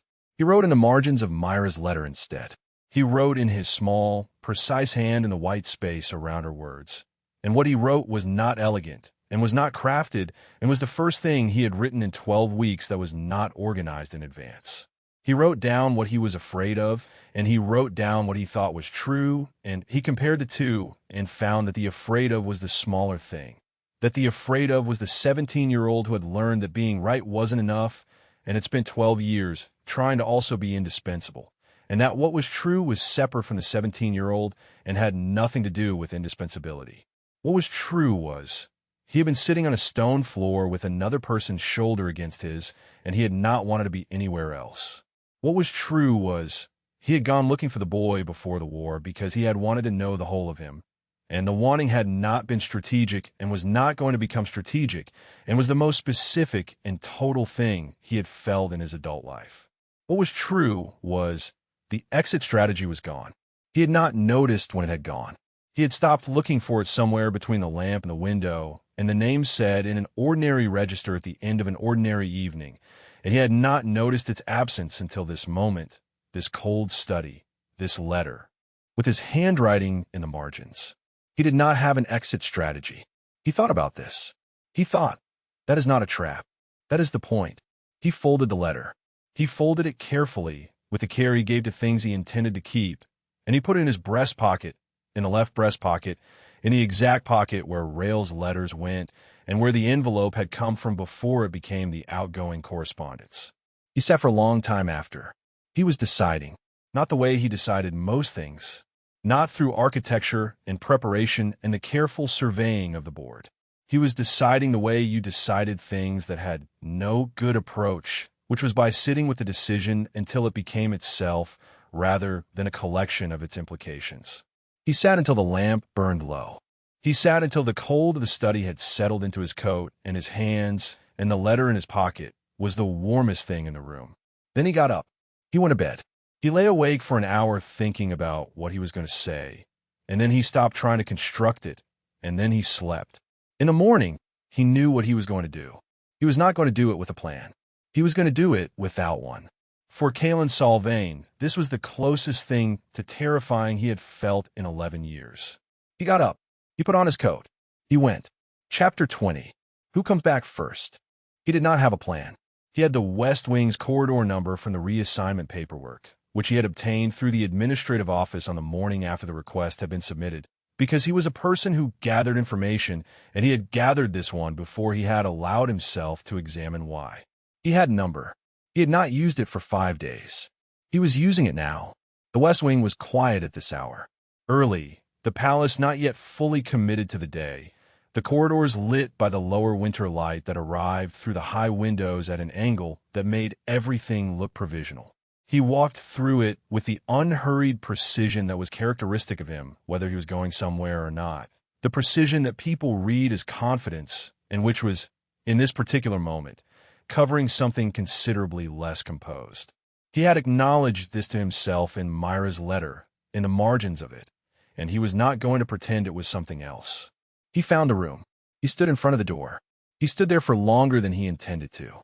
Not because he was reconsidering. He had done his reconsidering, had done it thoroughly in the cold study with the lamp burning low, and had arrived at the end of it at the thing Wren had been asking him toward for months. The thing that remained when the strategy was gone and the exit was not being sought, and what was left was just what was true. He was not reconsidering. He was simply standing there because he had no prepared opening, and for the first time in his adult life, he had decided this was all right. He knocked. A pause. Then the sound of movement. Brief, economic, the quality of a man who had not been asleep. The door opened. Rael looked at him. He was dressed, as he always was at this hour. He had not, apparently, been sleeping, which Caelen had expected, and which told him something he had already known about the 5 days and the separate room and the quality of managing alone. He looked like himself. He looked like himself in the specific way of someone who had been doing the work of looking like himself continuously for a notable period of time and had arrived at the far side of it intact, but not undamaged. He looked at Caelen and did not say anything. Caelen looked at him. He had planned, in the abstract, several versions of this. Several ways to begin, several framings, several options for the first sentence that would either open the door or define the terms, or present the argument that he had prepared. He had planned them and had discarded them and had arrived at the door with nothing, which was the whole point, and which he was only now, standing in the actual doorway with the actual person in front of him, genuinely understanding the weight of. "I don't have an argument," he said. His voice came out quieter than he intended. "Let it be quiet. I don't have a position prepared, or a counter to the petition, or a strategy for what happens after." He looked at Rael. The dark eyes, the jaw scar, the absolute stillness that was the held kind now, the kind that meant he was receiving something and had not yet determined what to do with it. "I have been preparing positions and strategies for 11 years, and they're very good strategies. They have kept me functional, and they have kept me protected, and they have kept me entirely alone in a very comfortable set of rooms in the northeast wing." He paused. He did not look away. "I am tired of the very comfortable set of rooms." Rael was looking at him. "I came to tell you that I am choosing to stay," Caelen said. "Not in the northeast wing. Not in the arrangement, or the posting, or whatever the administrative language requires it to be called. I am choosing you, specifically, without a contingency." He stopped. He found the next sentence, and it was not elegant, and he said it anyway, because it was the true one. "I wanted you to know that I am choosing this without a plan for what it costs. That I am aware that I am not. I'm not good at this at the without a plan version, and I have been bad at it, and I made you. I made this harder than it needed to be, more than once, by managing things instead of saying them." He looked at the floor for a moment and then back up. "I don't have a plan. I just wanted you to know that I am here. That I am choosing to be here." Silence. It was a long silence. Not the comfortable kind, and not the uncomfortable kind. The held kind, the kind that Caelen had learned to wait inside rather than fill. He waited inside it. Rael looked at him. He looked at him away. He looked at things he was reading carefully. Not assessing for threat. Not running tactical calculations. The way he had looked at the book list tucked into the Venn volume. The way he had looked at the morning. The way Caelen understood from this specific angle. He looked when he was trying to determine whether he was allowed to have something. "Caelen," he said. His voice was very low. "Yes," Caelen said. Rael looked at him for another moment. He said, "She remembered everything. What you told me. About Mira." He said it slowly, not constructing it in advance. "I wrote to her 3 days ago." A pause. I didn't know, but I wrote." Caelen was still.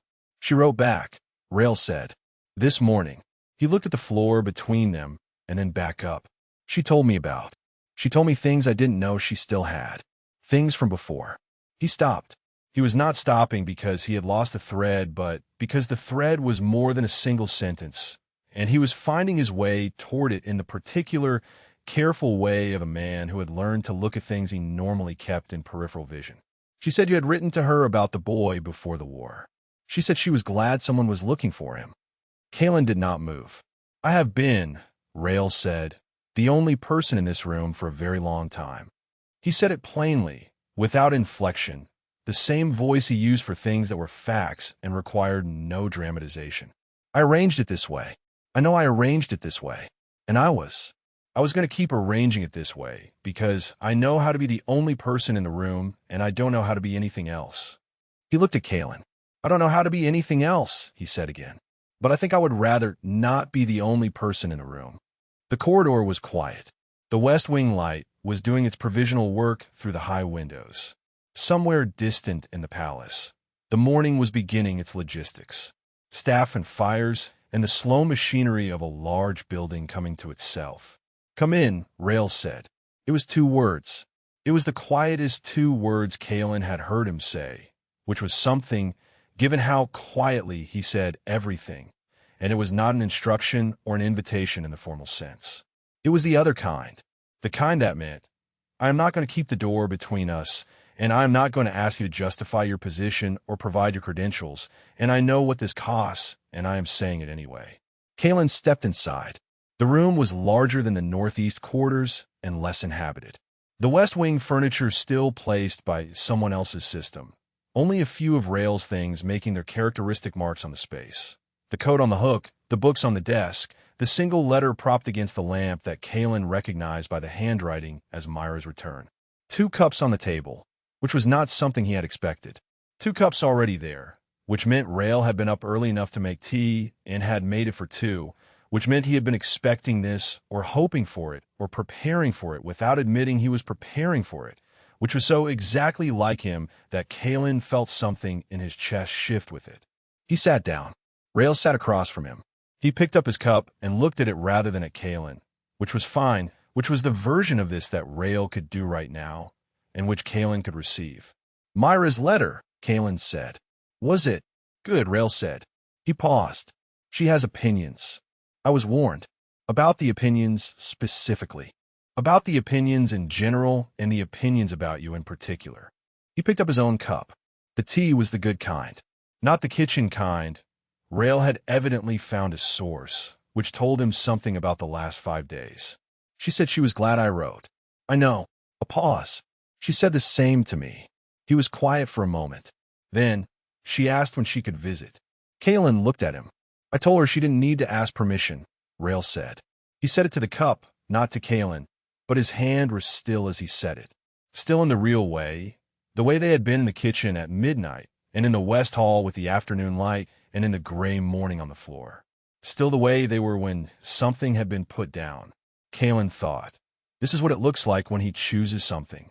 He thought, I'm going to have to write to Mira and tell her that her brother wrote to her and told her she didn't need to ask permission, and I'm not going to be able to explain what that costs him and what it means, and she's going to understand anyway, because she's a person who understood him at 12 and has been carrying the understanding for 26 years. He thought, I'm going to be insufferable about this. He did not say this. He filed it for later. The reassignment request, Rael said. He said it the way he said difficult things. Directly, without preamble, as if the directness were itself a form of accounting. It's still in Mate's office. He hasn't actioned it. No, Caelen said. He won't. Rael looked at him. I submitted a supplementary document yesterday morning, Caelen said. It clarified the operational parameters of the arrangement and provided the case law precedents on protective household continuity during active threat reviews. He said in the tone he used for administrative statements, because it was an administrative statement, and also because the tone gave Rael time to receive the content rather than the fact of it. Mate will defer pending the resolution of the petition. The petition, I have 3 lines of challenge that I intend to submit this week. He paused. I should have told you before I submitted the supplementary document. You should have, Rael said. He did not say it with heat. He said it with the accepting quality of a man who had determined that this was the person and this was how the person worked, and he was not going to keep requiring it to be different. I know you're going to tell me next time. I'm going to tell you next time, Caelen said. Before you manage it. Before I manage it. Rael looked at him. The long look, the reading one, the one that went somewhere in Caelen that was not entirely comfortable to be looked at, and which he had stopped trying to be less visible to, because visibility was what they were doing here, and visibility was the whole point. The petition, Rael said, if you manage it, if you challenge it, and it goes to committee, and the committee finds against Dast. What does that look like? It looks like the arrangement continues, Caelen said. Formally, officially, under the same administrative classification it has always had, which is protective household. He held Rael's look. What changes is that it has been tested. that it has been visible in a formal record and has survived the visibility. He paused. What changes is that Dast has moved his best argument and lost it, and after that he begins to run out of safe ground. And what you said at the door. Caelen looked at him. What you said about choosing. Rael said it carefully, the way he said things he was handling rather than deflecting. The without a plan version. That doesn't have an administrative classification, Caelen said. He said it plainly. That is the part one don't know how to manage, and the part I've decided I'm not going to try to manage. He looked at his tea. That is the part that I told Mira when I wrote to her that I don't have a word for. I still don't have a word for it. He looked back up. I don't think I need one right now. Rael was quiet for a moment. No, he said. I don't think you do either. The morning was arriving properly now. The winter light becoming more resolved, the palace outside the window going about its business with increasing conviction, the day organizing itself into its ordinary requirements. Caelen held his tea in both hands and looked at the room, which was less inhabited than the northeast study and was, in this specific moment, more fully occupied than any room he had been in recently. Rael picked up Myra's letter from beside the lamp. He held it for a moment without opening it, the way he held things when he was deciding something, and then he said on the table between them. She asks about you, he said. In the letter. Caelen looked at the letter. What does she ask? She asks what kind of person you are. He said it without inflection, reporting a fact. She says I am constitutionally incapable of describing people, which is accurate, and so she is asking you directly. A pause. She's written a note at the bottom, separate from the letter. He turned the letter over. At the bottom of the last page, in Myra's large, impatient hand, below Rael's name and the close, was a single line addressed to Caelen that had not been there when the letter went out, but had been added as a postscript to Rael's section. Prince Caelen Solvaine. I have heard exactly what I needed to hear. Visit when you can. Both of you. Caelen read it twice. He thought about both of you. The specific weight of it, the casual, certain way it was written. Not as an invitation extended with diplomatic care, but as a given, the assumption of a woman who had made up her mind about a thing and was communicating from the other side of the decision. He thought, she already knows. He thought, she has always known, probably because she is a person who carried the whole of her brother through 20 years of not being permitted to be near him, and she's been waiting, and she is not waiting anymore. We should go, he said. Rael looked at him. When the petition is resolved, Caelen said, when Mate has cleared the administrative situation, we should go to the reaches. He said it in the tone he used for things that were plans. Not cautious, not prefaced, just stated. Because he had decided, and when he decided things, he said them. I have not been outside this palace in 11 years. Rael looked at him for a long moment. Something moved in his face. The quality Caelen had seen perhaps 4 times in 12 weeks, the specific, unmanaged shift of a man who had been handed something he had not expected to receive. She'll ask you questions, he said. I'm prepared for questions. She'll ask the same question 4 different ways until she gets an answer she believes. Then I'll answer it 4 different ways. He held Rael's look. I have some practice at that. He almost smiled. More than almost. The real version. Specific, brief, and entirely genuine. The one that arrived without warning and was gone quickly, and which Caelen had been cataloging, he could admit to himself in this particular room on this particular morning, since approximately the 3rd week. They sat together for a while in the ordinary morning, the day arriving around them, neither of them requiring anything of the other or the hour. Rael did not request reassignment again. Caelen did not file another administrative document without telling him first. They did not discuss this. Both were aware of it. That was sufficient. Outside the window, the winter light was becoming what it was going to be.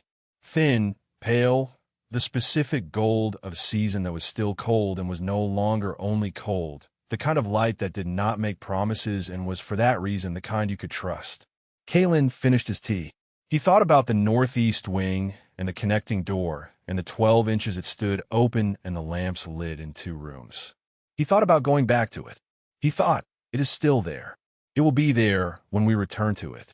The specific quality of the thing that has been decided is that it does not require constant redeciding. He thought, that is new. He put his cup down. The petition, he said.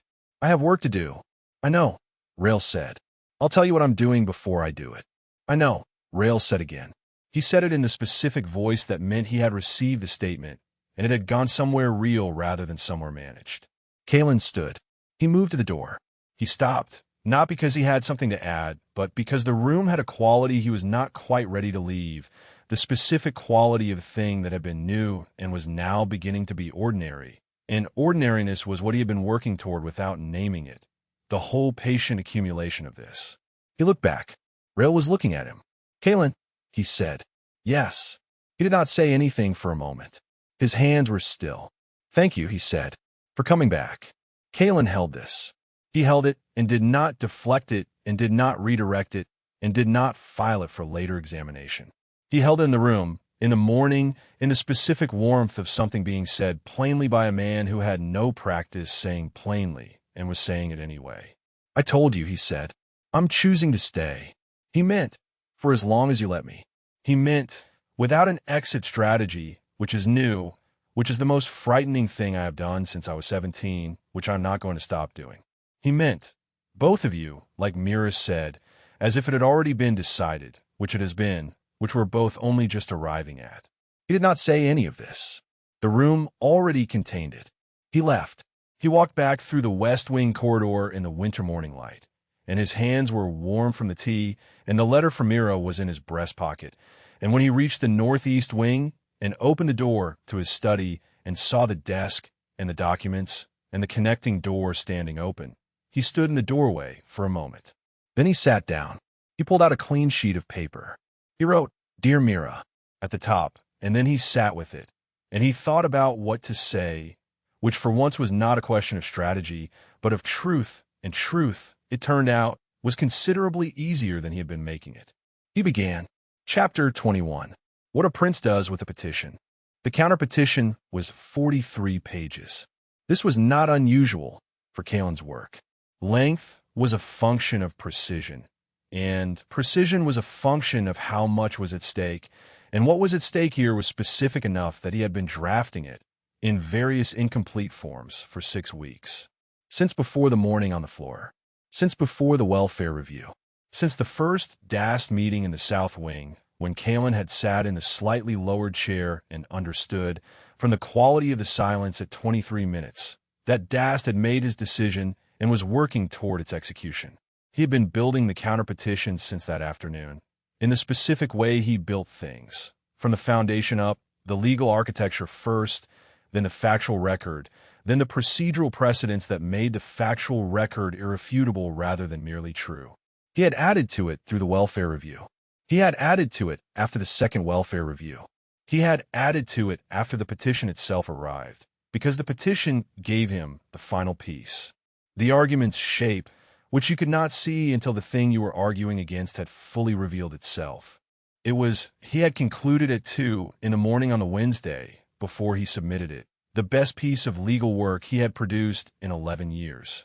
He had not told anyone this. He submitted it on a Thursday, not to Matei's desk, to the full court administrative record, the standing file that was accessible to every member of the court's governing council, that was logged and time-stamped and indexed by the court archivist, that could not be suppressed by a single official's discretion because it existed in a dozen copies by the time the first reader had finished the first page. He had arranged this through a court archivist named Sevith, who had worked in the administrative records office for 31 years and who owed Caelen a favor so old that Sevith had largely stopped expecting to be asked to pay it. He had been asked now. He had paid it without complaint, which Caelen noted as evidence of a debt correctly calculated. The submission was on Matei's desk by the 9th hour.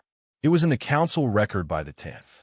By the 12th, Caelen had received 3 separate notes from court officials confirming receipt, not because they were required to confirm, but because the document was the kind of document that produced a specific reaction in careful people, which was the urgent need to demonstrate that they had read it. Rael was at his post. He was always at his post now. Returned from the West Wing, the reassignment request deferred in Matei's office, the arrangement reinstated in practice before it was reinstated in paperwork, because this was how things worked between them. The decision first, the documentation after. Caelen had told him what he was submitting and when he was submitting it. He had told him the night before, over the Eastern Province's letter and the last of the good tea, and Rael had listened in the full, unhurried way he listened to things that mattered, and had asked two questions that were both better than the ones Caelen had been expecting, and had said all right in the specific register that meant he had assessed the situation and found it sound. This was, Caelen had noted without looking at it directly, among the most significant things that had happened between them. Not the largest moment, not the most dramatic. Simply, Rael had heard a plan and had responded to it as something they were doing together rather than something being done on his behalf. He did not tell Rael it was significant. Rael, he suspected, already knew. The counterpetition opened with a procedural history of DAS submissions. Every document, every date, every protocol cited, and whether the citation was correct. Presented in the dry, comprehensive language of administrative review that was, to the casual reader, completely impenetrable, and, to the careful reader, the most damaging thing Caelen had written. It demonstrated, across 11 pages, that the submissions formed a coordinated pattern, that the pattern structure followed a specific strategic logic, and that the logic's intent was not the welfare of the general or the security of the protective arrangement, but the disruption of both for purposes unrelated to the stated grounds. This was not an accusation. It was an observation, supported by 43 pages of evidence, that arrived at its conclusion so organically that it was nearly impossible to challenge without challenging the evidence itself. DAS could challenge the conclusion. He could not challenge the dates. The 12th page introduced the Veteran Welfare Statute. This was where Caelen had spent the most time, because this was the foundation the rest of the structure stood on, and foundations required the kind of precision that left no room for interpretation. The statute had been on the books for 30 years in a form that was technically applicable and practically never applied, because no one had ever had occasion to apply it in quite the way Caelen was applying it now. The statute provided for the formal recognition of extended service veterans, specifically those whose years of service exceeded a threshold that Rael's record exceeded by 11 years. As protected persons under the court's welfare obligations, protected persons could not be removed from appointed positions without a full counsel review on specifically enumerated grounds. DAS' petition did not enumerate those grounds.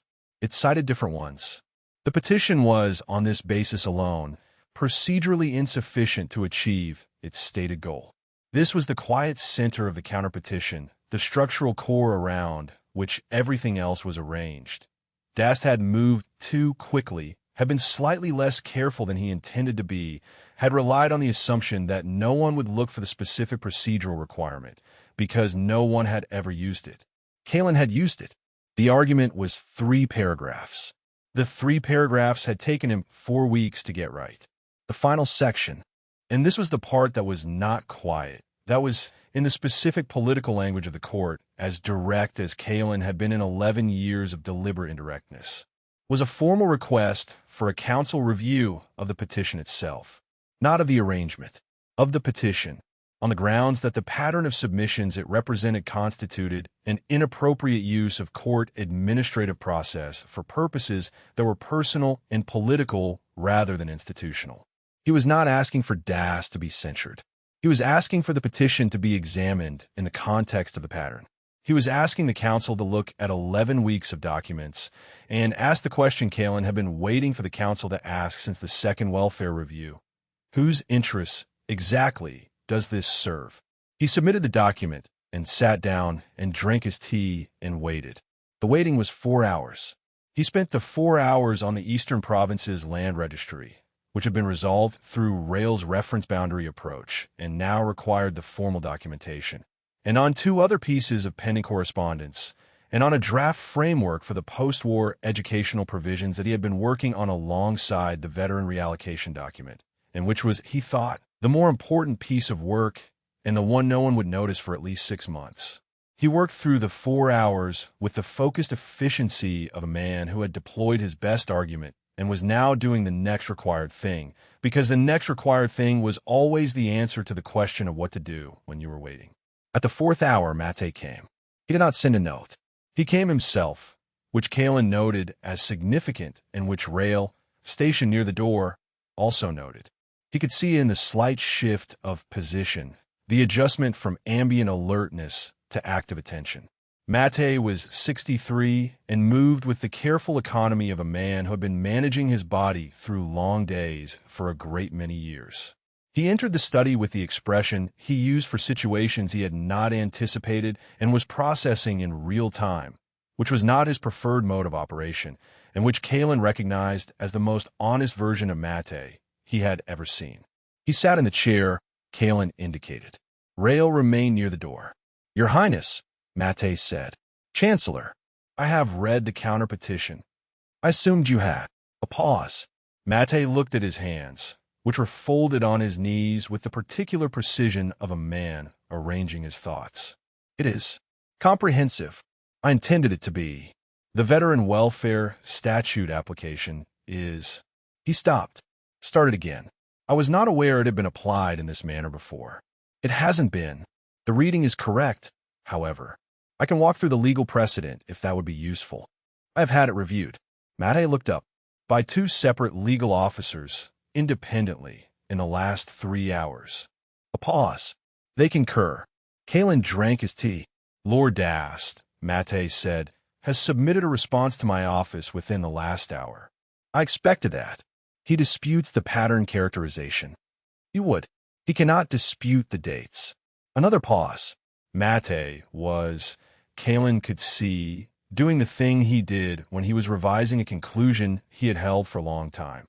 The internal recalibration, the careful reassessment of the ground he was standing on and whether it was the ground he had thought it was. He had been doing this intermittently since the second welfare review, and the process was clearly not comfortable and was also clearly genuine. "The council review you've requested," Mate said. "Of the petition." "Yes. If the council finds, as I think it will, that the petition represents a pattern of misuse, the finding becomes part of Lord Dast's administrative record." "Yes," Caelen said. He did not dress this up. He was done dressing things up for this particular conversation. Mate was quiet for a moment. He looked at Rael briefly, a glance that was not hostile and was not approving. That was the glance of a man doing a final assessment of something he had been forming a view about for some time. Rael received the glance without expression. Mate looked back at Caelen. "I see," he said. These were the two words Caelen had been working toward. Not a concession. Mate would not concede. It was not in his nature to concede in language. It was a revision, a bureaucratic revision, delivered in 2 syllables by a man who had decided 11 years ago that Caelen Solvaine was a solved problem and had been discovering, gradually and with the particular discomfort of a man who preferred not to be surprised, that the problem had not been solved, had never been a problem, had in fact been one of the better equipped people in this court for the last decade, operating without credit or authority in a set of rooms in the Northeast Wing. "I see" was from Mate the equivalent of a formal apology. Caelen accepted it as such. "The reassignment request," Mate said. "It can be withdrawn," Caelen said, "with the general's agreement." He did not look at Rael. He did not need to. He could feel, with the specific ambient awareness that had become his natural register for the last several months, the quality of the stillness near the door. "Agreed," Rael said. Mate nodded. He stood with the careful efficiency with which he did everything. He looked at Caelen one more time with the expression of a man completing an assessment. "The framework," he said, "the veteran reallocation. It will be ready for full council review in 3 weeks. I'll schedule it." He moved toward the door. "The educational provisions framework. I understand you've been drafting something." Caelen looked at him. "I have. When it's ready," he said in the tone of a man opening a door he had kept closed for 11 years. Doing so because the door was, on reflection, one he should not have closed, and saying it briefly because he was not a man who apologized in long form. "I'll see that it's reviewed properly." He left. Rael waited until his footsteps had moved through the corridor and faded before he turned from the door. "The educational framework," he said. "You didn't tell me about that one. It isn't finished." "Caelen." He looked at him. Rael had the expression he wore when he was calling attention to a pattern without being willing to call it a scolding, which was the closest thing to teasing that Rael's face had access to, and which Caelen had been cataloging since the 5th week, and which had not gotten less affecting with repetition. "I'll tell you about it tonight," Caelen said. "Before you submit it." "Before I submit it," he agreed. Rael looked at him for another moment. He almost smiled. The specific one, the real one, brief and entirely genuine. "The tea," he said. "We're out of the good kind. I know. I've ordered more. Before you told me. The tea is not a strategic document, Rael. You have a very narrow definition of strategy." Caelen looked at him. He thought about 43 pages and 6 weeks of construction and the 3 paragraphs that had taken 4 weeks to get right, and Das in the south wing with the slightly lowered chair, and Mate saying "I see" with the weight of 11 years in it. He thought about the morning and the floor and the door standing open 4 inches and then 12 and then always. He thought about "I am choosing to stay," said without a plan, at a west wing door in the winter light. He thought, "I've been doing this for 11 years, and this is the first time it has felt like enough." "I'll make better tea," Rael said. He was already moving toward the kitchen alcove, which was another thing that had become ordinary without either of them having decided it was, and which Caelen had no interest in pointing out or naming or doing anything with except allowing it to continue being ordinary. "Thank you," he said. Rael made the tea. Outside the study window, the palace was conducting its afternoon in the particular unhurried way of an institution that had been conducting afternoons for several hundred years and had arrived at a certain efficiency about it. The light was the flat winter kind, neither warm nor cold, entirely without drama. The bare tree in the courtyard stood in it with its characteristic patience. In Das' south wing office, a man of genuine conviction was reading a counter-petition and understanding, for the first time in 11 years of watching this particular prince, that he had made an error. The error was not tactical. The error was categorical. He had assessed Caelen Solvaine as a managed problem and had encountered, instead, someone who had been managing him. This was, for a man who believed in the correct functioning of systems, the specific unpleasantness of discovering that the system had been more intelligent than its architect. He would not concede. He would recalibrate. He would find another ground. This was, Caelen knew, inevitable. Dast was patient and principled and would not stop because he had lost this particular engagement. He would reorganize. He would find a different angle. He would, in the long view of things, be a variable that required continued management. Caelen was accustomed to continued management. He was not, he found, afraid of it. He was sitting in his study with the veteran reallocation framework and the Eastern Provinces documentation and the first pages of the educational provisions draft, and there was tea arriving from the kitchen alcove, and in 3 weeks the council would review the framework that would protect Rael's record from exactly this kind of petition permanently and on the books. And that was done and would stay done because he had built it to stay. He thought about Myra's letter in his breast pocket. "Both of you visit when you can." He thought, yes. Soon. Rael set the tea down on the corner of the desk. He did not return to the door. He sat in the reading chair. The one that was his, had been his, would continue to be his, and picked up his book and opened it. They worked. The afternoon proceeded. It was entirely ordinary, and it was, he thought, looking at the flat winter light and the bare tree and the man reading in the chair across the room, entirely enough. Chapter 22. Portrait of a General at Rest. She had been in the background of this for a long time. This was not unusual. She had been in the background of things for most of her adult life, which was partly by circumstance and partly by choice and partly by the specific nature of her work, which required presence without participation. The painter's particular stillness, the quality of being in a room without altering it. She had learned this young and had found, over the years, that it was the most useful skill she possessed. Courts were full of people who performed their presence. She moved through them like water through stone, finding the quiet routes, settling into the places where no one was looking, and from those places, seeing. She had been seeing them for months, not with any particular intent at first. She had been commissioned for routine work, a series of court portraits for the new administrative offices, the kind of work that kept a painter of modest reputation and adequate skill employed in a palace where employment was contingent on usefulness. She had been useful for 4 years. She had painted 17 officials, 3 members of the diplomatic corps, 2 minor nobility, and 1 very old dog belonging to a senior administrator who had asked for the commission as a personal favor and had paid for it out of his own salary, which she had found affecting. She had been in the right place for the general's commission. The commission itself had been straightforward, a formal military portrait, full honors the standard format for senior commanders. She had been selected from the court painters because she was available and because the official responsible for the selection had not done it carefully, which was the most common reason she was selected for anything and which she had long since stopped being bothered by. She had a talent. The talent did not require recognition to function. She had arrived at the northeast wing on a Tuesday, at the hour specified in the commission brief, with her materials and her preparatory sketches and the particular focused calm that came before good work. She had knocked at the outer door of the study. No one answered.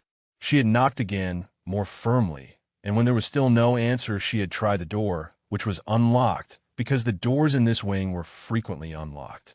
She had been in this wing before, for work, and had noted this as a consistent feature of a space that appeared to have given up on formality some time ago and been better for it. She had opened the door, and she had stood in the doorway for a moment.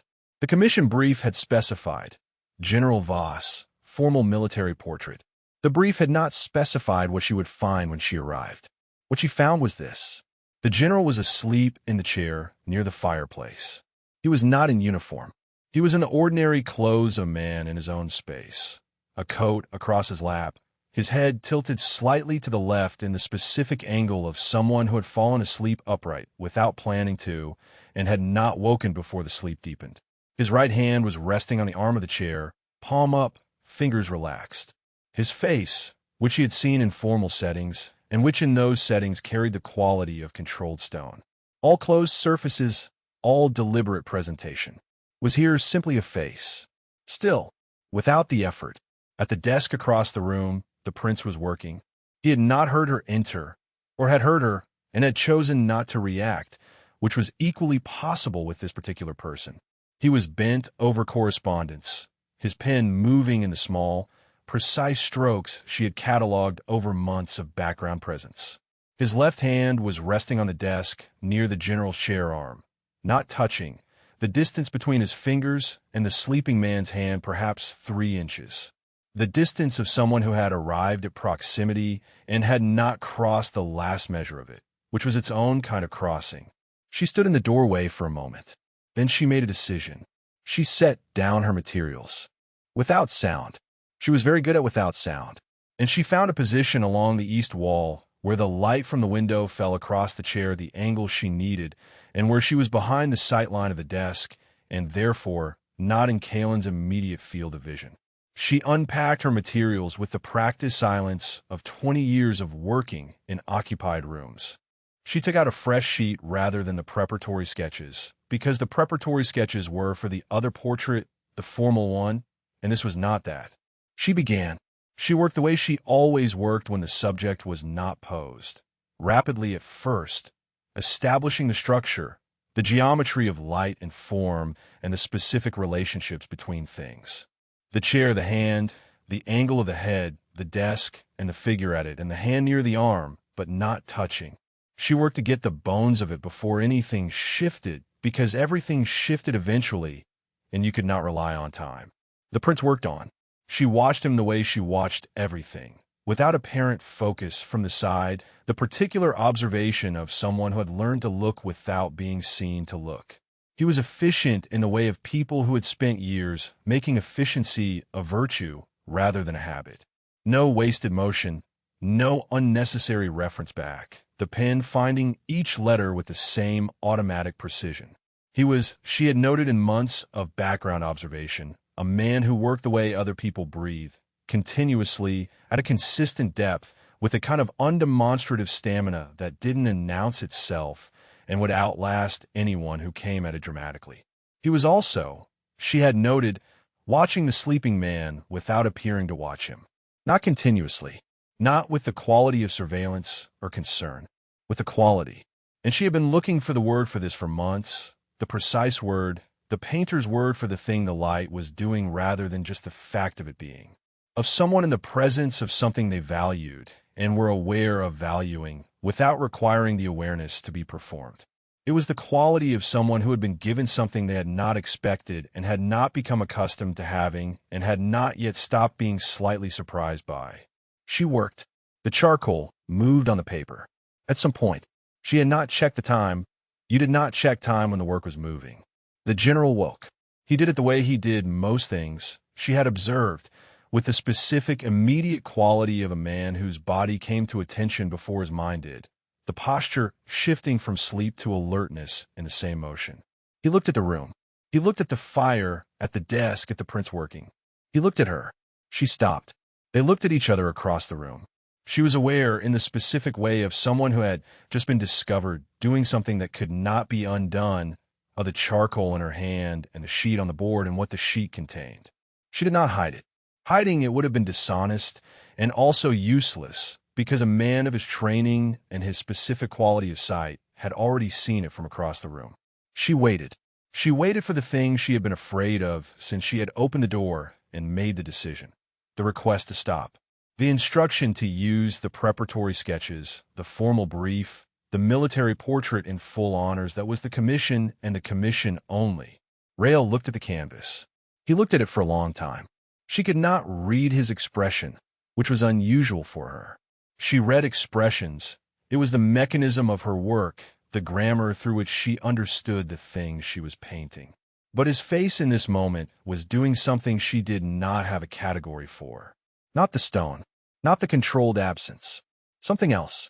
Something that was receiving information and was not yet done receiving it. He looked at her. She held the look. This was its own choice. He closed his eyes. Not in dismissal, not as refusal. He closed them in the specific way of someone who has just made a decision and has closed their eyes because the decision was made and the making of it was complete and there was nothing more required. He settled back into the chair. His hand was still on the arm, still relaxed. The coat was still across his lap. She understood. She began again.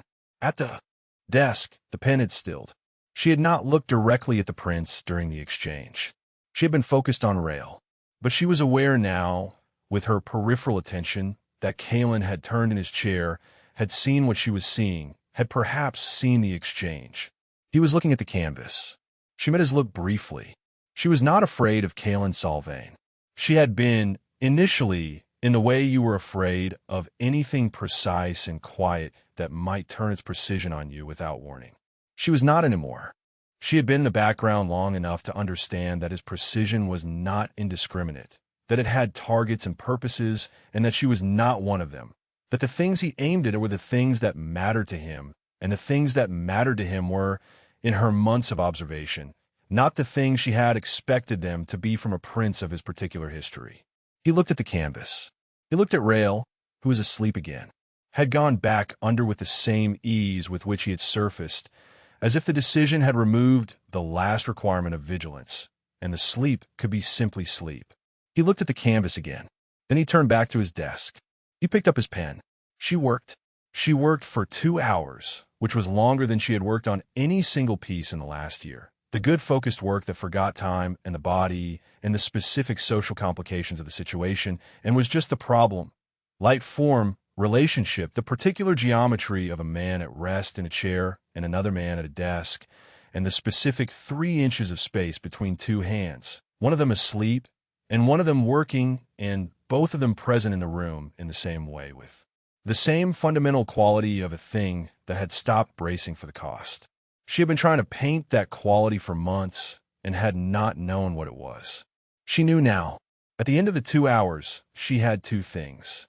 She had the canvas, which was the beginning of something she would need another week to finish, and which she already understood was the best work of her career.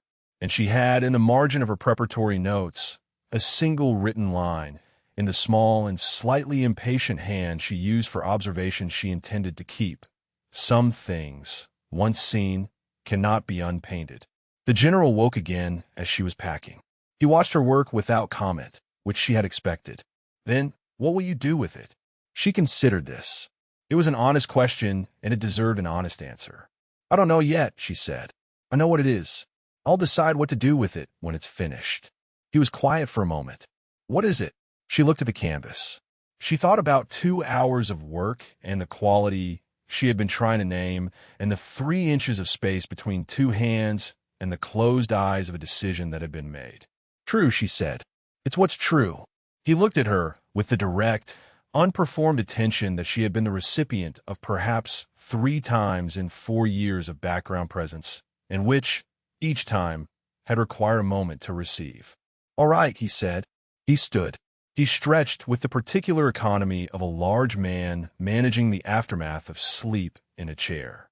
He moved toward the door to the corridor, his customary check of the wing's exterior, and paused at the door. Your name, he said. Petra Anse. He looked at her. You've been watching for a long time. Yes, she said. She did not apologize. She had decided, when she opened the door and made the choice and unpacked the materials, that she was not going to apologize for seeing things that were true.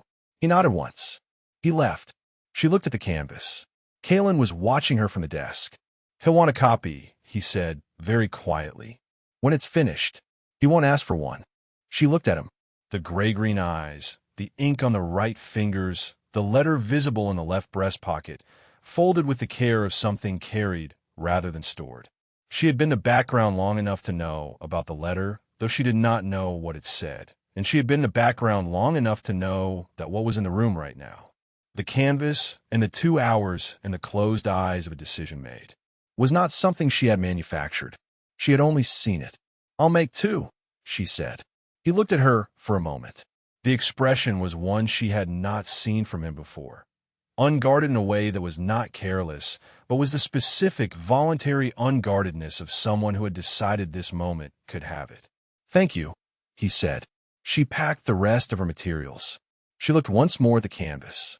The chair, the hand, the 3 inches, the light from the window laying itself across the scene with the particular winter flatness that did not flatter and did not soften and simply showed what was there.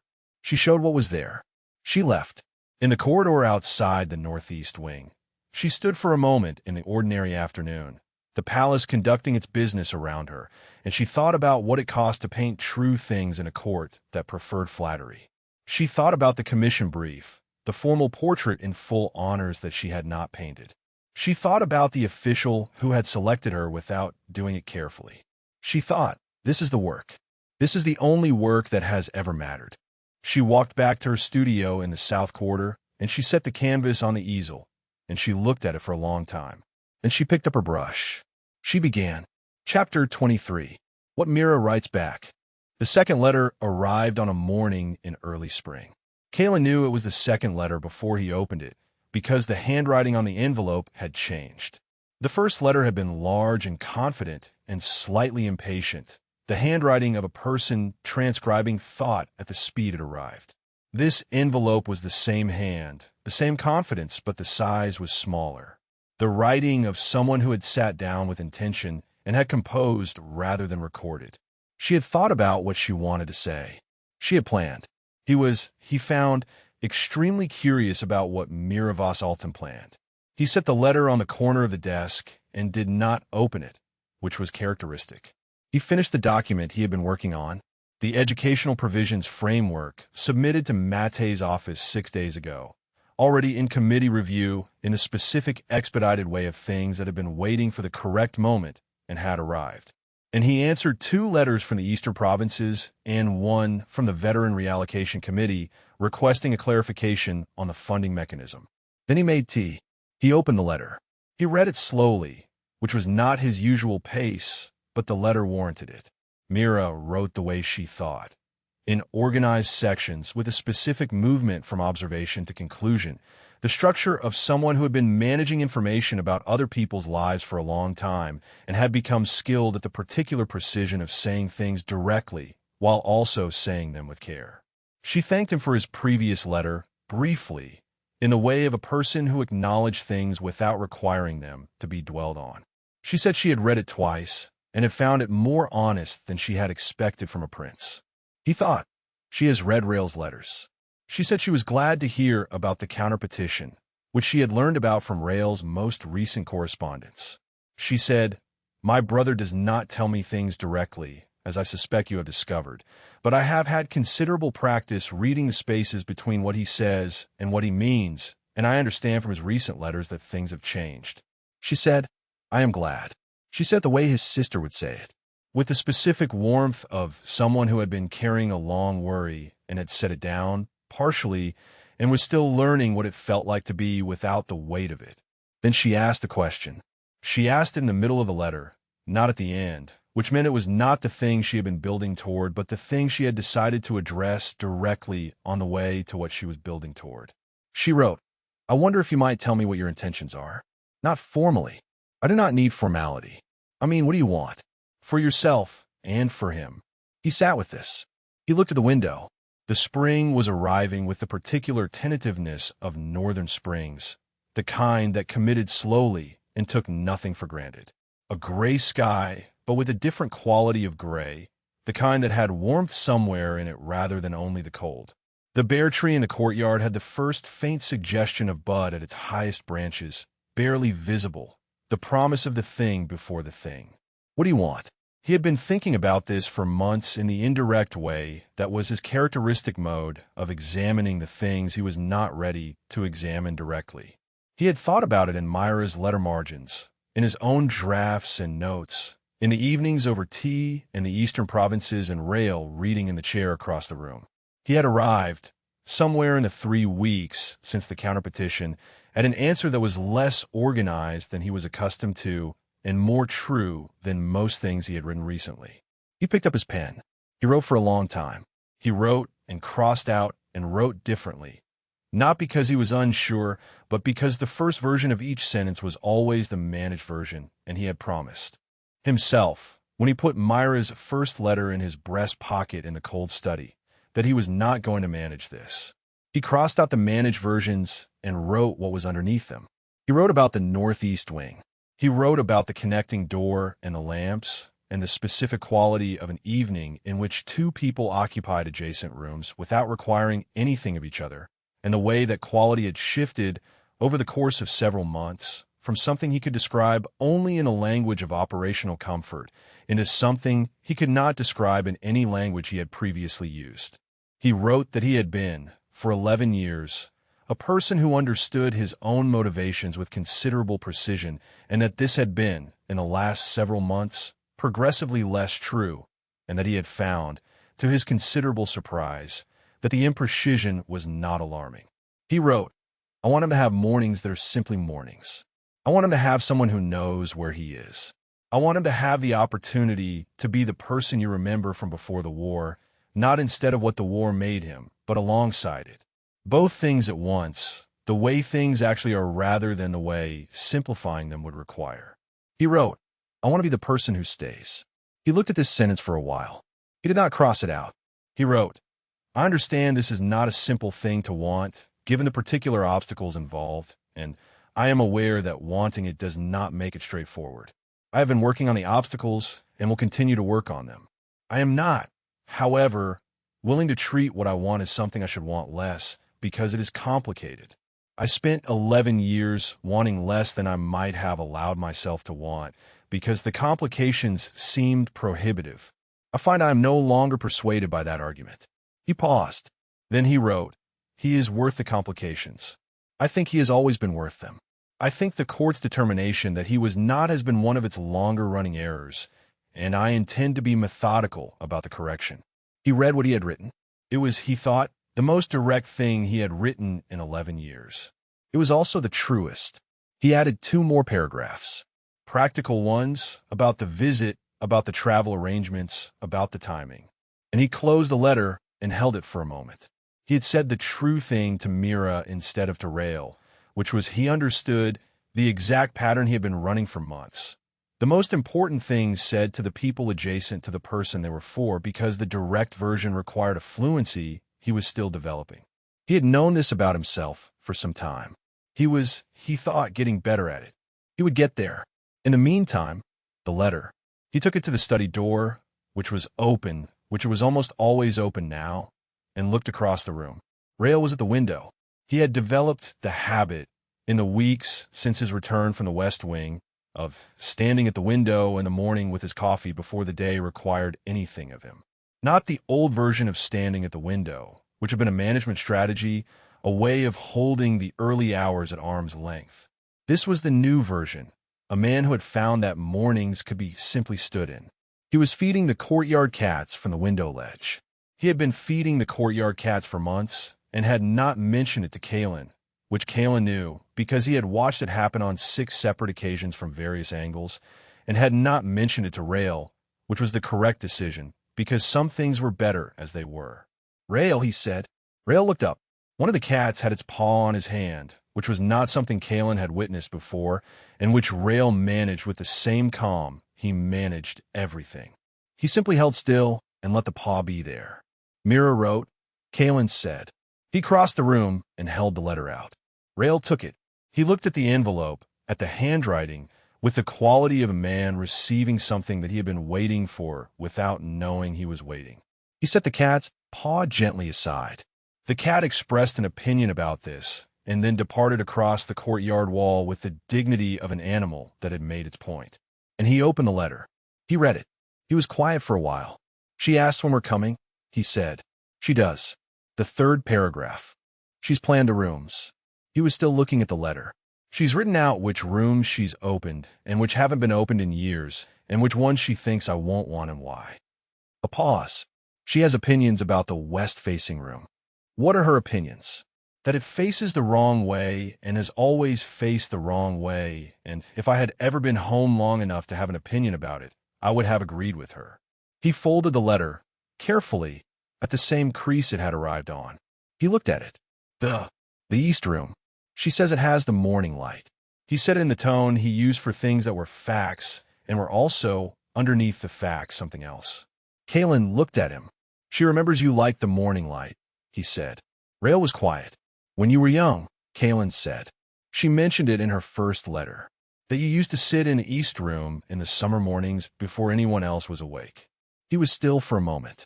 Not the controlled stillness. The real kind, the kind that meant something had reached him that he had not been defending against. "She remembered that," he said. "She remembered everything." Rael looked at the letter in his hands. He turned it over once, the way he handled things he was considering rather than dismissing, and then he tucked it into his breast pocket. The left breast pocket, the same one, which was not something he had done with a new letter, as far as Caelen had observed, since the one from Mira 4 years ago. Caelen looked at his desk. He looked at the letter he had written to Mira, the direct version, sitting in the outgoing basket already sealed. "I wrote back," he said. "I've sealed it. I'd like you to read it before I send it." Rael looked at him. "You don't have to," Caelen said. "It's to Mira, not to you." But some of it, he paused.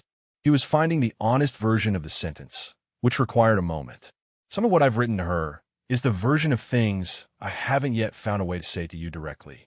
I thought you should have access to it." A silence. He looked at Rael and found him looking back with the steady, receiving attention that was one of the things about him that Caelen had been building vocabulary for since the 3rd week and had not finished building vocabulary for, and suspected he would not finish for some considerable time, which he had decided to regard as something other than a problem. "All right," Rael said. Caelen lifted the letter from the basket and held it out. Rael took it. He unsealed it with the careful precision he applied to things he treated as important, which was itself a thing Caelen was not going to look at directly right now. He read it.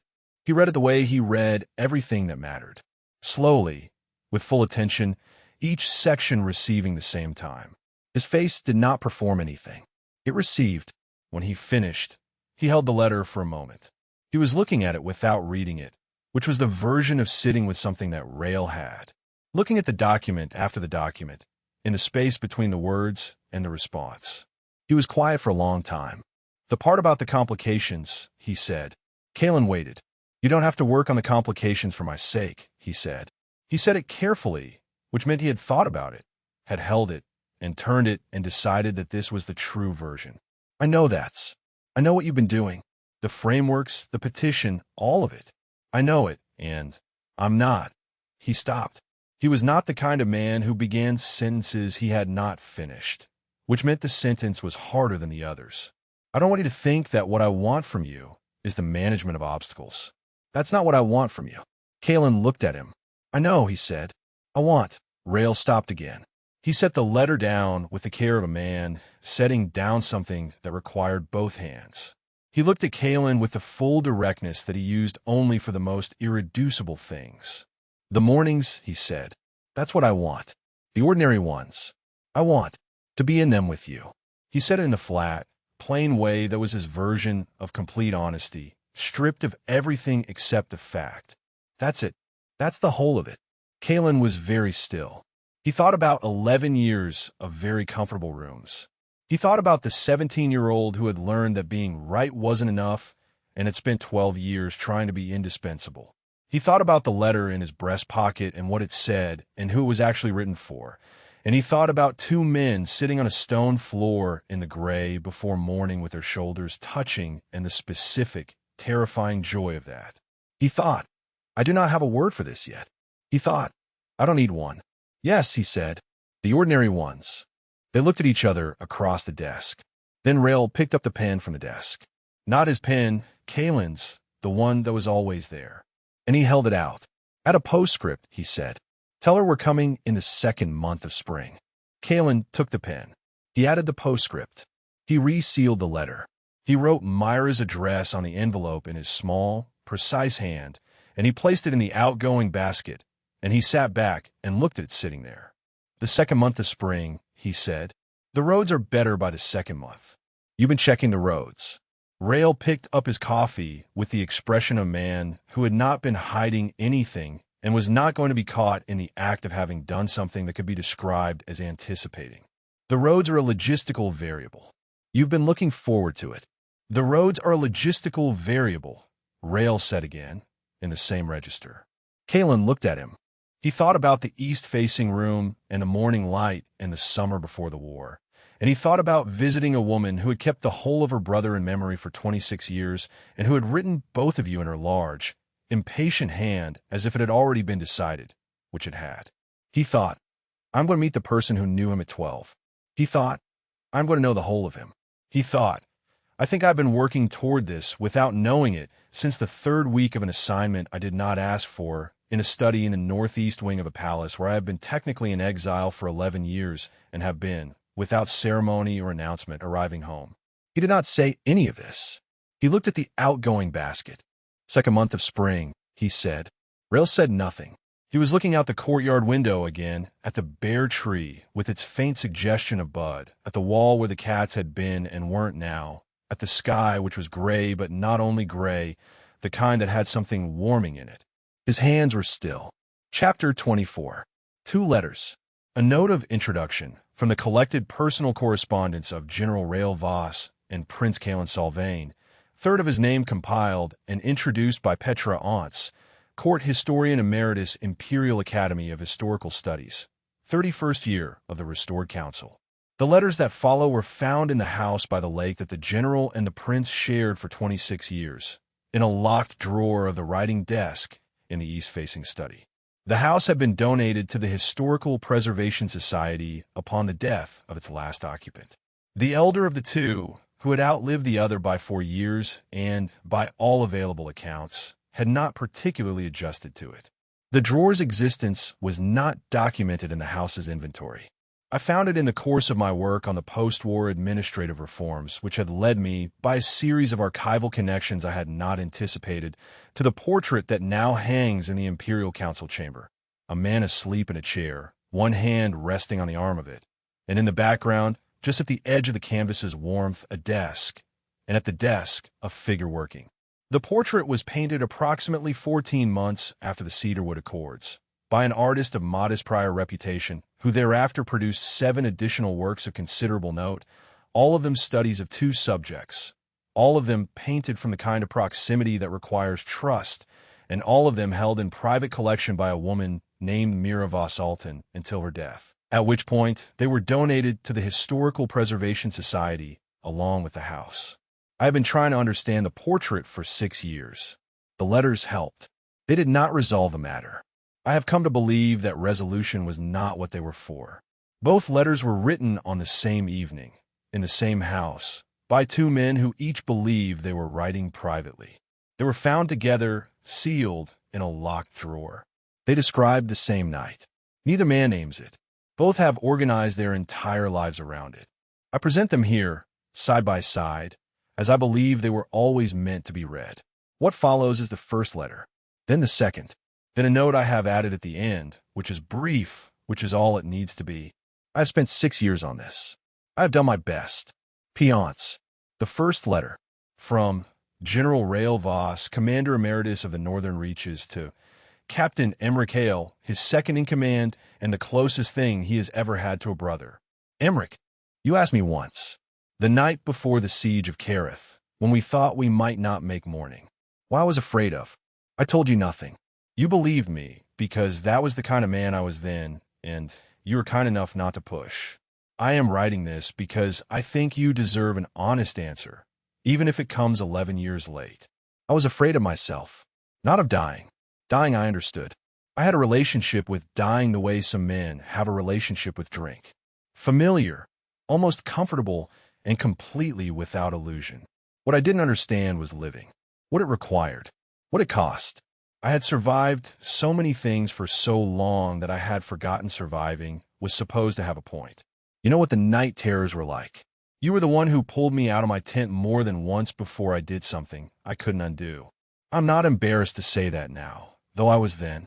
I am not embarrassed because I understand, finally, that shame was a luxury for a man with something to lose.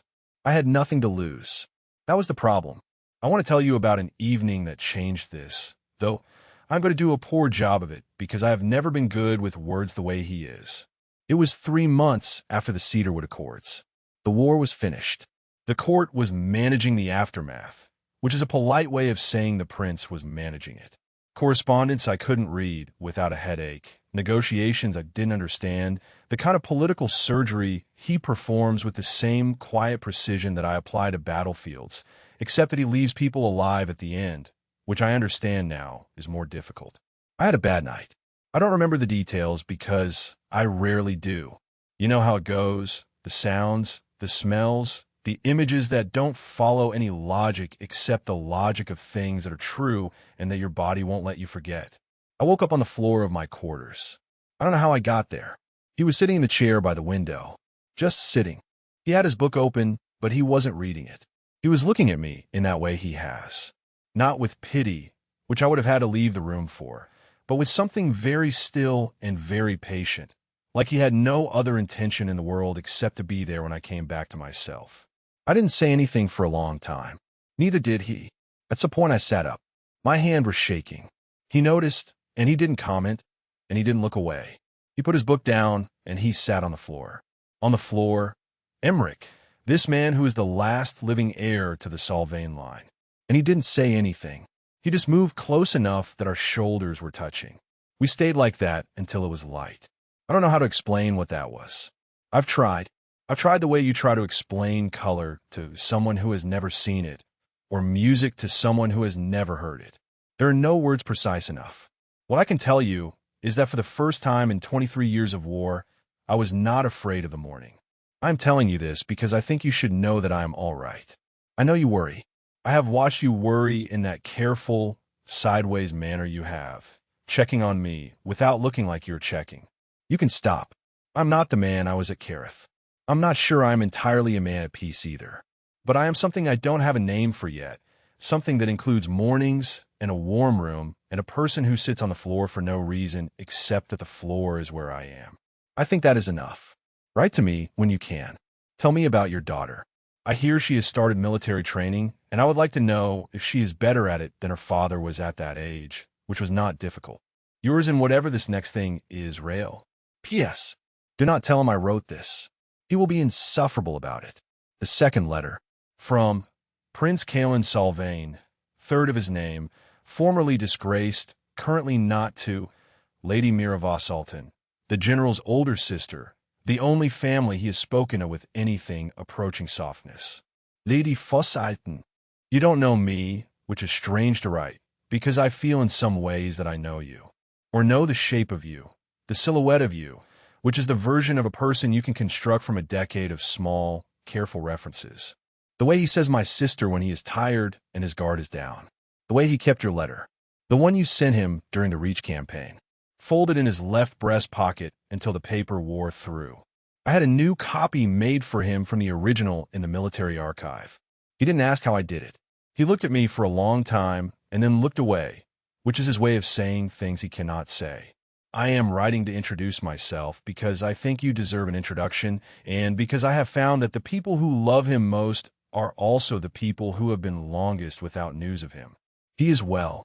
I want to say that first because I suspect it is the thing you most need to know and the thing most people forget to say. He is not without difficulty. I won't lie to you, and I don't imagine he would want me to. He is a man with a great deal of war still living in him, and there are nights that belong to that war and not to us. But there are more mornings than there used to be, and the mornings are very good. I want to tell you about one of them, if you'll permit me.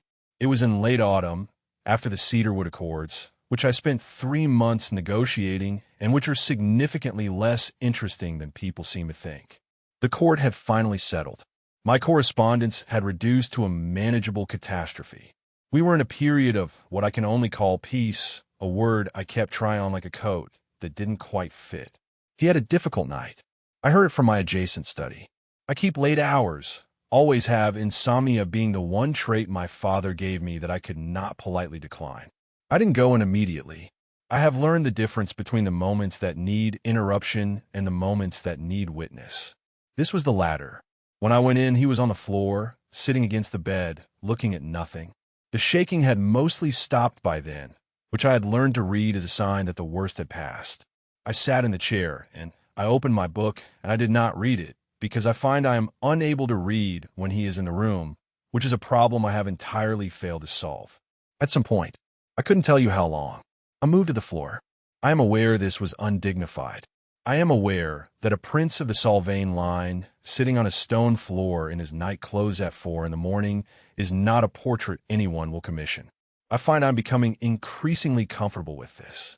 There is very little dignity in love, and I have stopped mourning the loss of mine. We stayed like that until morning. He didn't ask me to stay. I didn't announce that I would.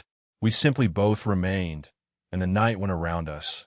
And when the light came through the window, it was ordinary and quiet, and the most extraordinary thing I have ever seen. I am writing to tell you that he is looked after. I understand this is what you have worried about in your long silence, in your unanswered attempts to reach a brother who is very good at being unreachable. He is still not easy to reach, but I have made something of a vocation of it, and I intend to continue. I would like to meet you, if that is ever possible. I think I would like to know the full version of him. The boy before the war, the person who existed before he was a general, the self that survived in you as memory, even when he had largely abandoned it in himself. He won't tell me those stories. He is still learning that he's allowed to have them. I hope you're well. I hope the estate is comfortable. I have quietly ensured the land tax situation is resolved. Please don't mention it. He'll know it was me, and there will be a conversation about charity that neither of us will enjoy. Write to me if you wish. Write to him if you're ready. I think he may be, finally, in some direction that looks like ready.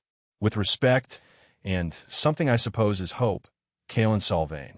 P.S. I understand your brother has already written to Captain Hale about this. I am reliably informed he told Hale not to tell me. I want you to know that I am choosing, gracefully, not to bring this up. This is personal growth. A final note, from the historian, added in her own hand at the close. They were found the same week, both letters, in the same locked drawer in the house by the lake that they shared for 26 years. No one knew the drawer was there. I read them in the archive room with the door closed. I did not publish them for 6 years. When asked why, I said I needed time to understand them. This was true and was also incomplete. The more accurate version is that I needed time to decide whether understanding them was possible or whether the appropriate response to certain things was not understanding but witness. I was in the background of this story for a long time. I was in the room when the portrait was made. I saw what was there. I have been trying, for the better part of my working life, to say what I saw in a language precise enough to be useful. What these letters demonstrate is not merely that 2 men loved each other, though they did, with a completeness that is somewhat difficult to read without stopping. What they demonstrate is that love, when it exists between people who have survived too much, looks almost nothing like love. It looks like sitting on floors. It looks like land tax adjustments made in secret. It looks like a letter to a sister instead of to the man himself, because the man himself would not yet know what to do with the direct version. They describe the same night. Neither of them names it. Both of them have organized their entire lives around it. I have spent 6 years trying to decide what to call that. I have decided to call enough. I think if you had asked them, they would have agreed. Peance.